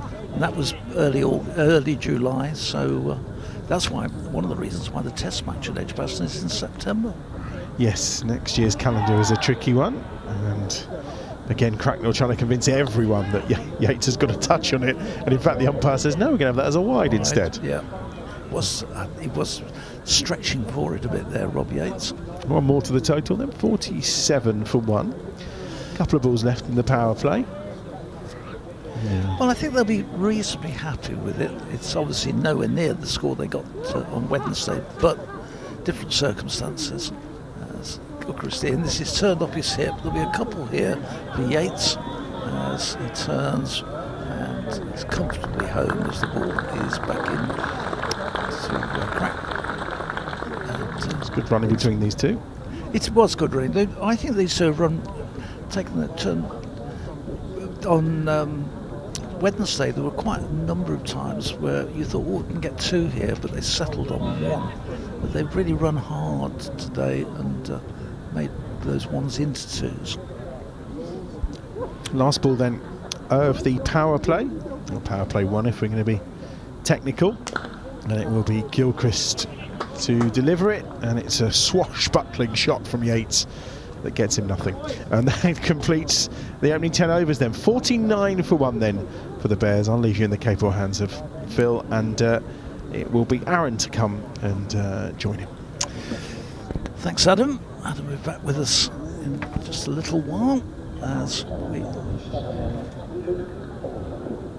So Luke Holtman coming in to bowl from the Oak Street end, and reversing Toby Roland Jones at the end of the power play, and the replacement at the mid-wicket end is Aaron comes back to join us.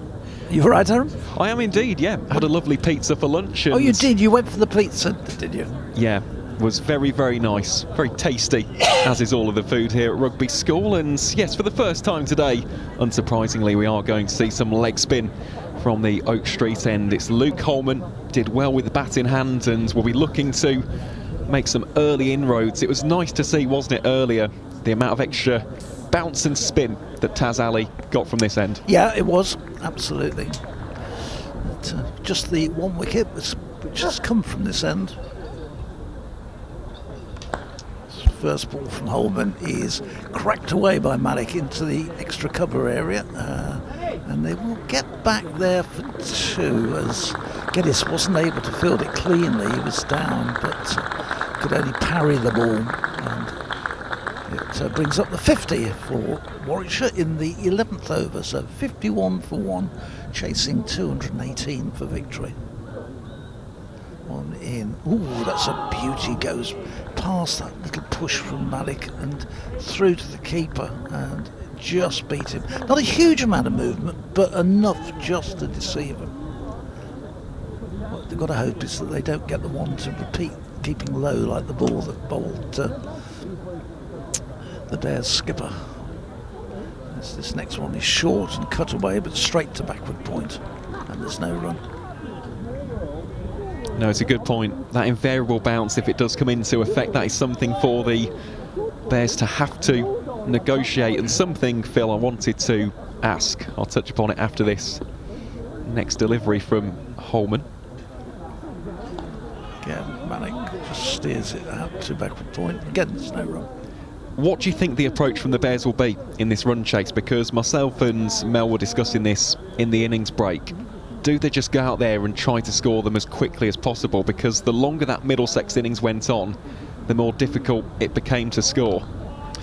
Yeah, I think when you're only looking at 4 and over, which is basically pushing 4 singles, I think they'll just keep going and letting it accumulate. Pick up on certain overs, perhaps get 6 or 8, and that as a bonus. But I think they'll just work it steady. I don't think they'll go out for a thrash. Holman bowls, it's a short one, and it's cracked away out to the cover boundary where Fernandez does the fielding. Stood out here.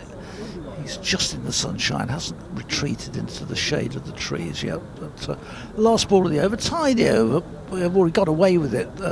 Dropped in a couple of shorter deliveries, but they picked up 3 off the over, 3 or 4 off the over, and it just keeps up with the scoring rate required. So we're going to have a double change by the looks of things.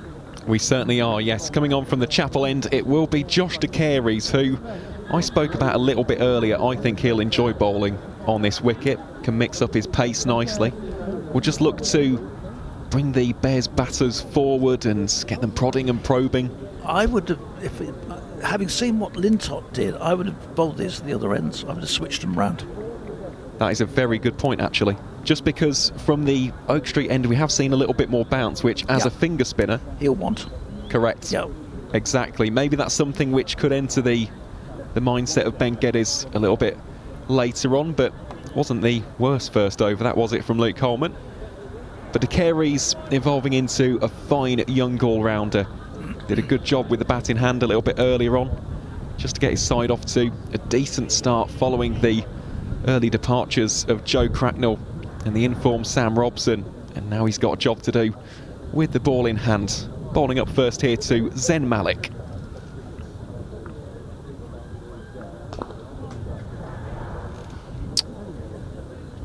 And even though this is a turning surface, I don't think Zen will be too fazed by this. As you can see, he's a very busy cricketer in the crease, looks to rock back and shuffle forward. A little bit of a pain for any spin bowler. What he's got to do, Josh De Carey, is he's got to make sure he's giving the ball a chance to grip and bite, and he can't afford to be pitching 2/3 of the way down the wicket, because that's just going to go back and they'll be able to play those balls pretty much to where they want to and pick up the required rate. Yates goes on the reverse. There's a huge appeal from De Carey's. Wasn't a bad shout either. He's not got it, but swinging across the line there was Yates. I think, may just have got the rub of the green there, Rob Yates. Suggests it's a repeat of he needs. Well, he goes for a carbon copy, beats the dive of the fielder. And that one far better executed by the Bears opener. Warwickshire now 57 for 1. You get the two extremes of that reverse sweep. You get the first one where you think, why has he played that? He could have been LBW. The next time he does it, next ball, and it goes for 4 runs. You think, what a good shot that was. I think you just have to accept that that's now part of the game, and they're going to do it. They're not going to drop that shot. They certainly aren't. And of course, Rob Yates, his background's in tennis, was a youth champion, yeah, wasn't he? I was going to say, that's exactly what he was. Rob Yates' mother taught my grandson at school. Yeah, one of my grandchildren at school last year. Well, here he is batting. Rob Yates again sweeps that one down towards deep backward square leg for 1. Orthodox sweep this time, as opposed to the reverse sweep. But for those who play tennis and field hockey, the reverse is a natural shot, isn't it?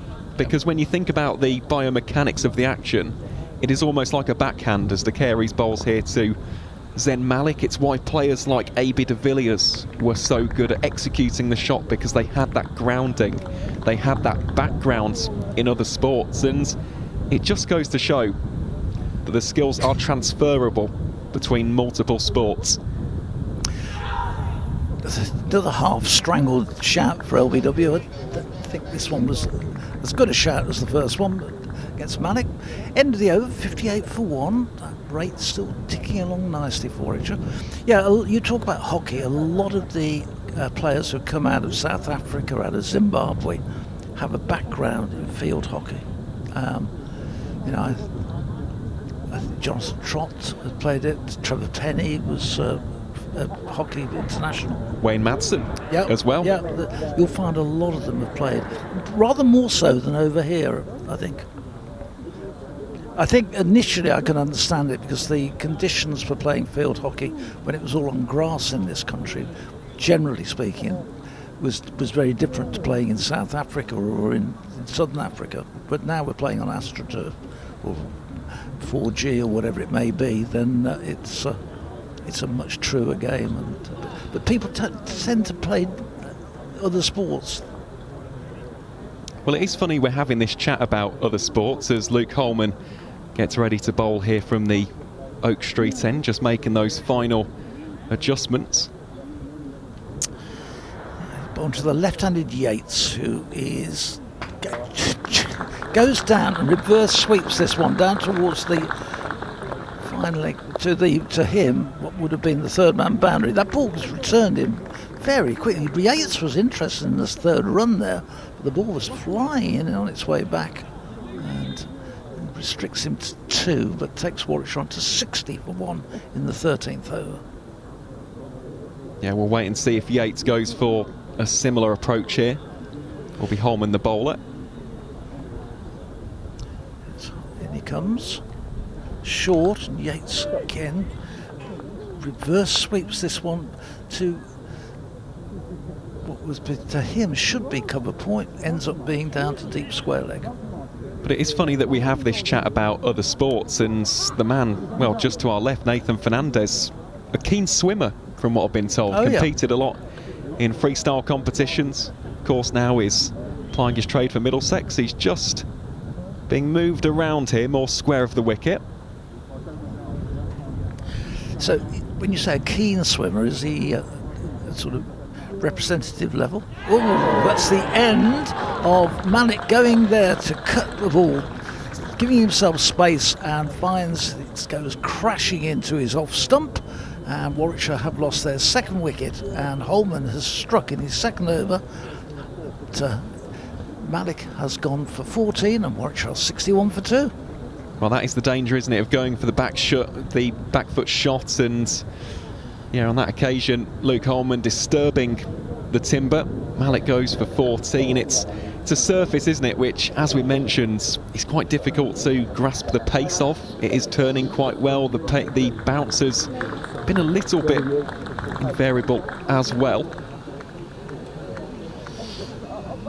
I think I came back in a bit, hit the ball, stumps about 2/3 of the way up. But, just watch it from head on again. Yeah, came back in and took the outside of the off stump. Beautiful delivery from Holman. And in the end, Malik was really playing all over the top of it. And as a result of that, it will be Alex Davis, the new man to come in for the Bears. Of course, here against Northamptonshire, 123 from 123 deliveries. Really galvanised the side, didn't it, after a difficult start against the Steelbacks? Absolutely, and he joins his normal opening partner, Rob Yates, so this would be Warwickshire's normal opening pair for the championship. Yeah, it was a terrific innings for Alec Davis. He's struggled this season a little bit. He's got plenty of runs in the championship, but he hasn't made the big runs that he did the year last year. So, but Holman has got that wicket which Middlesex desperate to get. They couldn't realise they need to keep taking wickets and pin Warwickshire back. So Holman in again now to bowl to the new batsman, Alec Davis, who goes in, pushes into the offside, wants a single, to carries it in quickly and prevents him getting that. 61 for 2. Yeah, players used to play rugby and all sorts of things, football, but now they're basically on a 12-month contract. They've got to play cricket. And this one, he goes to cut.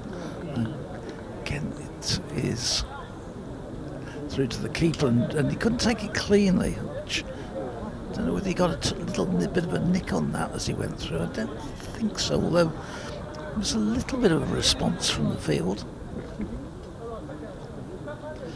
But I don't think they'd encourage anybody to go and play anything serious. This next one pushes into the offside and there's no run. I am just intrigued about the approach here from the Bears, as Warwickshire 61 for 2 now after 13. They require 157 of the remaining 37. It's a tickle over 4.2 runs per over if they are to get this third successive victory. I do wonder if the Bears could just be a little bit more proactive against the spin. It feels like they've been sat in the crease a little bit too much at this stage. Yeah, I think that's the worry, if you're a Warwickshire supporter, that they could just get themselves into the trap here and it's allow Middlesex to get on top of them with the spin. That's an easy thing to happen as well. We've had 13 overs. Our scoreboard's only saying 11 overs, but I'm sure we've had 13.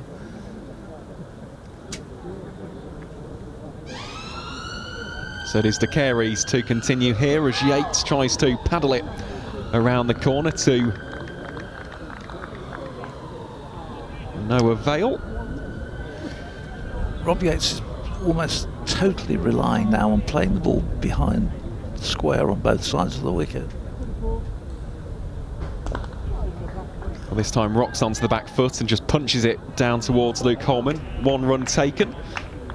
Nice to see Dane Villas as well, the Middlesex head coach, just to our left here in the commentary pavilion, just watching along. Hopefully he'll be looking at his side and very impressed with what I've seen, especially from the 2 spin bowlers. Of course, with the left-hand, right-hand combination change here in the field as Nathan Fernandez comes down to deep backward square leg.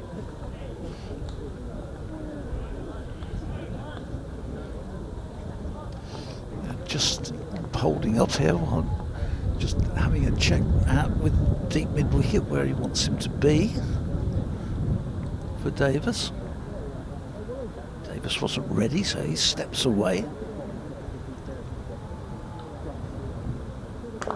That one's slightly shorter, swivelled round the corner towards the aforementioned Fernandez. Will just be 1 run as that one is zipped back in. Yeah, the moment you drop short, it just does give easy pickings. It's that ball which is up, which they've got to really keep that length. Yates again opts for the back foot down towards Luke Holman. Slightly better placed than the last one, allows the Bears to come home for a comfortable 2. This is a really fascinating passage of play though, isn't it, Phil? spin from both ends, a little bit like we saw with Lintop and Taz Ali and Vance Jarney towards the ends. Feels like this could be a pivotal area of this run chase. Yeah, absolutely. I would suggest, though, that having Alec Davis out there, he's not going to be prepared to sit on it. He's not the sort of player who'll just sit on and push. He will want to get on with it. What they've got to make sure is that they don't just they don't throw their wickets away in the process of doing it. They accumulate, but that they're looking, as they have done this over. They've already got the 5 off this over, so anything else is a bonus. Davis himself looks to cut that one fine. Will be a little bit of a chase on here for young Jamie Feldman, who scoops it back and limits it to just 2. So in the end, not a bad over at all for the Bears. Goes for 7 runs. Yep. Warwickshire now 68 for 2. Yeah, and when you've got a required rate of 4.5, then you get 7. It does buy you a little bit for the next over. Certainly does. But I imagine we'll see this for the next few overs at least. Yep. Luke Holman and Josh DeCary's bowling in tandem. Of course, Middlesex do have Nathan Fernandez, who can come in with that finger spin option. Very useful as the game goes on, and it's certainly a wicket which is providing plenty of assistance for the spin bowlers, both finger spinners and wrist spinners so far. I don't think they've got quite the options that Warwickshire had with the spin bowling. They've got them, but Warwickshire had 3 or 4 options available. They obviously had Taz Ali and Jake Lintop. They had Rob Yates. We saw Dwayne having a bowl. There was Malik was there, who could have had a bowl as well. But so they had got other options available if necessary. Whereas I don't think Middlesex have quite got that. But and of course we still haven't seen Henry Brooks have the ball yet. But again, I think that which end they bowl Henry Brooks from, probably bowling from this end, which Holman's currently bowling at. As he's in short, and this is whipped away, but straight to Fernandez, to Carries down at deep backward square. Hit it, really picked it up well, Yates, but couldn't have actually been more arrow straight than that last ball. So 68 for 2. Yates 21. Davis is on 3. Field again just being reset for Holt, with Davis waiting. He's in and bowls and gives that plenty of air, and Davis lifts that straight to deep. It was a full toss and he hit it straight down the throat of mid-off, and that's a soft wicket from Warwickshire's point of view, and Davis knows that was a soft wicket. And Warwickshire have lost their 3rd wicket, 68 for 2. Yeah, big wicket to fall that. Alex Davis, he's been in good form here at Rugby School, but on that occasion the eyes just lit up, didn't quite have the elevation to beat the fielder. In the end, it's a pretty comfortable catch which sees the Bears lose the 3rd wicket, and well, pressure now really beginning to mount on the home side. Holman certainly doing his job. We thought he'd be dangerous, already has 2 wickets, only at the start of his 3rd over as well. As we see the replay of this one, met it on the full toss, and in the end just didn't quite have the connection he would have hoped for. Simple catch there for TRJ. Well, he didn't get through with the shot really. He came down to it, played the shot, and it almost like checked it rather than going through with it. He needed to hit it over the fielder, but anyway, he's gone. But as the 3rd wicket falls, Warwickshire have work to do here. It's a good time, actually. I'm going to change it at the end of it. I think it's now, do it now while they're doing a batsman change and bring in Mel. Perfect. Well, thank you very much to Phil Britt. We will have that change in the commentary box as he departs for a well-earned break. We'll hear from Phil later on. And on in Phil Britt's place, in a few moments' time, you'll hear the dulcet tones of Mel Farrell as Hamza Sheikh comes into the middle. How Hamza would love to get some big runs today and contribute to a 3rd successive win for the Bears in the 2025 Metro Bank One Day Cup. Good player is Hamza Sheikh. Hasn't quite had the rub of the green so far in the competition. He's someone who's highly touted in this part of the world, and someone who a lot of people, Mel, I think you'd agree, think has a very bright future ahead of him in this game. Absolutely. what an opportunity it is today as well. Just these wickets falling. I always felt it gets harder to bat here, especially for the bowlers from this end. One thing about being side on is you really start to see the variable pace just come into it. We've seen some really shoot through low, other ones are popping up. That one, another full toss, met full-bloodedly by young Hamza Sheikh, and he gets a boundary off the second delivery that he's faced. Good shot that from the Bears' number 5, and that'll just give him a nice bit of confidence, won't it, to get an early 4 in this innings. Yeah, I think Alex Davies might look at that and go, yeah, that's how I wish I'd played the full toss before, instead of just chipping it straight to the fielder. It does give me an excuse, the fact that Hamza Sheikh is out there. I've got something to share with you because I think this is brilliant. As we all know, Hamza Sheikh, Zem Malik, both graduates from Saka. So quite amazingly, Zem Malik was the 10th graduate to get a professional contract. They've now had 18, and Zen only signed last August. It's bowled right up in the block hole. But yeah, so they've had 8 signed this year, and they are about to stage, as you see the end of the 15th over, 73 for 3. They're basically starting like a bit of a mini Saka IPL, if you like. And I'm really excited because I'm sort of involved with this. So next week, on the 20th, there's going to be a talent identification day at Edgbaston, followed by a draft. Now it's going to be streamed. I'm hosting the draft. I've never hosted a draft before. So that's happening next week. And the team owners, I say owners, not really, are 3 journalists from 3 very well-known publications. Stakaris, first ball, just watches that one through. So the 3 publications, the cricketer, George DeBell, will be selecting a team. From Cricinfo, Vish Hantaraja will be selecting the second team. Just waited for that one. And the third team is going to be selected by Yaz from Wisdom.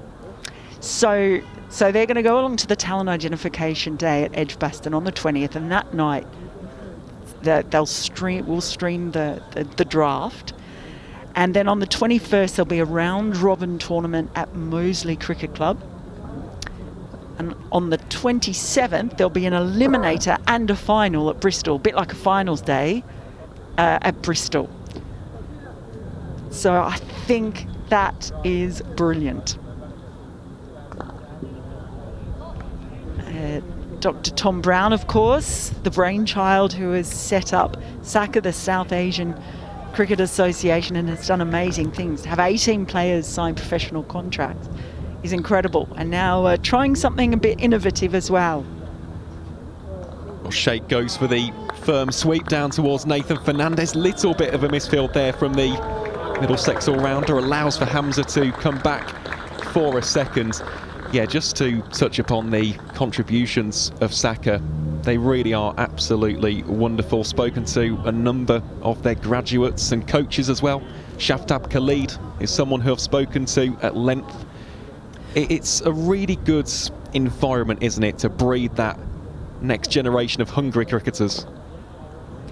Well, not even always next generation. Some of them have, these are players who have fallen through the cracks, who might be in their mid to late 20s. And there have been some amazing stories that have come through.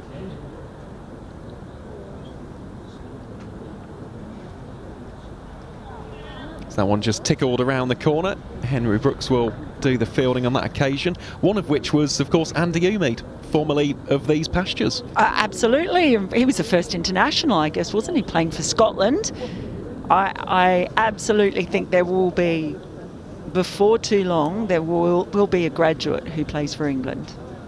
Speaking of England, I can't say it yet, by the way, but for those who are listening, the England teams have been selected for the upcoming white ball tour by South Africa, ODIs and T20s, and England's T20 tour of Ireland. So I can't say it yet. It's embargoed until 4 p.m. So in 12 minutes' time, and there's some news in there that will be of interest to Warwickshire fans, is all I will say for now.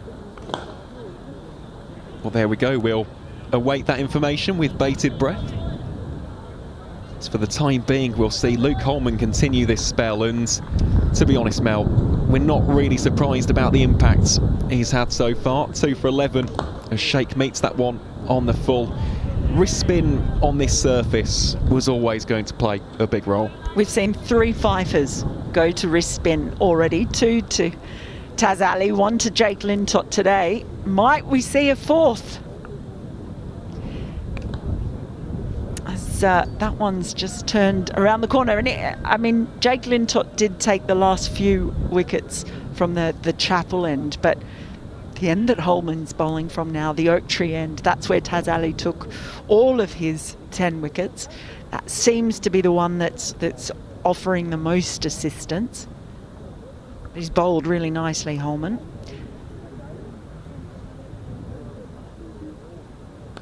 Bowling here again, full toss rifled back to the bowler for no run.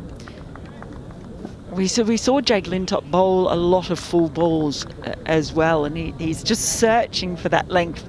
Probably a bonus that he managed to pick up the wicket of Alex Davies on with a full toss himself, but just willing to toss it up, push the length right up there. Again, full, but Yates has met that one quite well.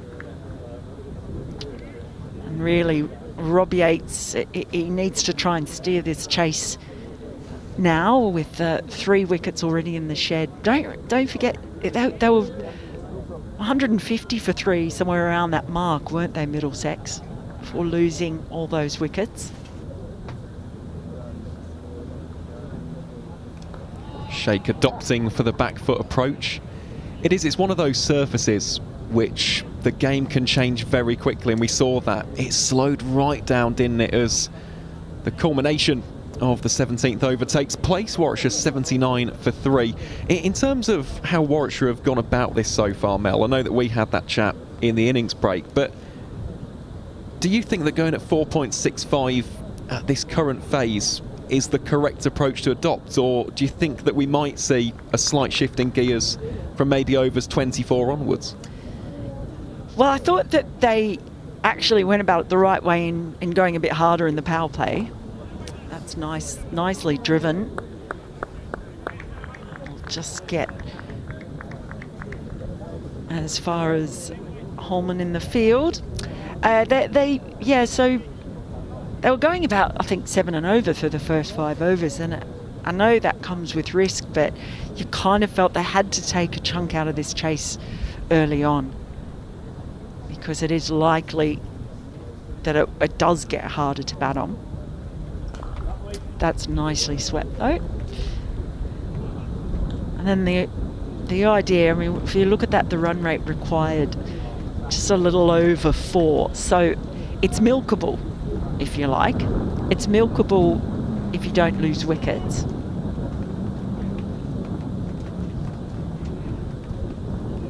It's going to require some patience, I think.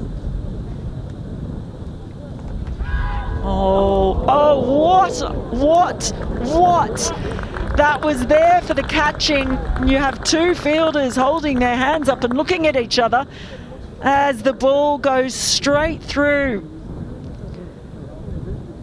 You were just watching on for someone to actually go for that.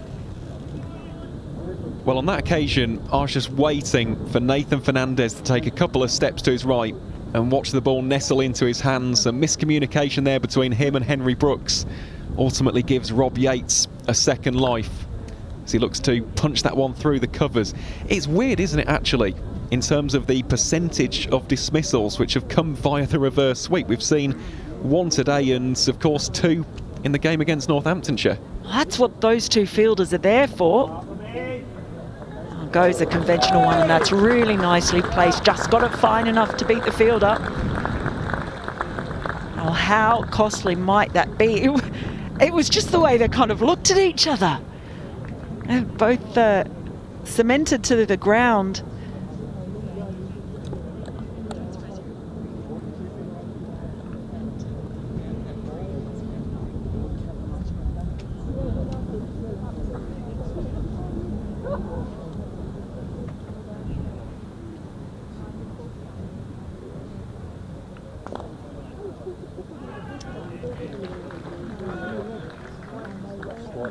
So that will be a dot ball to finish the 18th then. A pretty productive one in the end for the home side. Warwickshire now 89 for 3 as the partnership ticks on to 20 from 22. So these two not going at a bad run rate at all, but how different it could have been without that bits of miscommunication.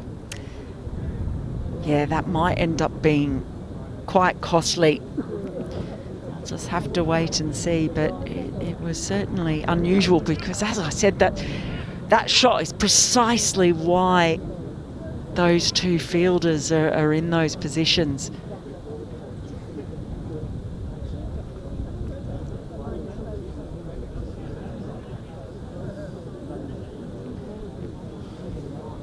I'm just going to have a look at that again.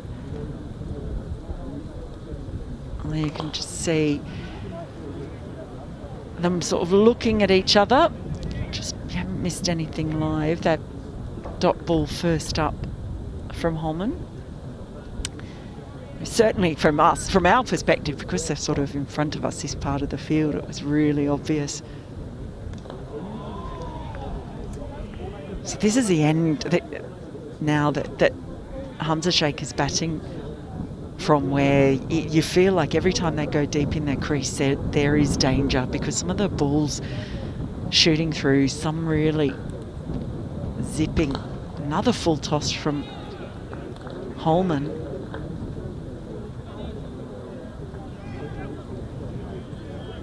Just over pitching on that occasion was the Middlesex leggy. And again, full, trying to just jam it underneath the bat of the right-handed Sheikh. He's not being punished for them though. It might have just seen what happened to Alex Davies.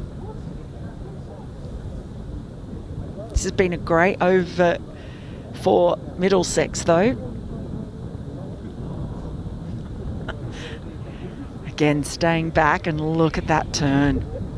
Well, it is funny you mention about the invariable bounce, because when I was on with Phil a little bit earlier, just slightly fuller than that, it kept ever so low. So there is inconsistency with the bounce on this surface, as Holman is attempted to be swept there by Hamza Sheikh.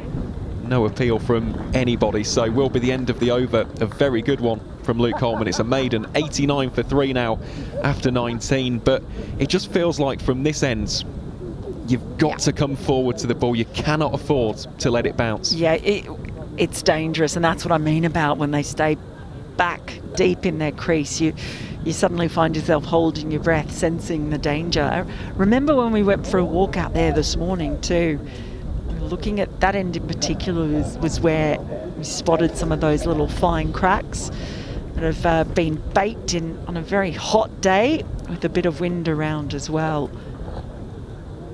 That won't displease the bowlers one little bit.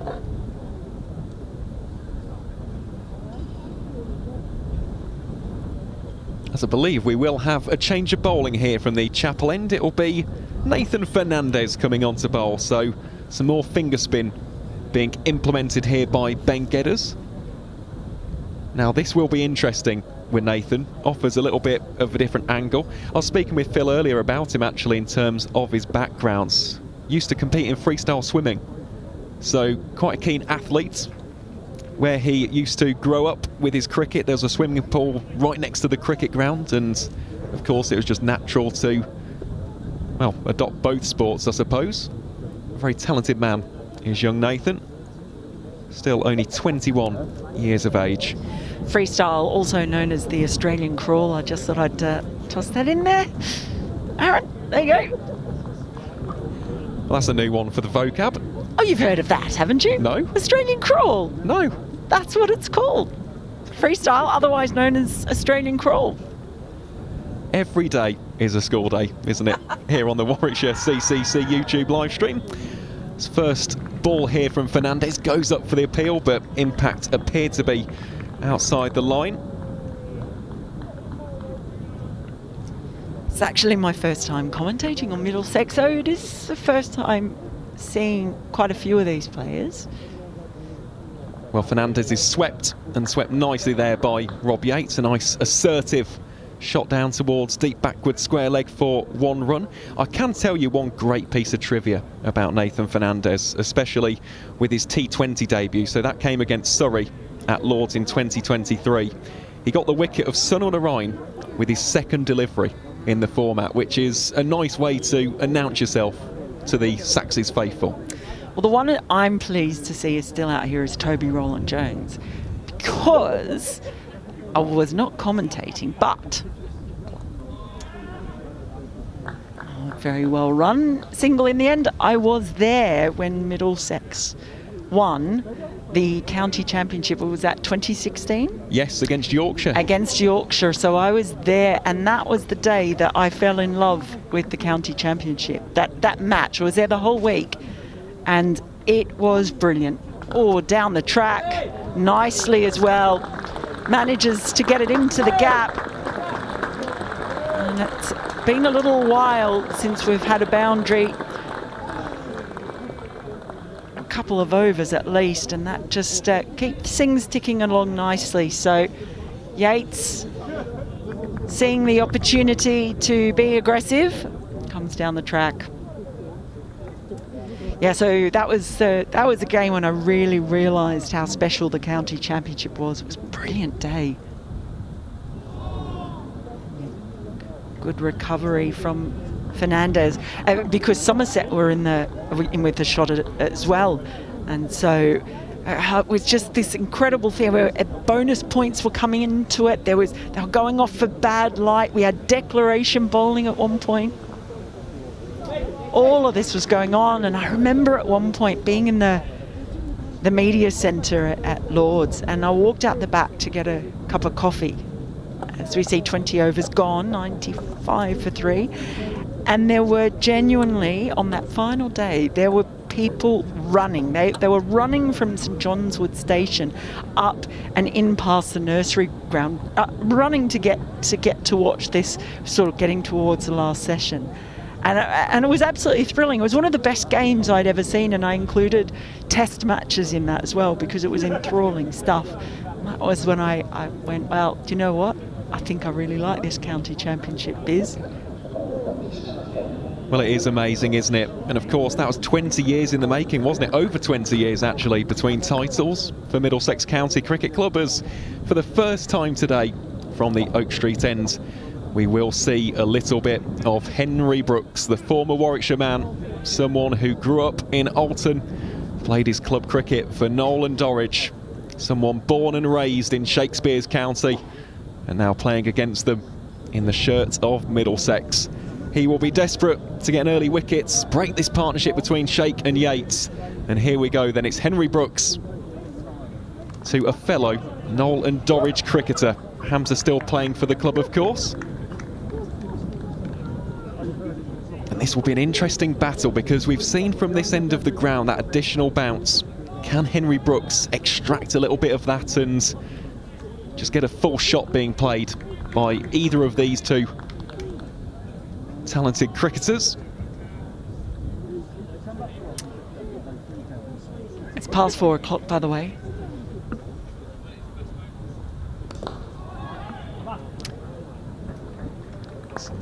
So that means we can actually let our listeners know that England have named their squads for those upcoming white ball series against South Africa and Ireland. And of particular interest to Warwickshire fans, Bears fans, is that Jacob Bethell has been named captain of the T20 side that will take on Ireland.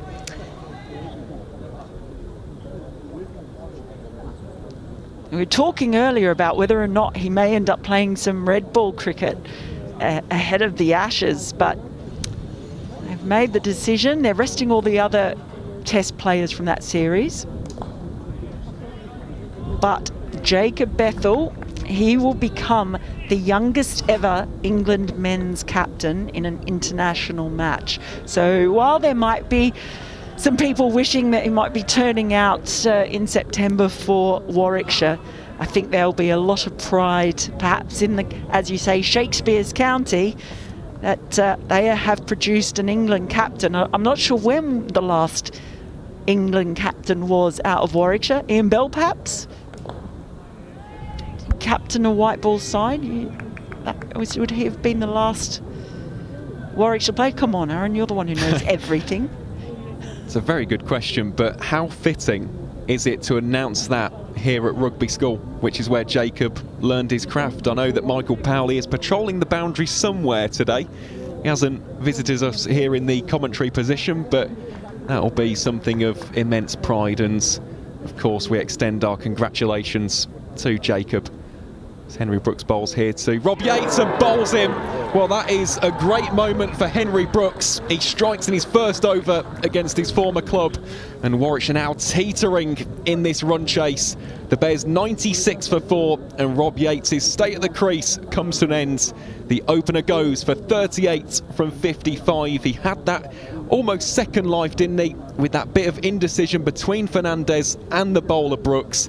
In the end, though, for Middlesex, doesn't cost them too many. That could prove to be a big breakthrough. Well, it really could, and you could see by the reaction just how much that meant to him as well. So we just have a look at the replay, just that little drag on in the end. Look at the way that he pumped those fists. Yeah, just an inside edge back onto the stumps, and all of that hard work. He played really well, Rob Yates, in sticking around there and being the anchor, but now someone else is going to have to take it on. Can't believe that he's done that after so much patience and hard work, but look at the excitement of Brooks. Absolutely delighted. Must be all that bit sweeter to do it against a former club.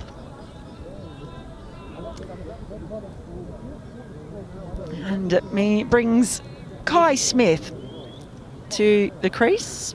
Spoken a bit about him today, had a lovely chat with him after the game. He's scored back-to-back half centuries here in rugby, and boy oh boy, Warwickshire could do with him doing so again.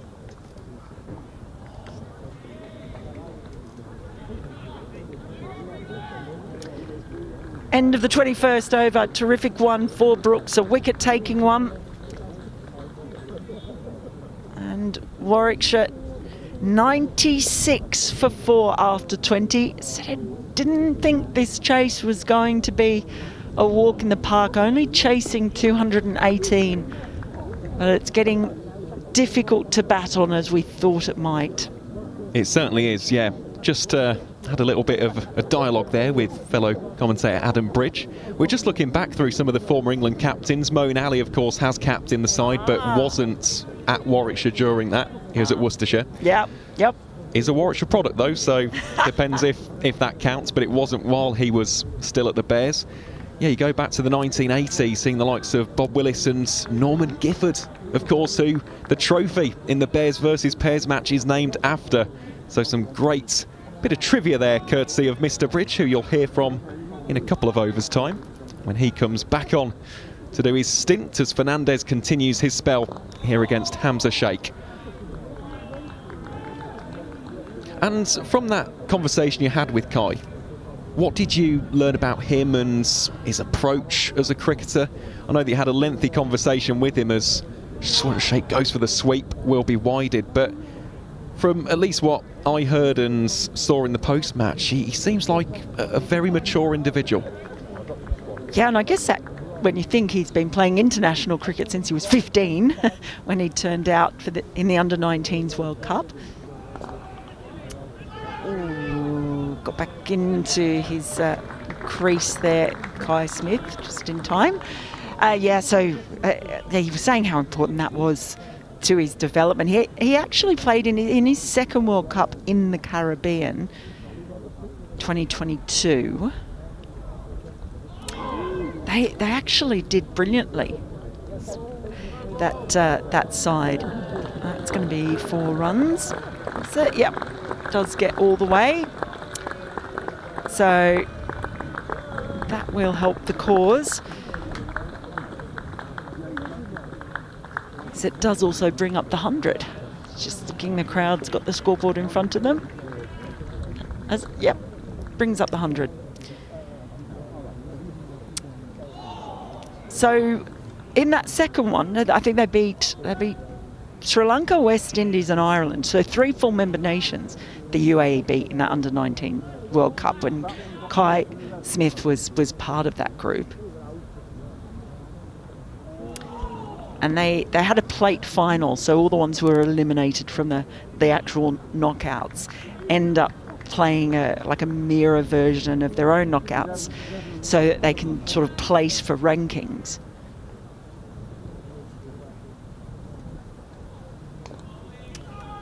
And Kai Smith actually top scored in the plate final against Ireland, and they won that one. So he said that was probably a really big moment for him as well, really exciting and fair play too, because for a country like UAE to beat 3 full member nations at under any level, but under 19s level is really, really promising. So we spoke a bit about just how important that had been for his development. And honestly, you just should have heard the warmth with which he spoke about Alex Davies. And in fact, I just told Alex that he was on the outfield, we were just having a bit of a chat, and I said to him that he literally said, "I love him to bits," which was incredibly sweet. And he said, I've been where he is, and he said he's a great kid, he is my little brother. Well, it's funny you say that, because myself and Phil alluded to that earlier, almost that big brother, little brother dynamic. It's a really healthy place to be in, isn't it? And so good as well for a young cricketer like Kai Smith to have that mentor, to have someone to guide him and put him on the right steps as he heads into the rest of his journey. Absolutely, and he emphasised the amount of work that he's been doing with Alex as well.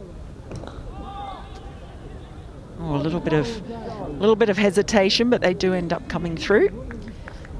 I mean, I did mention it earlier on commentary, but just all the work he's had to do in having grown up in Dubai and learning to keep in Dubai, such different conditions, and that was the biggest adjustment for him coming over. And once Dougie Brown recommended him to Warwickshire and he joined the academy, it's been learning how to keep in England. I'll tell you what, it's just not going to necessarily be easy working out which balls you can duck under. Might be one of those ones, those rare ones you don't want to see, where you've seen players duck under one and it ends up going on and hitting the stumps.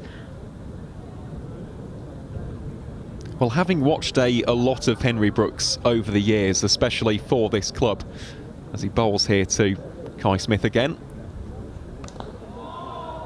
Looks to work it away on the onside. It's not often that you see that little bounce from a short ball from Henry Brooks. He is a gunslinger, so yeah, slightly ominous that. We've already seen the additional bounce on offer for the spinners, but even for the seam bowlers, guys who you would expect to just offer that little bit more venom, as you said, Mel, it's not coming through with the same carry in comparison to potentially other surfaces.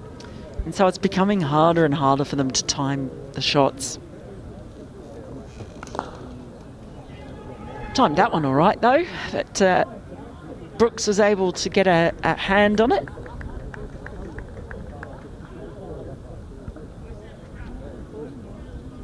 Good start this, isn't it, from Henry Brooks. Already got the wicket. Just 2 runs conceded in this over after 1 in the previous, and it's almost similar to what we saw from Adam Sylvester on Wednesday against Kent. An inspired spell, 1 wicket for 7 runs from 5 overs, just holding up an end. It is gold dust at this stage as Sheikh just flicks that down towards backward square leg, and a single will be taken. End of the over. Warwickshire 105 for 3, and when you look at the required run rate, just a touch under 4.2, 113 runs off, well, 27 overs. The runs aren't really the issue. It's the 4 wickets that have fallen, and it's the manner in which they've fallen, and also the signs that we're seeing, the warning signs, especially from the spin trio of Holman, Fernandez and Joshua De Caires. As I said, those first 5 overs, they were going at 7 and over.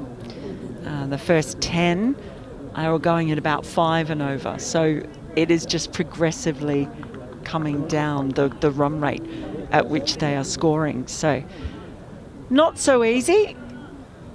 As we see Ollie Hannon-Dolby walk past his bare foot. So he's earthing. As that ball's turned around, flies away, and that'll help just ease the pressure a little bit. Yeah, Ollie Hannon-Dolby walking around barefoot, because remember Justin Langer used to get the Australian side to do that. They'd walk around barefoot, earthing, getting in touch with the soul of a place. Reverse there from Hamza Sheikh. Good diving stop in the end, saves at least 3 runs. And yeah, as soon as one county icon walks past us here in the comms box, another one enters. Tim Murtagh, of course, Middlesex legend, now involved at the club in a bowling capacity. One of the absolute icons of modern county cricket. Great to see him doing so well, still in and involved in the setup. Plenty of wickets between those two, OHD and Tim Murtagh. I was just thinking that.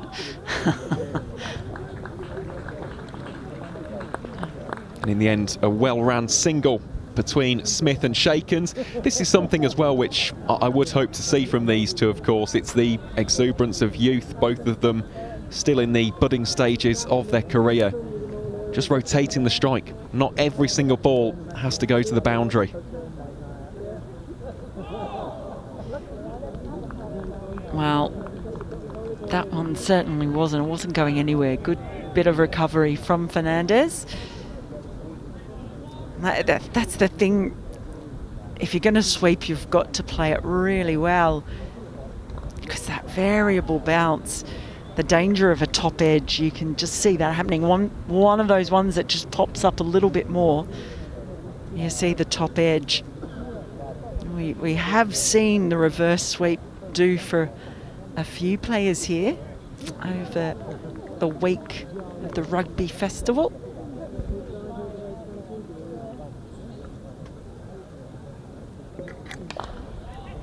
And comes down the track.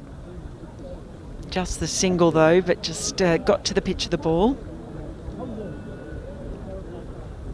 There's a better over for Warwickshire. Let's keep an eye on that run rate required coming down again. They're just keeping at pace with that. That's not the issue. But they just can't afford to keep losing wickets, I think, is really the key. Well, it definitely is at this stage. I mean, Hamza's done well for his 20 runs as well, and this will be great for him because he has had a difficult start to the competition. But I liked that last shot. We haven't seen it enough, and it's meeting the pitch of the ball. And I will keep on hammering that point home, because when the ball is acting like this, you've got to try and negotiate that extra degree for the spin bowlers. And Hamza did it on that occasion as he clips that through mid-wicket for not 1 but 2. Great running between Hamza Sheikh and Kai Smith. Really good running. Look, I guess you're more able to trust it doing it from if you're batting from the oak tree end like Hamza Sheikh was there, but you can also understand from the chapel end where he is now, players coming down to meet the pitch of the ball, but then you get one of those ones that spits out and bounces. We've seen some that have ragged and really shot up off, and next thing you're stumped. Oh, well, that one just chopped down towards fine leg. Will be a single taken.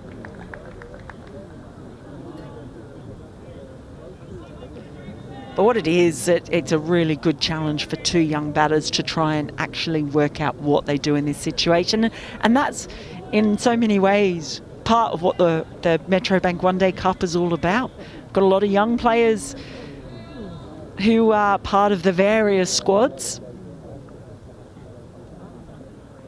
Brooks here to Smith, attempts the drop and run.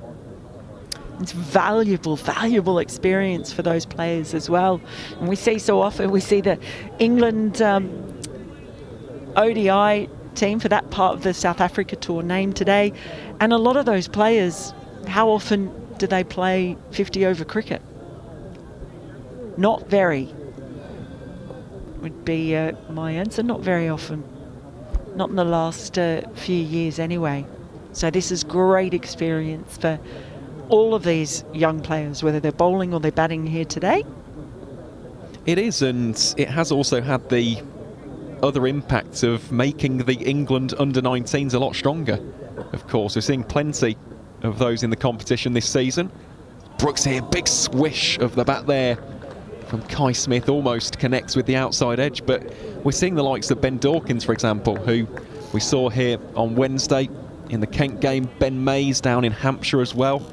Plenty of good young bowlers in the mix, and as I said, even those who have since progressed from the under-19s, one of which has been Jacob Bethel, of course, who on his list day debut for the Bears down at Sophia Gardens in the One Day Cup 3 years ago scored 50.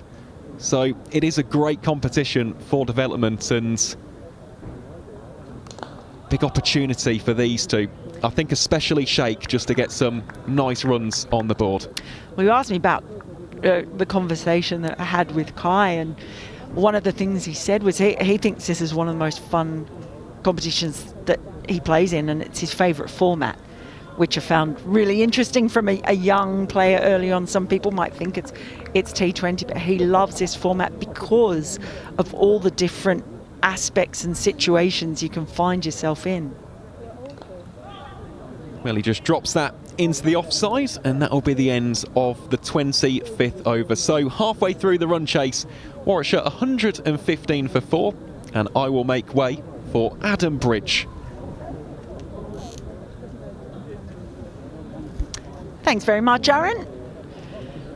As we have a little drinks break, and I'm sure the players need it as well, because it is definitely a very warm afternoon, although we do have a bit of cloud cover at the moment. The halfway mark, 115 for 4, a target of 218. Doesn't seem like it's too far away when you're talking just over 100 runs in 25 overs. But it is by no means a cakewalk. And it's going to provide a good challenge for the young batters who are out there at the moment in Hamza Sheikh and Kai Smith. As Adam comes back on. Good afternoon. Have you got over your post-lunch stupor? Yeah, I went and had a scone. That's how you get over your post-lunch stupor. Have afternoon tea. That's the way forward. I should have thought of that. Nice. Yeah, that's good. Jam and cream. Which went on first? Jam first. So I've been converted this summer. I'm not a big scone person, but I was a jam first, then cream, and then at Lord's during the test match there, I decided to try the other way. Who influenced you? Do you know what? It was after I went to Somerset, Okay. and the question came up down in Somerset, and I was really taken to the cleaners for saying that I did jam first. So no, I decided to go the other way, and actually I sort of enjoyed it. God, I'm sad I need to get a life. I was going to say, to be honest, you could put the scone on top of the cream and the jam and I'd be fine that way around too. It was very nice. Nice little afternoon. Homemade. Bit of fruit. Lovely. Perfect. Perfect for an afternoon like today. And I thought I might need it, you see, because I feel we're going to get some tension in the next 25 overs. Is that just between you and me? You're going to pick a fight? An Englishman picking a fight with an Australian. A dual citizen. Oh, dual citizen. Dual citizen. A foot in both camps. Always. I always have splinters on my bottom.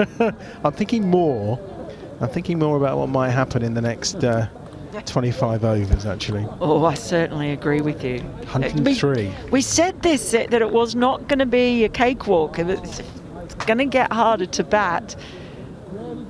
And normal situation, you would look at it and think, right, you've got to get just over 100 in 25 overs. They only need a tick over 4. That's, Yeah. it's straightforward, fine. You've still got 6 wickets in hand, but it's just more the way we've seen this play out. Look, maybe they will get there comfortably, but I don't know. I actually surprised myself about the fact that Ian Bell never captained England in an ODI. Yeah, so I thought he might did I. have, which is why I brought his name up. I thought Aaron would know. I didn't think we were going back to 1985 and Norman Gifford. That one really did surprise me, to be honest. It's quite funny because Bethel's going to be captaining the likes of Joss Butler and Adil Rashid and people like that, which for a 23-year-old, you would have thought maybe just a little bit intimidating. I don't know. He's not got that character. That's a lovely ball from Holman. 21. Jacob Bethel, 21. 21. So he will be on the day of the first T20 in Dublin when he captains for the first time. 21 years and 329 days. Wow. That's young. And in fact, so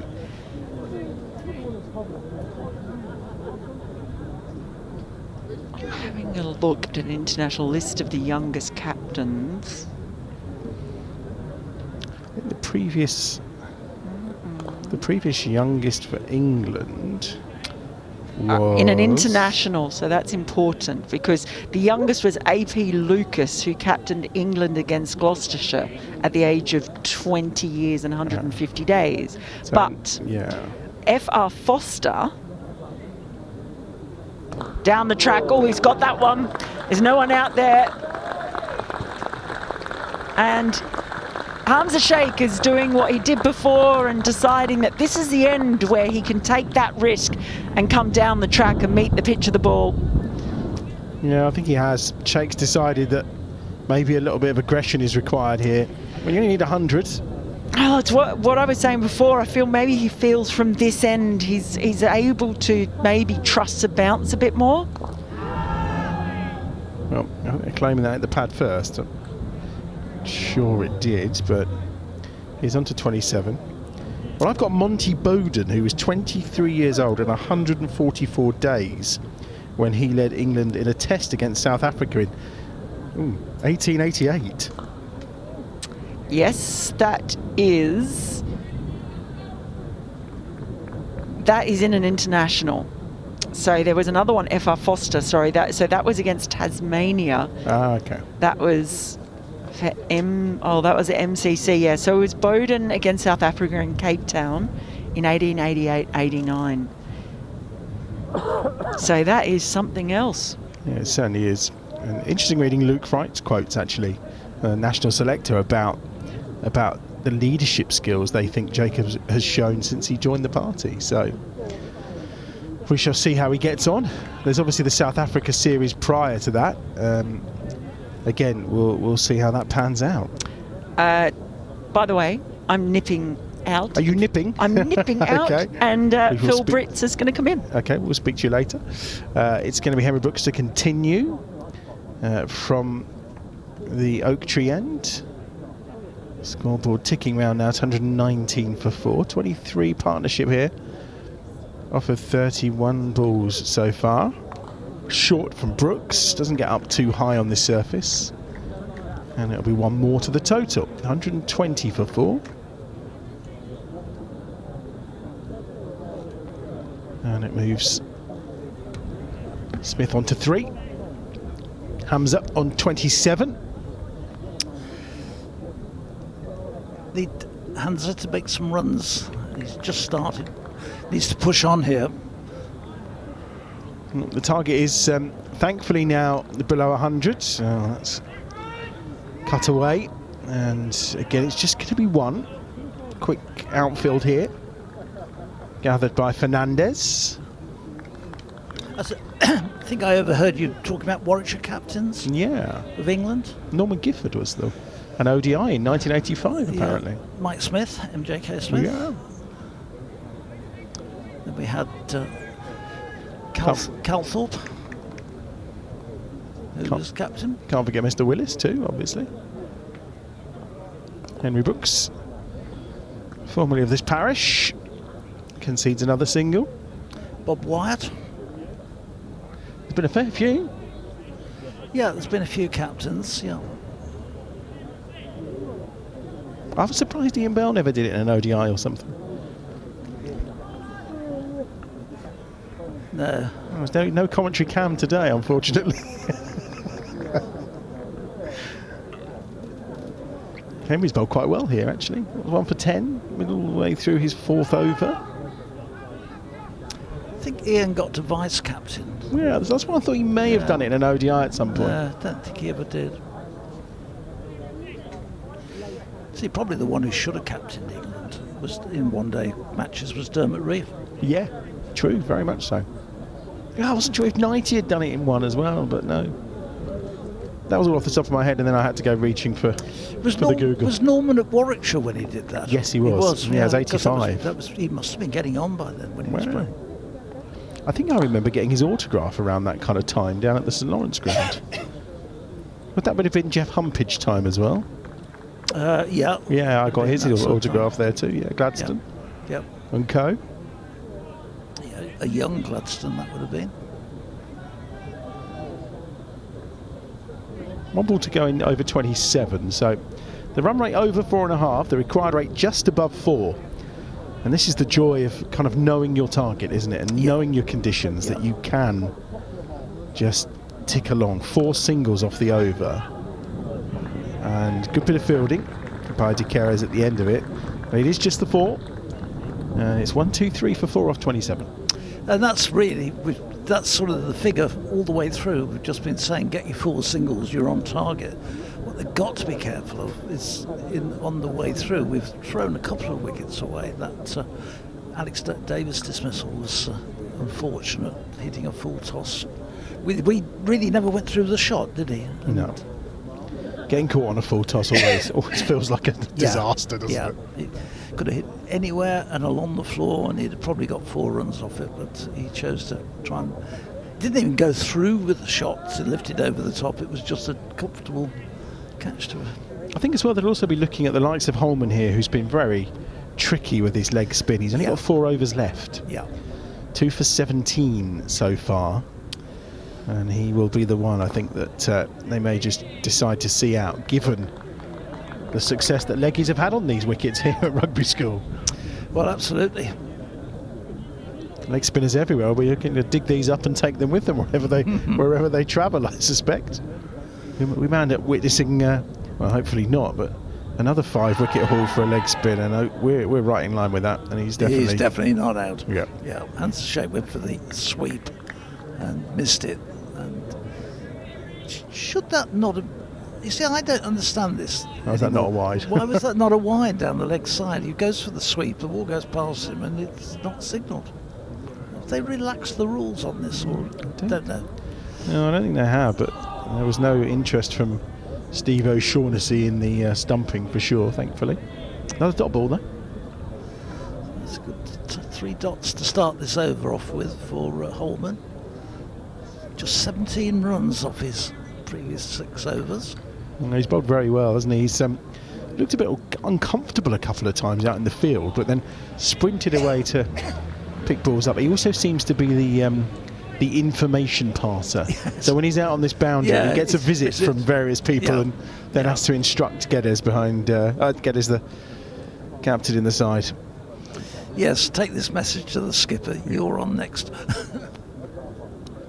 I think they also talked about a few changing of ends, which is why we can see him having a go from the chapel end instead, which is where Jake had his second spell. And that's right. Well, we said when I was on with Mel, I think it was. No, it was with Aaron. That really, why would Haleman not have started at the end?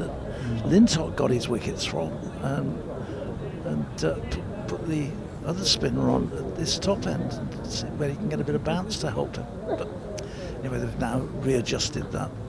They have just a single off the over so far, so one more ball to come in this 7th over from Holman, which Kai Smith will cut away, and Well, just gets through the fielder, and it'll be one more to the total, but only 2 off the over, so 1-2-5 for 4. Yeah, and that was a little bit of a gift because that should really have been stopped at backward point, but went through the hands. So what do we require? 75, 85, 93 to win for Warwickshire, and 6 wickets for Middlesex.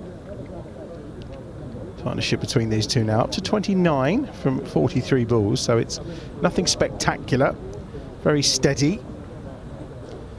And Henry Brooks doing the kind of Adam Sylvester role here in the middle of the innings. Yes, he is. Long run up, big man Henry Brooks, in and bowls. Just played away into the offside. I always thought he had a lovely rhythm about him, Henry Brooks. Injury prone, obviously had some issues, didn't he? Well, I think he was over-bowled too early in the career. When he broke into the side, they had him playing in every form of cricket, and he went off with a stress fracture of the back towards the end of the season. Then that happened again the following season, and that took some getting over, I think. His last season was plagued by a thigh problem as well, which he ended up having to have an operation for. This is fetched from outside the off stump. Ball short and whipped away by Smith through the mid-wicket area to the boundary. So just picked it up short, and it's hammered away by Smith, who got into position quickly and launched it away through the infield. There's nobody out there, man out on the square leg boundary, but the mid-wicket, deep mid-wicket boundary not protected. I'm not sure his short ball's really clever from Henry Brooks, considering the success that we saw Roland Jones have, and he had a bit earlier when he was bowling a decent length, because if we've got variable bounce, dropping one in half tracker is probably no good to anyone, really. No, I agree totally. And also we've seen this he wouldn't know this, but over the 3 days, anything which is very short just sits, almost hits the surface and sits up. I've had a lot of balls launched over the boundary from that type of delivery. Scissors are out, so we've got a dodgy thread loose on the Kookaburra. So 129 for 4. 89 more required for victory. Plenty of time. Yeah, time really shouldn't be the factor here, should it? No.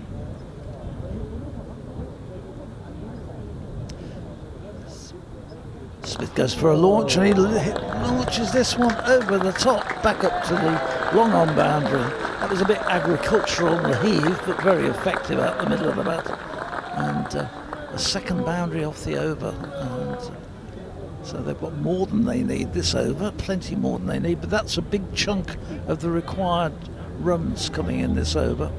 It is, and it's a fairly, I wouldn't say it's not risk-free, obviously, because he's gone aerial, but the fact is there's the mid-on and mid-off are inside the circle, so if he can get enough of it, which he did, it's an option that's going to bring him runs, and another well-run single follows as well. Yeah, played the shot, ran, good response as well from Hamza Sheikh. He was ready to go. 9 off the over so far. 134 for 4. Well, that's a big faith move from England towards Jacob Bethel, isn't it, to give him that responsibility? Yeah, and the quotes from Luke Wright about his the leadership he's shown since he's been in and around the group is what's prompted them to that decision. Yeah. When you're that young, that's some statement, really.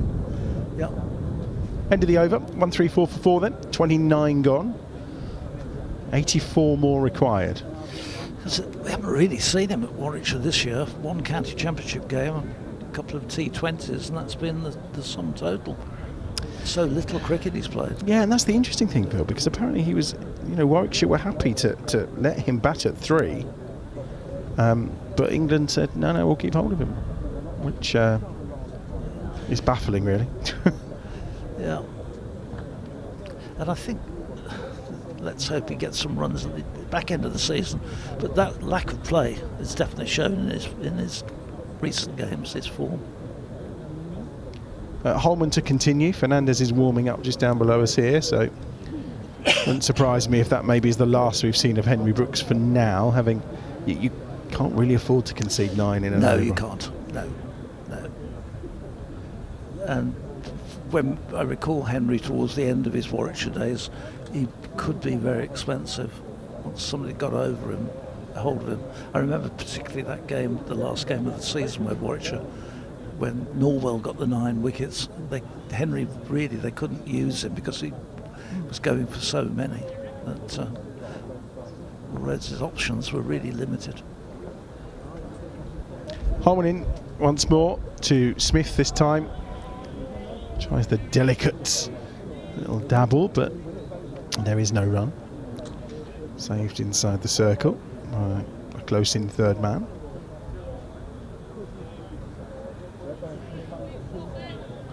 Two for 19 for Holman so far. A good over just to shove that run rate required down to nigh on exactly 4. Oh, what a shot that is from Kai Smith. He just rocks, and the sound of that off the middle of the bat was exquisite. Well, he suddenly, when he hits a ball, it stays hit. That was an absolute rocket into the one bounce and into the pavilion. That's woken 1 or 2 up on the seats in the pavilion. But you can't drop short like that from Holman's pace. No, that was a 4 ball if ever there was one. Oh, and he's out next ball. Yeah, a fuller delivery, and Kai Smith is tempted and in the end just flicks it to backward point, and a simple catch. And Smith goes, having hit that lovely shot. Middlesex bite back. Yep, Smith's on his way for 18. 3rd wicket for Holman. So well done to him. Yeah, that 4th consecutive 5 for a leggy is starting to become a possibility. Yes. Remarkably so. With still 80 more runs required. Josh Takeris with the catch. And it will be Vanchjani who will enter the fray. Debut wicket today. Yes, and it has looked very promising with the bat in the matches he's played. That's a blow though, because Kai Smith looked to be in really good touch, but that just shows you've got to get that ball up on the length, and he got Smith wasn't able to control it. Just in the end, it looped off the bat straight into the fielder's hands. Yeah, maybe poor shot selection, maybe just getting a little carried away. I thought they were playing very sensibly in terms of approaching this target. Well, it puts a big onus now on Hansa Sheikh. He's on 30, which is I think I'm right in saying that's his highest score in any other forms of cricket for Warwickshire this year. He had a run at the beginning of the season in the Championship and got to 27, 28 a couple of times. But he's had a poor run so far in this competition, in single figures 3 times. Saw his quality though when he went off to play for England, didn't we? Oh yeah, watch him with his shots when he plays them. He's beautiful to watch. Got a big part to play here if he's going to get the Bears over the line. First ball to Gianni. Yes, well, Middlesex now will have their tails up. They'll have spotted that Warwickshire have got a fairly long tail today. Yep. Jake still to come, of course, who we know can swing the bat. Maybe it's a scenario where a swing of the bat might be required at times. We shall see. Vanchjani obviously bowled on this wicket, so he knows full well what it's all about. How on earth has that missed everything? I don't know. Off the underside of the bat. Yeah, just go down and have a quiet word with him. And just calm him down. 1 ball to come in the over from Holman, and then just 2 more Holman overs to go. I think it would be no ill store for them to just see Luke Holman off if they can, without any further damage being done. Top ball to finish. Yeah, it would be fair to say that in those first 3 balls, Johnny didn't look particularly really comfortable at the wicket. He survived. I suppose from Warwickshire's point of view, that's the important thing. Can do better, they'll say on the report. It is Nathan Fernandez who is replacing Henry Brooks at this oak tree end. So it's 80 required, 20 overs. Even I can do the maths on that one. 4 and over. Yep, exactly. The current run rate 4.6. So there's still work to do. There's a little group of the Middlesex team around Fernandez as he gets himself ready. If anyone's finishing work early in the rugby area, worth coming down for these last 20 overs and 80 runs. We could be in for a bit of drama. Just parking might be a problem.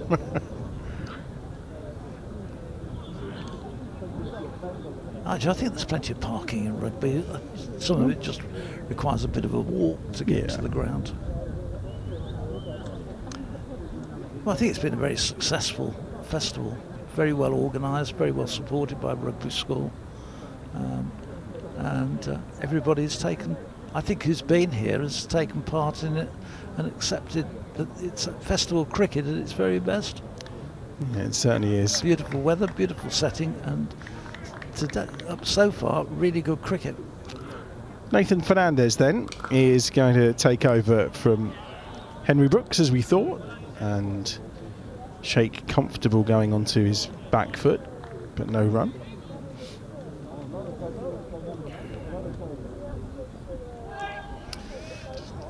Outside off stump, happy to let that turn away. Again. Don't think there's prolific turn on here, but there's just enough, isn't there? Just enough to keep them cautious. I think the bowlers that get a decent revolution on it seem to be getting a little bit. Yeah. We certainly saw plenty for Lintodd and Taz Ali at times with the manner in which they impart their spin on the ball. Hamza, though, feeling quite comfortable to leave those couple on line. That's a better shot. Yeah, that's very nicely played. Yeah, just whipped away down through backward square leg and down to the fence. So he gets the 4 they require off this over. And then it's at this point that, I mean, again, his captaincy with the under-19s and with the Lions group, he would be thinking, right, I've done what we need to do this over. Yep. I'll just, no risk cricket. It's very wide. It's been signalled to wide, I can say. And even looking at it side on as we are, you could see that wasn't going to get away with that one. Fernandez just trying to adjust his line and stay off the pads of Hamza Sheikh, but did a little too much. And again, Hamza quite comfortable. Lot of pressure resting on his shoulders. Yeah, I think there is, and that's actually it's not a bad thing. That last ball of the over coming from Fernandez, and there's no run. 5 off the over then. 143 for 5. Hamza Sheikh onto 34, and we've yet to see Vanchjani score.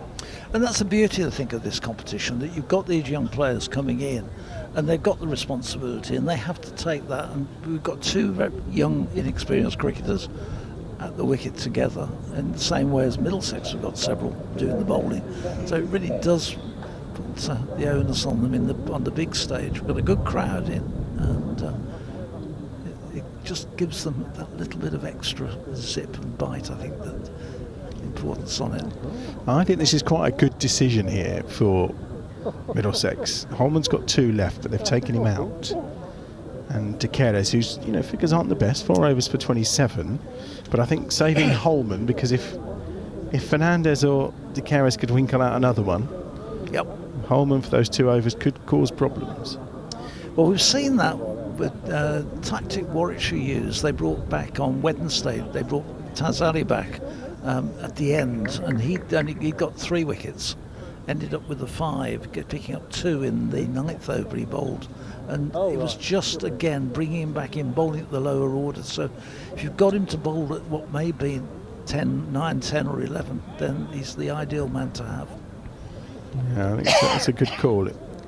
And De Queiroz does have 6 overs left, so if he does get into the kind of rhythm that we saw Rob Yates get into, Yates bowled 7 on the spin for 21 runs. So, well, here he comes, De Queiroz from the chapel end. It's turned into the onside, and there's no run. I used to like watching his dad bowl, to be fair, until he picked up his back problem. Yeah, that's right. He wasn't a bad bowler, actually, no. He was okay, but then just too much pressure on the back, wasn't it? This is pulled in the air, but perfectly safe by Jani down to deep mid-wicket, and they get a single. Yeah, dropped a bit short there, didn't he? He actually was quite a useful bowler, I thought, but obviously they had to concentrate on his batting rather than his bowling, and I think they made the right choice, to be honest. Yeah, very much so. But his son forging a very good career in this young Middlesex side. 43 runs he scored when they batted. I think Ethan Bamber might have liked to have had a game today, wouldn't you have thought, against his old colleagues?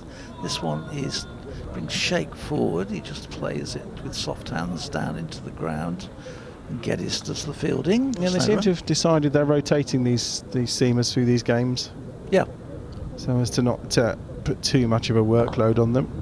Well, Booth's back from injury, so I think that's probably helped, because they've got 8 games in total in this competition, so they've just played, this will be the 4th, won't it? They lost the Yorkshire game. No, they got 3 away, and then the Sussex game at home. Sussex at home, yeah. Yeah, we saw Booth actually on the massage table earlier, having his feet and his ankles massaged and looked after. Yes, right. Are the chiropodist here, or is just the masseur? I think it was just the masseur. That's the end of the over. 32 gone. 145.45. I hadn't realised that was the massage table was outside underneath the gazebo. Yes. I thought they'd got a barbecue going there. Yeah, we saw Jake face down on one earlier, just having his back played with. Whenever it did, it was remarkable, because he looked like a new man. So Fernandez again to continue. 4 overs for 20. So that's the thing. Neither of the support spinners to Holman have really done the kind of job that we saw from Yates and from Jani and Taz Ali as well. But as we said, it took Yates to his second spell to really kind of get to grips with how to bowl on this wicket. Big sweep from Hamza. Playing a lot of these sweeps and reverse sweeps, the Warwickshire bats. I suppose when you're unsure, well, to me, if you're unsure about the bounce, it's a risky business.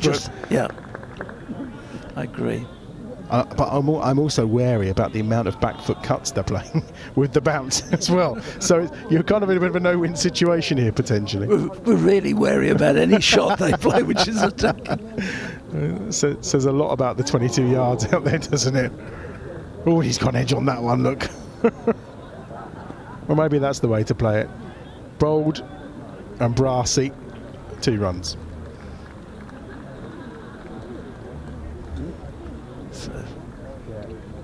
Sheikh moves on to 37. Johnny is on 1. So, yeah, that was in the end an outside edge past the wicketkeeper and racing down towards the 3rd man boundary. I say 48's the top score today, and that came from Ben Geddes, who was the top scorer for Middlesex. De Queiroz got into the 40s as well so far for the Bears. Yates is 38. So that was a Sheikh closing in. Get 1 more to the total. Well, Alex Davis's 100 is by far and away the biggest score we've had here this week. And yet the scores have been reasonable. 290 Warwickshire got, 280 in the second game. But, So it's not been a nightmare to bat on. 148 for 5. 70 required.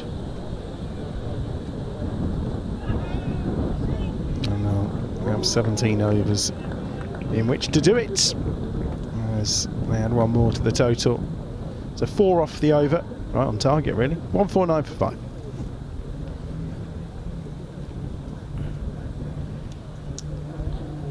I'm not sure what day next week Warwickshire and Middlesex have got their next game. Was it? I think it must be Monday or Tuesday that they're playing. The Bears have got one at the weekend, have they? Sunday? They got one on Sunday. They might have. I've got a feeling they've got one. I think are they going to Bristol or Somerset or somewhere? Yeah, actually, it's Sunday. It's Somerset on Sunday, because Somerset Museum, I was saying, wasn't I? They're doing the Bob Willis. They've got making donations to the entry into the going into the museum. Any monies they take, they're donating to the Bob Willis Fund. Yeah, that's fantastic. And So then Lancashire and Durham to come Yeah, before the final game against Sussex. Sussex, isn't it, the last one? On the bank holiday Tuesday, so after the bank holiday weekend. I've got a 100 match on Sunday at Edgbaston. The carriage starts a new over. This is pulled and launched down to Fernandez, who's down at deep backward square leg. Gets a single. So moves on. 150's up. 150 for 5. What's that? We need 68 more runs for victory and 5 more wickets for Middlesex. This one is again looking for the sweep, and this comes off the gloves. There's an appeal. I'm trying to work out who appealed. I think it was the bowler. I don't think it was the wicket keeper. No, so somebody did. The guy here at mid-wicket, the captain, Geddes, had an appeal. He was quite vociferous. Yeah, I'll go for anything at this point. Oh, leading edge. Geddes goes to pick up, goes tumbling over, does a somersault almost, picks the ball up, but not before the batsman had crossed and completed the single. It feels like, you know, if you were having your win percentages right now, it'd probably very much favour Warwickshire, but they're going to have to tread carefully to get there, aren't they? That's going to be the key thing here. Turned, just literally opened the face of the bat, just ran it through short leg, and they scampered through for the single. It's lovely being under this canopy, but we've reached the point of the day where the sun is Sun's now on the wrong attacking our side, backs. yes. We're now cooking from the back to the front. Yeah. But, you know, we can't complain. This one is fuller and driven by the shape. Could be raining. Down to long on, and they get their single. So that's 4 singles off the over. And Wasps are attacking, and Hamza's up to 40. So Johnny waits. He's on 4. This one he pushes forward too. There's an appeal again. That was always going down, just down the leg side. yeah, might be a bit of glove as well. That's what they were ultra optimistic there. End of the over. Warwickshire 153 for 5. We are always down that leg side, I think. Perhaps not quite so much down as I thought. No, perhaps might be doing him slight injustice there. It wasn't much of a shot or anything really there from Johnny. He sort of pushed at it. Didn't really have a lot of foot movement on it. No, Johnny's on 4. Hamza Sheikh just going steady here. It's 40 off 69 balls. He's got 4 boundaries to his name. So not striking at a huge rate, but no need to at this moment in time. That's right. They've added 15. He's gone aerial this time, Sheikh, but he's done it beautifully into a gap. Well, oh, and that's almost gone for 4 because of Henry Brooks got onto the ropes, but managed to just about release the ball. Ankles going on the ropes. He's walking a little gingerly. Just coming past us. He's a big man and caught his foot on that rope. And he looks as though he's okay, just giving his left leg a shake and knee, stretching his knee. Fernandez back in once more to Sheikh, who picked up 2. So 155 for 5 the score's moved on to. 63 more to win from 94 deliveries. We were talking about Henry Brooks and injuries, and there's another example. He goes down and he's gone. Oh, what on earth is Hamza Sheikh doing? What is he thinking? Well, he's come down to Fernandez for no reason. 42 he's on, controlling the game for Warwickshire, and a rush of blood to the head, and he's stumped. Fernandez gets his first, 155 for 6. Well, it's difficult really to make a case there for the shot, because it was, I suppose, if he'd have got hold of it and gone sailing over the boundary for 6, we'd have said what a great shot, but he was, in the end, you've got to execute it. There was nowhere near it. You could have put that almost down as a run out. He was so far down the wicket. I think if it had come through to you or me, we'd have had the bails off. Yeah. I'm almost speechless with that, Phil, because we've just been talking about how he was in control and managing and being very sensible. They were getting the 4 every over. Boom. Yeah, well, here's Lintott. Well, it's a big ask now, because you look at the back 3, I don't see a lot of runs there. I hope from Warwickshire's point of view we're wrong, but Jake Lintott would probably be by far the best of the remaining batsmen. This target beginning to look a bit tricky. It is. And they're going to look back on this and think, well, yes, it wasn't an easy, but there's 1 or 2 wickets here which we've really given away, and that would certainly probably top the list. 63 to win, but just 4 wickets to do it. That's the key. The 93 balls, we're fine with that. Well, this puts a massive responsibility on young Jani. And experience-wise, you'd say Jake's need to be a sensible head here, probably calming him down. They're going to go for a second here, you feel, and they get back quite comfortably. And there's the 4 for the over. Shame about the wicket. Yes, and that really just puts in perspective. You don't need to go charging down. You don't need to throw your wickets away. Make it hard work. Well, it's gone, and on to the next. 2 to come in Fernandez's over. Lintott, who we know has batted with Chris Gale very successfully. I'm sure he's told you, Phil. He did mention it when we had the chairman's lunch at the beginning of the year, or the beginning of the season, rather. I think he always feels he should be a little higher in the batting order than he sometimes is. But he can hit the ball. Well, he gets his chance. We all remember him that T20 quarter-final down at Kent, don't we? 157 for 6 then, 35 overs gone, so 15 overs remaining, but it's more about the 4 wickets required for Middlesex and the 61 runs required here for Warwickshire. Are we due a change here? I think we probably are, yeah. I don't know what Aaron's relaxing with his glasses on, if you give him away. Yeah, let's get Aaron. Let's get him in. Yes, we'll get Aaron back in, make sure everybody gets back on before the end. Thank you, Phil. And not brought Holman back on yet. Takeres is going to enter the fray once more. Struck on the pad and out. And he's gone. Jani's gone for 4. No hesitation in the raising of the finger. The call made very quickly by Naeem Ashraf, and Jani's on the way, and it's 7 down. Hello, Aaron.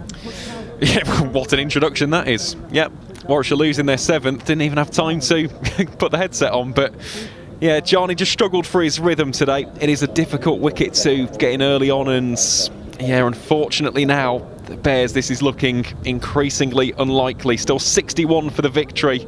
Only the tail left, as Taz Ali will be the latest man to enter the middle. Just take a look at the replay of this delivery from Josh Takeres. It was a big swing across the line, wasn't it, from the Bears newcomer. And in the end, a pretty simple decision for the umpire. Appeared to be clipping into at least leg stump, if not middle and leg. I'm still trying to get my head around Hamza Sheikh, really, to be honest with you. I've just been talking up how brilliantly he was managing the situation and ticking things over.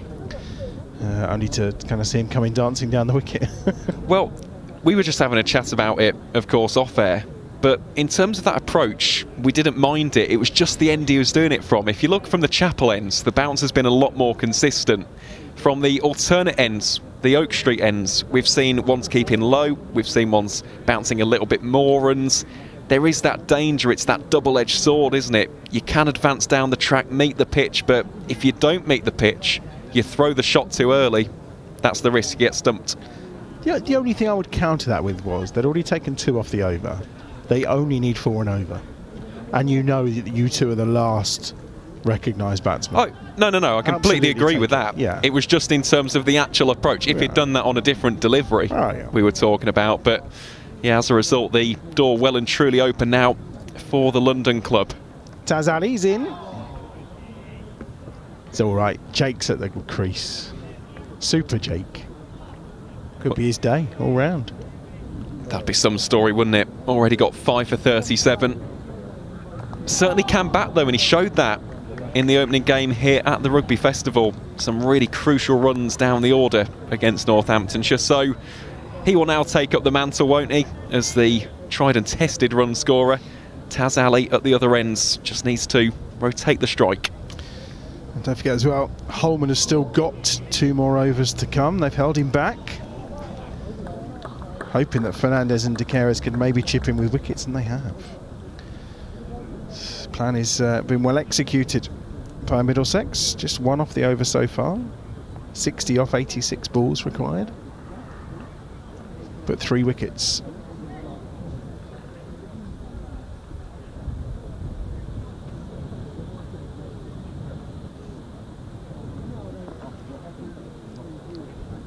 Let's see what Lintop's going to do this time. Reverse sweep, nice. Well played. 1 more to the total. 160. No, it is 159. Does feel, doesn't it, if the Bears are to get back into this one, I think that a lot of people tuning in, you'd agree that Middlesex well on top, but this would be the last glimmers, wouldn't it, between Lintott and Taz Ali? What are you saying about OHD? Well, he's not that style of cricketer, is he?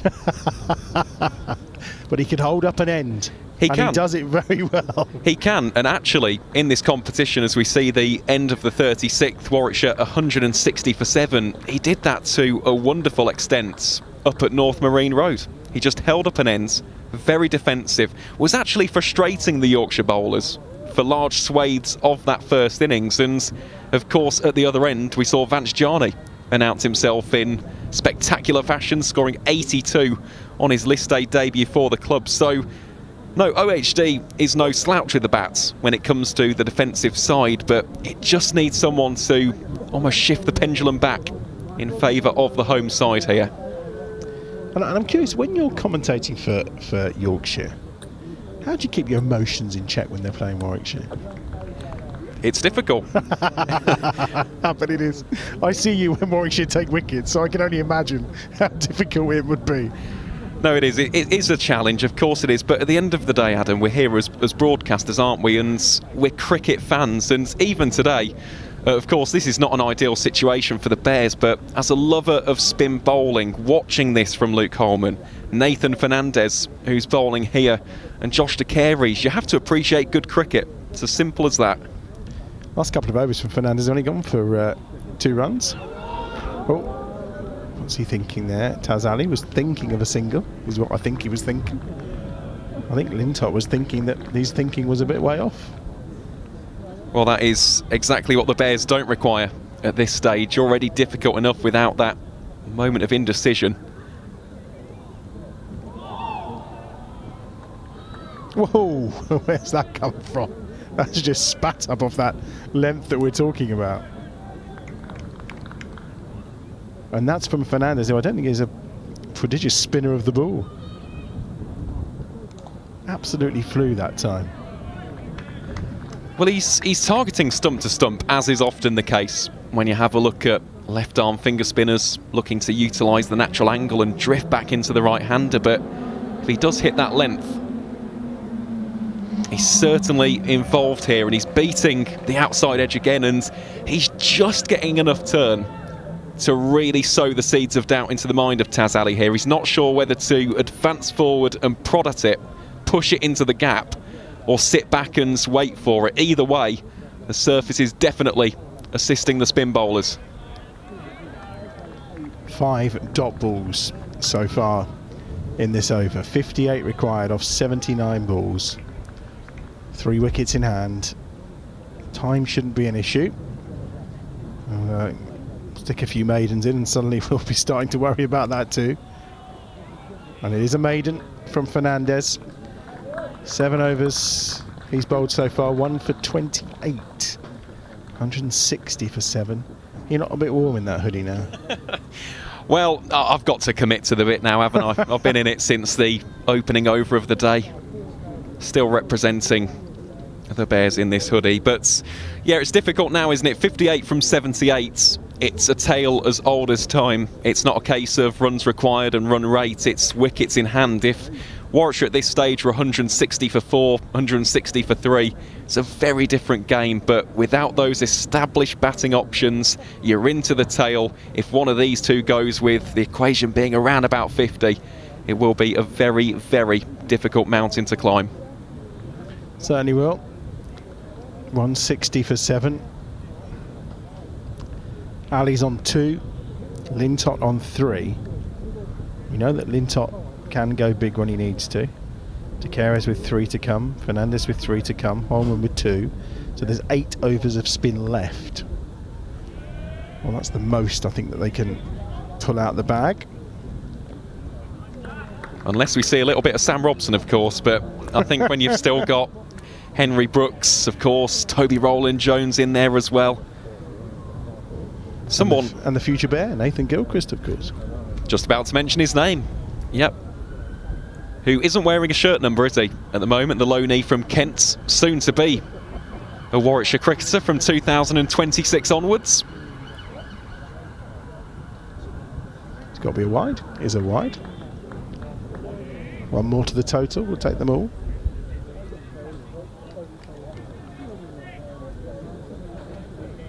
.161 for 7. 57 required.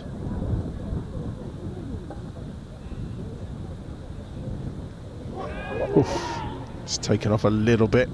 And again, a bit of glove in that from Taz Ali. And that's your problem. There's a ball there with your name on it. I think that's the issue with this wicket now. Which kind of maybe explains Hamza Sheikh's approach, but it's 1 more to the total. It is, and of course hindsight is a very powerful thing, but we saw it in the Middlesex innings that the later you took it, the more difficult it was to score. The surface was reacting to that greater degree, and we've seen it in the run chase as well. I mean, the run rate has just completely ground to a halt compared to those opening 5 overs, as Lintott just glances that one down the leg side. We wait and see the signal from the umpire. In fact, there was no contact on it. Wide given, so another couple of runs to add to the board there for the hosts. Yeah, 165, so 53 more required.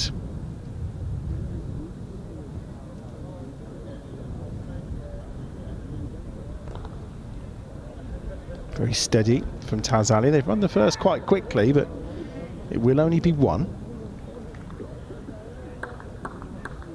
52 required. De Keres has still got 2 more to bowl in this over. A couple of wides, of course. Any runs from here are a real bonus. Lovely from Jake Lintott. He's reversed that. Is it going to get all the way to the ropes? Or it's a double team job. Taz Ali again is halfway down looking for the 3rd, but it's just 2. My erstwhile colleague beside me was thinking that was going all the way. And was Billy Bowden signalling away for a 4. Good stop though, wasn't it, in the end by Jack Davis? Yeah, it certainly was. Really put a shift in to get there. Bit of relay fielding once more. Still 2 to the total though, 168 for 7. It's been a good over, this one.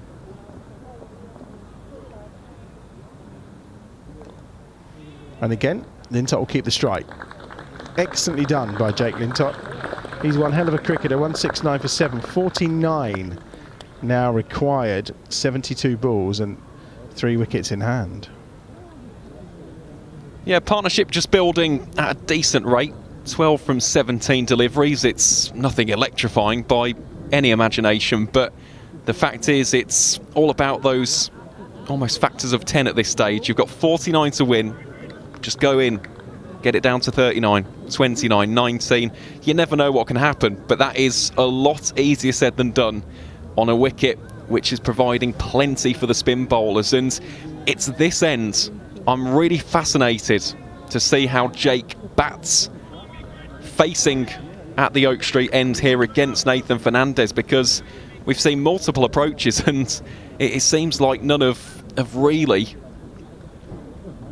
allowed run scoring to a great extent as he faces off here against Fernandez. Starts off defensively. The question really for me is, when do you bowl Holman? Because he's your ace up your sleeve, isn't he? 12 more balls of his leg spin. He's already got 3 wickets. When is the time? Lintott goes for the conventional sweep. A big old sweep that time, didn't he? Nice bit of turn on that as well from Nathan Fernandez, who's done his job magnificently. Just kept it very tight and disciplined. He seems to be getting a little bit more purchase now in this second spell than he did earlier. Well, that's probably because he's gotten into his groove now. Something which both finger spinners and wrist spinners will be well aware of. If you're allowed to just settle, which he has been able to, you can just consistently find that nagging length, get your lines that little bit tighter. And the balls which on another day would go for 1s, 2s, even 4s, find the fielders. Yeah, 1 for 28 for him so far. 1 for 29, should I say. And if I remember off his first 4 overs, I'm pretty sure he'd gone for at least 20.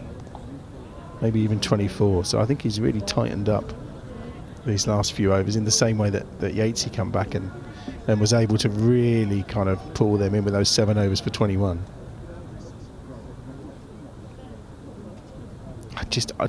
I'd be tempted to bring Holman on at the other end. Because I think, as you said, if you break these 2 open, well, then we're into Sylvester and OHD territory, aren't we? So certainly are. End of the over. Warwickshire 170 for 7. So the Bears requiring 48 runs from the remaining 11 overs. As for Middlesex, well, they'll be gunning for these 3 remaining wickets. And of course, for those of you who are tuning in to the coverage on the Warwickshire live stream, please don't forget to like and hit that subscribe button as well.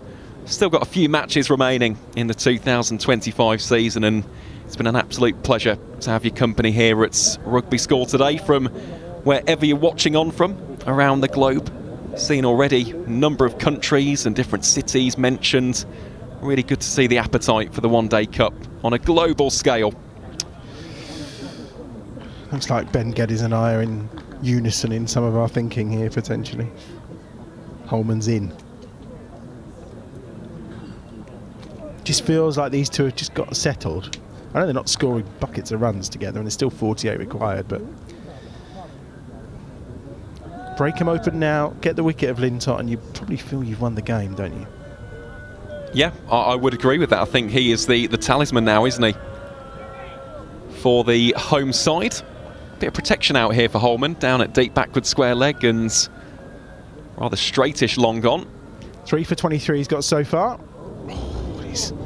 He's done Lintott all ends up again. He'll get 1, which does bring Taz Ali on to strike.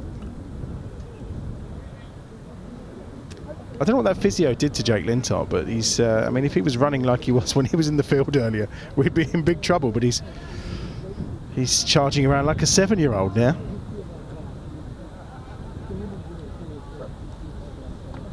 $171 for 7. 47 required. I said we'd be in for some drama today. I thought this might happen, but it was going to be tight. It's never going to be easy, was it? No, but it's been captivating.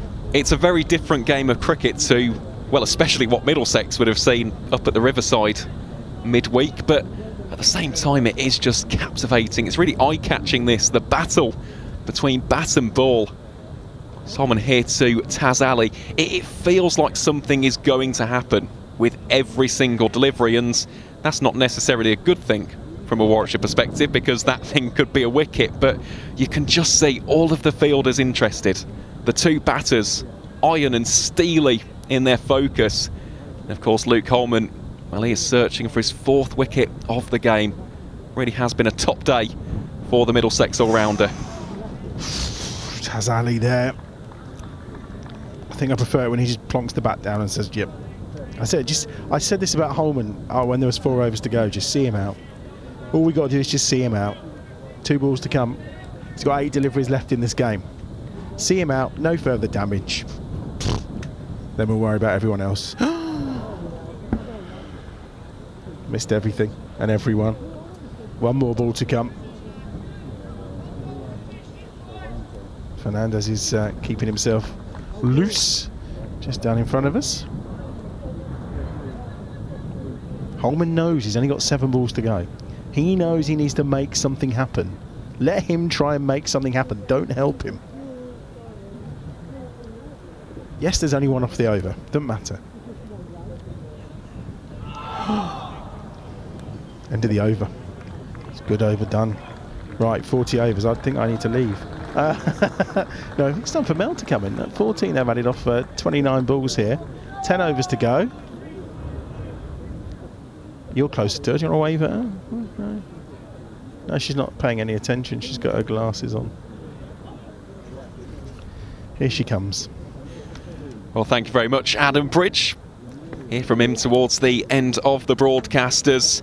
The Bears enter the final 10 overs of the run chase here at Rugby School, looking to make it 3 wins out of 3 at this outground venue, a stunning outground. And I think it is only right as well that we say a massive thank you to all of our friends here at Rugby School, to all those behind the scenes who have worked hard to set up the marquees, put all of the chairs out, set up all of the camera equipment and set up all of our extension cables. We really do thank them for their hard work, as that one is firmly swept, and swept magnificently for 4 runs. Great shot that from Jake Lintott. Well. We might be in for a bit of a tense finish here.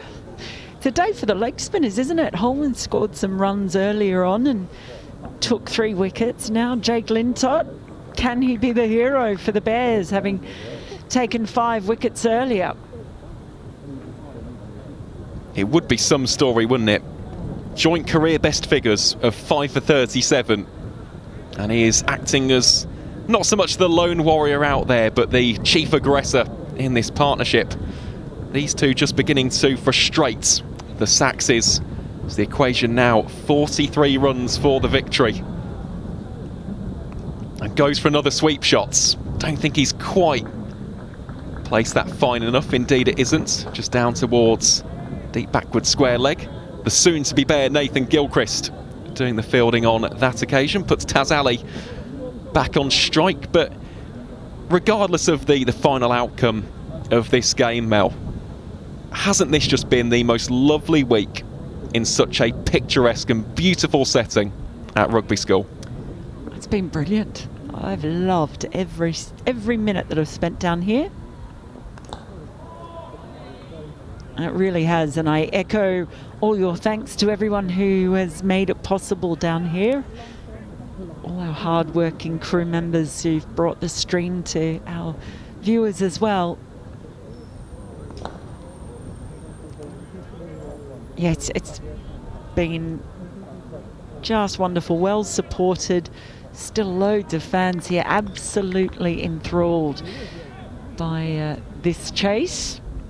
Tricky one, still runs-wise, it's 42 to win, but it's not going to be easy. We didn't think it would be right from the start. No, it is. It's a tricky wicket, isn't it? But one which has produced a A very gripping game of cricket at that, and even heading into these final 10, certainly feels like there could be a couple of twists in the tail. As Ali rocks onto the back foot, carves that away towards Henry Brooks at deep point, and it will be a single to round out the 41st over. It goes for 6 runs. Warwickshire 177 for 7, and we have also had our first results in Group B today, taking place up at the Riverside. Northamptonshire, who lost their first 3 matches in the One Day Cup, have absolutely hammered Durham by 150 runs. So Darren Lehman's side will have tremendous confidence heading into their next match, and just makes Group B that bit more interesting, and it's even more important for both of these sides now to capitalise on Durham falling to that defeat. Yeah, I was just looking at that result and raising my eyebrows, because they were on the other side of it here at the start of this week. And he didn't drop all the old blokes as he threatened he might do, Darren Lehman. He said he was going to drop them all if they performed badly and basically play all the kids. But the likes of McManus and Proctor, Keogh, they were playing. Chahel. As Ali steps into that one, just guides it down towards deep cover point, and 1 more run taken. Tell you what, Taz Ali has been reasonably patient, and you look now, is 6 off 26, and we know he likes to play his shots, but he's reined it in. I think this really is a good learning experience for these young players. Hamza Sheikh was going so well, but we talked about that he got stumped at that tricky end, and we had talked about exactly that scenario, hadn't we? And the danger.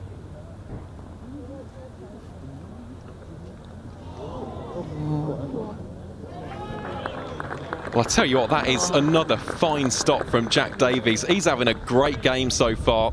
Of course, he's not taken the gloves today. Joe Cracknell, the man behind the stumps, but even so, flinging himself about the turf as though every single one of these deliveries is going to be the last one he's ever going to feel. But I tell you what, that's exactly what his side need. Every single run at this stage is so valuable. You might be going right down to the wire here, by the way. Constant chopping and changing of the field as well. Proper game of chess taking place out there at the moment. Well, appeal for caught behinds, and he's been given. Taz Ali has to go for 6 from 27. And Luke Holman's outstanding day in the West Midlands continues. He has a 4th, and the Bears now really staring down the barrel. Warwickshire 179 for 8. They still require 39 runs to pull off what is looking increasingly like an unlikely victory here at Rugby School. And Mel, Luke Holman has deserved that. He has bowled absolutely brilliantly today. Well, he has. As I said, he batted well earlier as well. And it is a battle of the leg spinners. I do feel it's between these two. Luke Holman, does he come out on top? Jake Lintott, does he come out on top? We just spoke about how patient Taz Ali has been. It must have just been a little feather. But that patience ends up in vain. And it's getting more and more difficult. We always knew it was going to get harder to bat. And it is the tail enders who are going to have to get the job done, if it can be done for Warwickshire. But they've kept at it. Holman, change of ends for him too.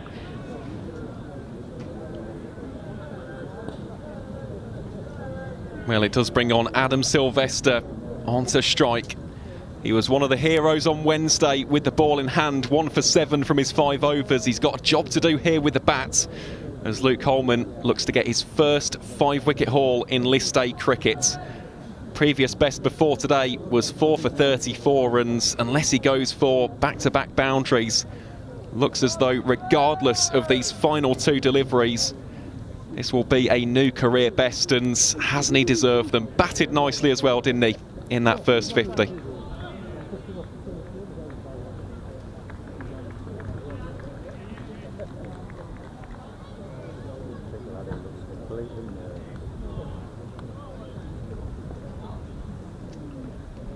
Just steadies himself here, does Luke Holman.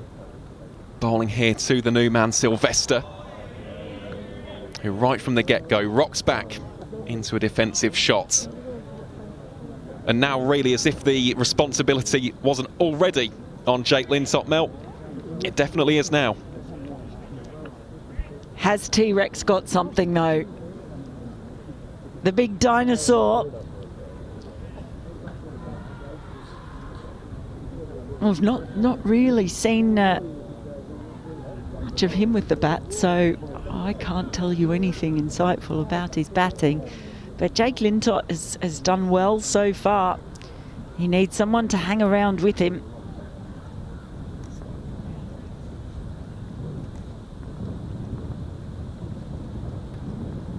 Well, here is Holman for the last time today then. Bowling to Adam Sylvester, pushes that back down the ground, and it will be a single to round out the 42nd. Warwickshire 180 for 8. But of course, the big story there is the end of Luke Holman's spell. 4 for 27 from 10 overs, includes a maiden to boot, and that is a new career best in the 50-over format for the Middlesex all-rounder. Well bowled, Luke Holman.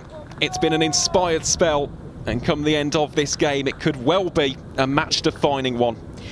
Don't forget the 33 runs he scored earlier when Middlesex were batting. Only 4 Middlesex players managed to get above 17. So that 33 that he scored off 40 deliveries, that was really important to them getting a score that was defendable. Those 33 runs, well, how many do they need? 38. Hold on to your hat. I reckon this might be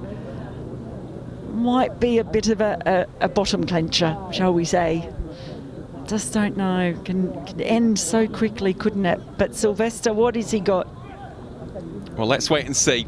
Facing off here against Nathan Fernandez is Adam Sylvester. That one just keeps a little bit low, guides it off the outside of the bat. I do have a nice little bit of trivia about Adam Sylvester's pro journey so far. So he's actually yet to be dismissed in professional cricket. 11 not out on his first class debut for Derbyshire, 2 not out in his list day, and 1 not out in T20 cricket.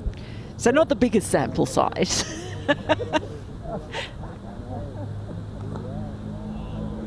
They'll take that if Lintop is able to stay out there as well.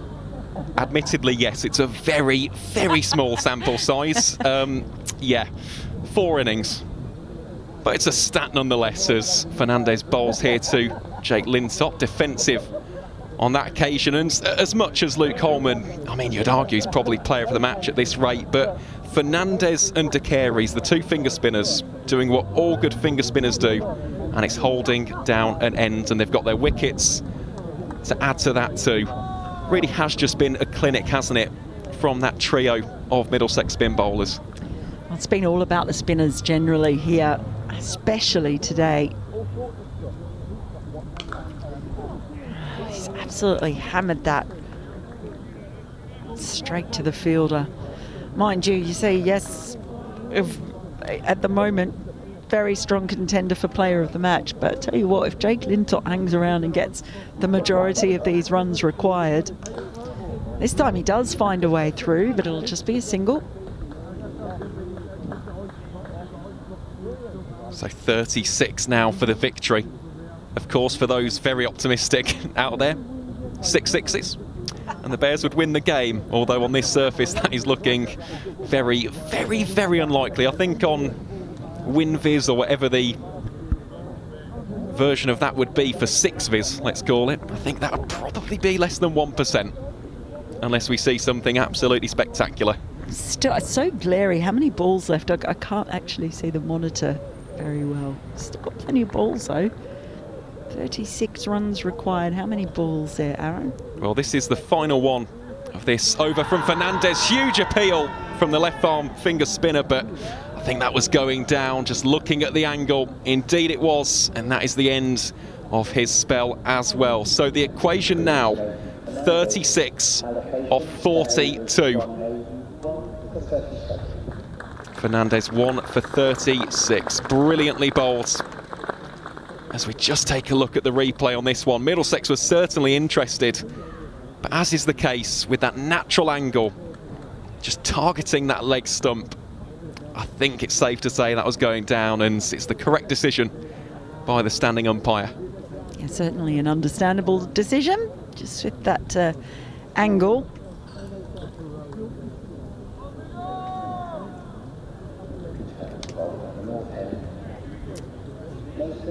So it's Nathan Gilchrist from the Chapel End. Also a big fan of what the Middlesex fielders have nicknamed Nathan Fernandez. Bruno, of course, the Manchester United midfielder. Very good player. And to be honest, Nathan Fernandez today has been absolutely spectacular with the ball in hand. Hasn't quite get as many wickets as Luke Holman, but he's played his part. He's done exactly what all good finger spinners do. He's been metronomic and he's been controlled, and this now would be an interesting story, wouldn't it? Nathan Gilchrist on loan from Kent, a man who in 2026 will be gearing up in the bare and ragged staff of Warwickshire, has the potential to be the pantomime villain today against his soon-to-be club. Currently wicketless, none for 24 from his 5 overs, but he has got the opportunity to get these last 2 wickets.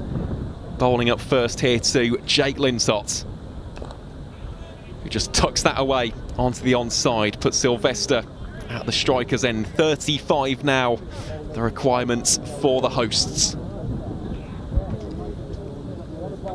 He'd love it too, coming back in at this moment when he's got the 2 bowlers to bowl at as well. I don't know. Still think that we might be in for something here. Stay with us. It is funny you say that, because yesterday in the game up at York, I watched Dan Moriarty, whose career best was 17 in the List A format, blast a quick fire 30, and he was batting at 10. It came out of absolutely nowhere, started clubbing 6s, hit Jack Leach, the England spinner, for 2 monster hits into the crowd. Anything can happen in this great game. Sylvester, more than comfortable with the bat in hand, it's just the scoring shots. It's a little bit like that conversation we had about Oliver Hannon-Dalby. You don't feel as though every delivery they're going to get out. It's just about the release and allowing their partner to get back on strike.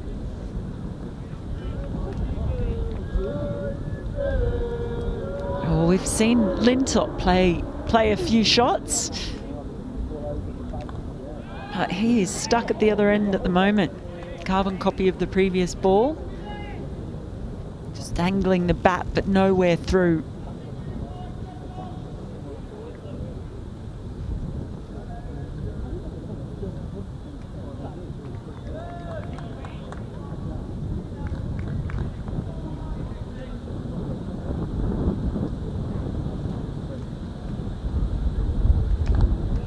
Solid once more, that from Adam Sylvester. You can just see that run rate for the first time hovering around about 6. The Bears have kept it in check for the vast majority of the game, but this is the nature of 50-over cricket. And as much as the Bears fans in attendance would absolutely love to see their side home to victory today, you've got to give so much credit to the way in which Middlesex have bowled and adapted to these conditions.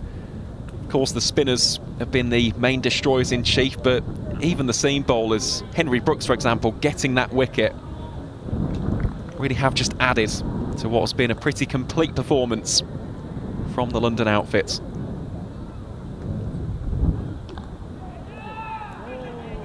desperate to get down the other end, but he just can't do it. I do think it was a good toss to win, and it was a bad toss to lose. And definitely an advantage in bowling last or bowling second here, especially on this pitch. But you also have to make the most of it, and that's where credit comes to the Middlesex bowlers, because they have made the most of it. Well, here is Gilchrist then to round out the 44th. Bowling here rather aptly against the number 44 of Adam Sylvester, who just guides that off the bat face down to deep third, and that will be the end of the over. Warwickshire 184 for 8. The requirement 34 from the remaining 36 deliveries. Oh, he'll probably be a bit frustrated, Adam Sylvester, because that was the shot he kept trying to play and couldn't find the way through. Well, he does get it through, but on the last ball of the over, which means he's going to retain strike for this next one. They need more than 1 or 2 and over. Yeah, they certainly do. And there will be a change of bowling here from the Oak Street end, of course. Nathan Fernandez bowling out will be Josh De Carey's. Now, De Carey's has certainly been one of the main factors in the reason as to why Warwickshire are 184 for 8. He's still got 2 up his sleeve, and he'll be bowling here from the end, which all day long, Mel, we've said has favoured the spin bowlers with that variable bounce, that extra degree of turn, those fine cracks that we saw earlier on potentially coming into effect. He now will be licking his lips and relishing this opportunity to bowl to the Bears number 10, but so far Sylvester, for his 9, or 3 from 9 I should say, 9 deliveries faced, hasn't looked too phased.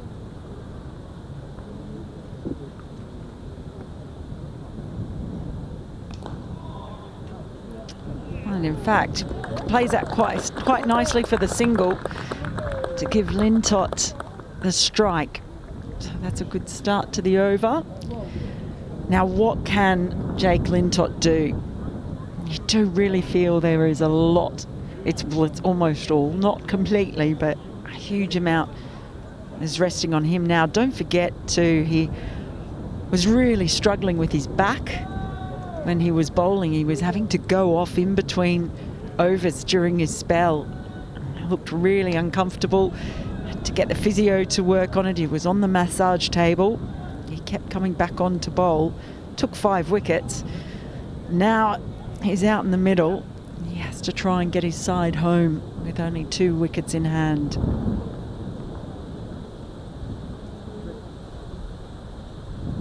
Reverse sweep attempted there by Jake Lintott.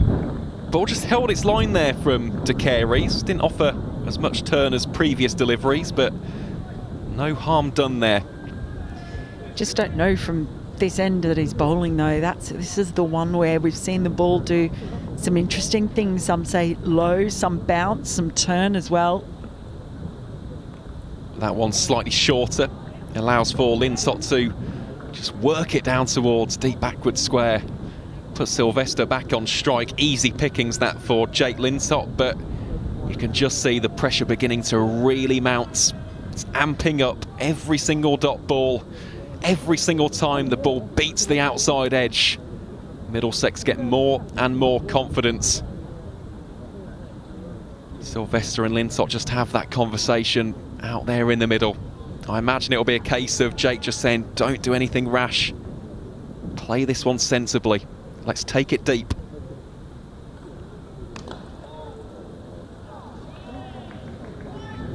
Yeah, you could hear the sound of the bat not getting that one cleanly.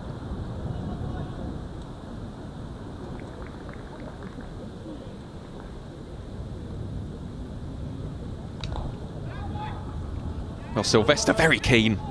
Very, very keen. So too was Lintott. Lintott advanced quite a few paces down the wicket, but the single was never on, so just 2 runs conceded here into Carey's 9th. Can Sylvester survive this final delivery in the 45th over? Well, he advances down the track, smashes it nice and straight. Down to a wideish long on. Henry Brooks will do the fielding. And the Bears now 187 for 8. 31 required. Yeah, for the first time, the runs required exceed the balls remaining as well. Now 31 of the remaining 30 deliveries. It's just got harder and harder. Remember, they were going at 7 and over for the first 5 overs.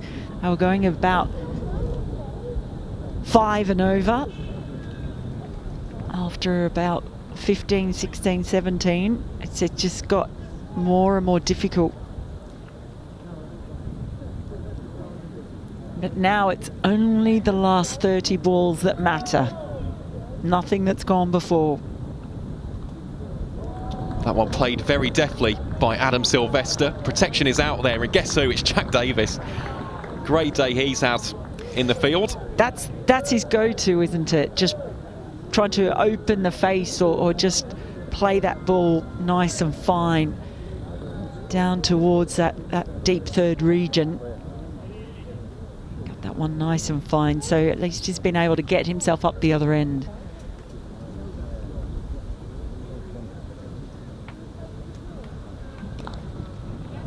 That one just about dealt with by Jake Lintott. Yeah, well bowled. He's got to play it. But it was a good length. He just couldn't get it away.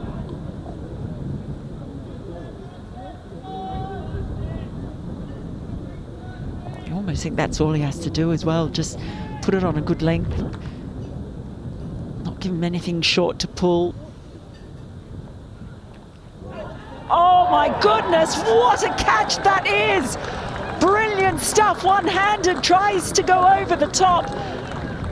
And it's been a fine show of resistance, but it comes to an end for Jake Lintott. What a catch to dismiss him though. Yep, Joe Cracknell behind the stumps there for Middlesex. Just raises the arm aloft, and that really should be that, unfortunately for the Bears.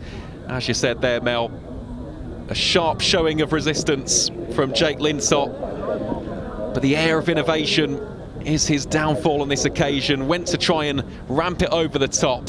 Really top-tier catch that from Joe Cracknell. Gives it a bit of a celebration as well. Goes on the in-run to here, lap of the ground, but I'll tell you what, that now really is the moment which will put Middlesex well and truly on top. Warwickshire 188 for 9, and Oliver Hannon-Dolby, the Bears number 11, now comes out to the middle with an increasingly more difficult job to do. As we just take another look at that replay. Absolutely marvellous stuff. And it has been one of those games where I think everybody has struggled with regards to rotating strike consistently. You look through the Middlesex scorecard and the highest strike rates was Ben Geddes' of 84.21, scored 48 from 57. That the rest are hovering around about the low 60s to the mid 70s, and even in this innings for the Bears, Ed Barnard got the home side off to a good start, striking at 95.2, but since then Kai Smith 81.8, Lintott himself striking at around about 77, and Rob Yates striking at 69. It really is one of those wickets where it's been difficult, even when you are established, to really score boundaries and wider runs with fluency and consistency. But it will be the owl, Oliver Hannon-Dolby, here against Nathan Gilchrist, as he looks to wrap up the victory for Middlesex. And just looking at the table, as a result of Northamptonshire's victory, a win here for the Saxes would move them into second place, leapfrogging Somerset on net run rate.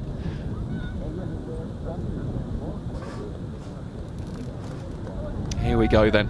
Nathan Gilchrist with ball in hands. Oliver Hannon-Dolby, the man on strike, and as is often the case with OHD, Mel, plays the defensive shot with great comfort.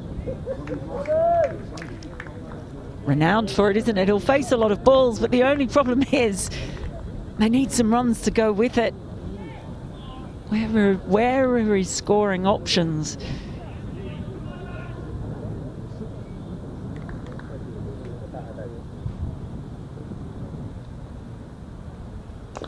Well, that's a lovely shot from Hannon Dorby for no run. Just leans into it, looks to whisk it away through the covers. Great over this as well, isn't it, from Nathan Gilchrist. Conceded that single off the first delivery, and since then, 0 wickets, 0-0. Can he round it out and potentially wrap up the victory for the London outfit?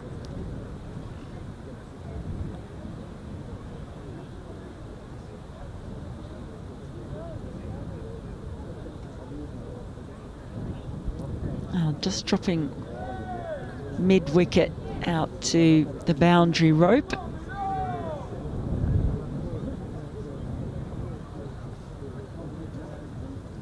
Final delivery of the 46th over then. Gilchrist to Hannon Dorby. Just prods that one forward, and the ends of a very productive over for Middlesex. The Bears now 188 for 9. The requirement for victory, 30 runs off the final 24 deliveries. Just to mention that dropping that fielder back, I wondered if they were offering Hannon Dorby a single. Whatever it was, he doesn't take it. So now it is. Now it's up to the T-Rex. Big T-Rex Sylvester. Can he get them home? It's going to be hard. He's going to have to do something other than we know. He likes to play it fine. Open the bat, just guide the ball. Don't have... looking around, no, they don't have a deep third. Got a fielder at just backward a point. They've got one at deep point.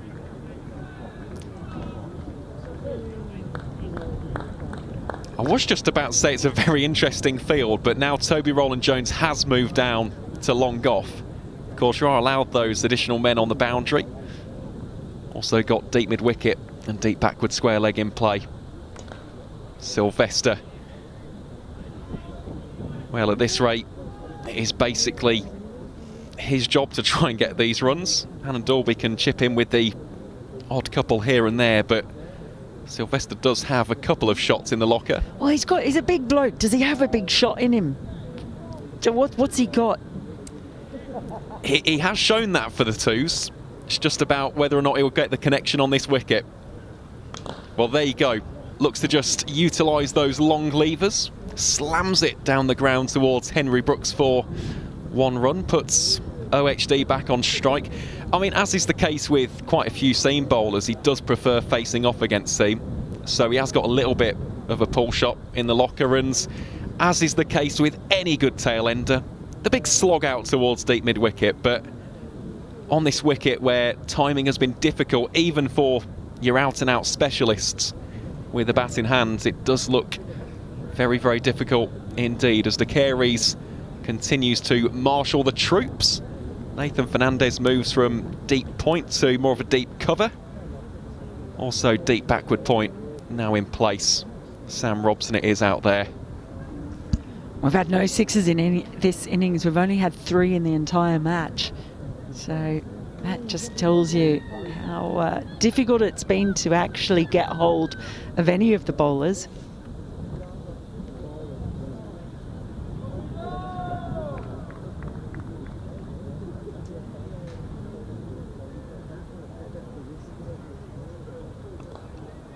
That one just about kept out by Oliver Hannon Dorby.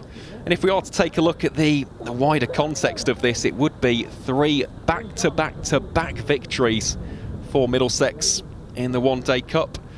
Of course, lost their opener against Somerset.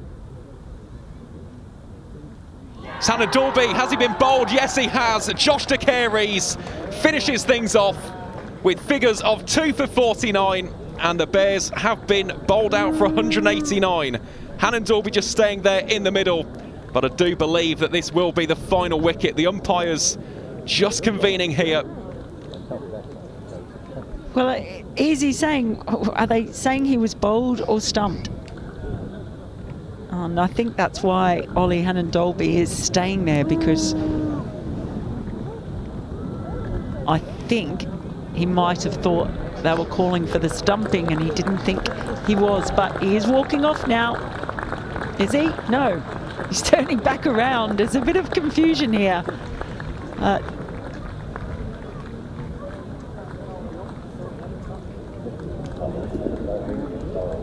Well, there was confusion. It has now been cleared up as the PA announces that Oliver Hannon-Dorby has indeed been bowled by Josh de Caires. He departs for a 5-ball duck. The Bears all out for 189 and Middlesex are victorious by 28 runs. It's a gorgeous delivery, isn't it? Quintessential off-spinner's dismissal, pitches on leg stump, clips the top of off. And that is the end of the Bears' hopes. It is 3 consecutive victories for the Saxes of Middlesex. They romp into second place in Group B in the Men's Metrobank One Day Cup. As for Warwickshire, it's a first taste of defeat here in what has been an unforgettable week at Rugby School. They'll have to pick themselves back up down in Taunton at the weekend, but even though it's been a low-scoring game, Mel, it's been one which has been so memorable. Of course, Jake Lintott matching his career best in List A cricket, and then Luke Holman not just matching but exceeding it with his 4-for. So all in all, a great victory for Middlesexans, a lovely setting to get their 3rd in a row. Brilliant week of cricket here at Rugby. It's been wonderful to watch and experience. And yeah, they'll be disappointed that they weren't able to come away from it with 3 out of 3. Well, the Bears, but I've played some terrific cricket this week, and they will regroup and head off. But for Middlesex, they'll take a lot of encouragement from coming here and winning and having the bowling options to make the most of this pitch as well.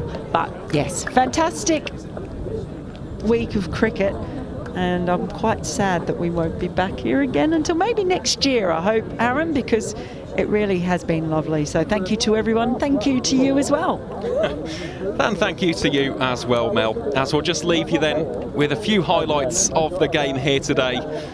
Just want to say a massive thank you to everybody here at Rugby School, as well as our wonderful production team and our camera operators. They've worked absolutely tirelessly all week long, so we thank them and appreciate them for their efforts. And of course, we thank you for tuning in to today's live stream, which has seen Middlesex emerge victorious by 28 runs at Rugby School. From myself, Aaron Viles, Mel Farrell, Phil Britt, Adam Bridge and the rest of us here on the Warwickshire CCC YouTube channel, we thank you very much for your company, and until next time, we'll see you on the next broadcast.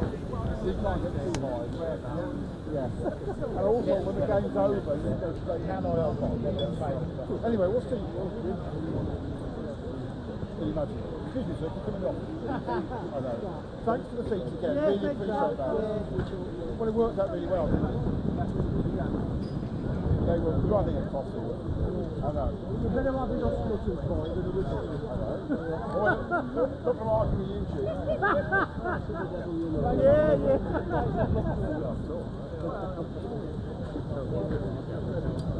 Where are you tomorrow? Are you in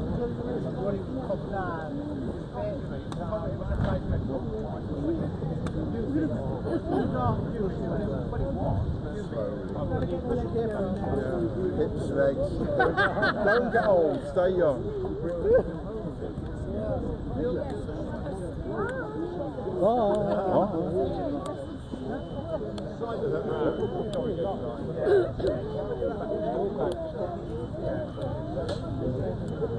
Oh, sorry.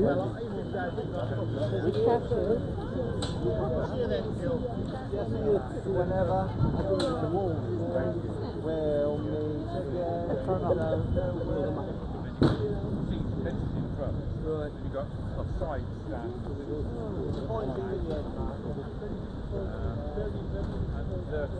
2 benches. Yeah,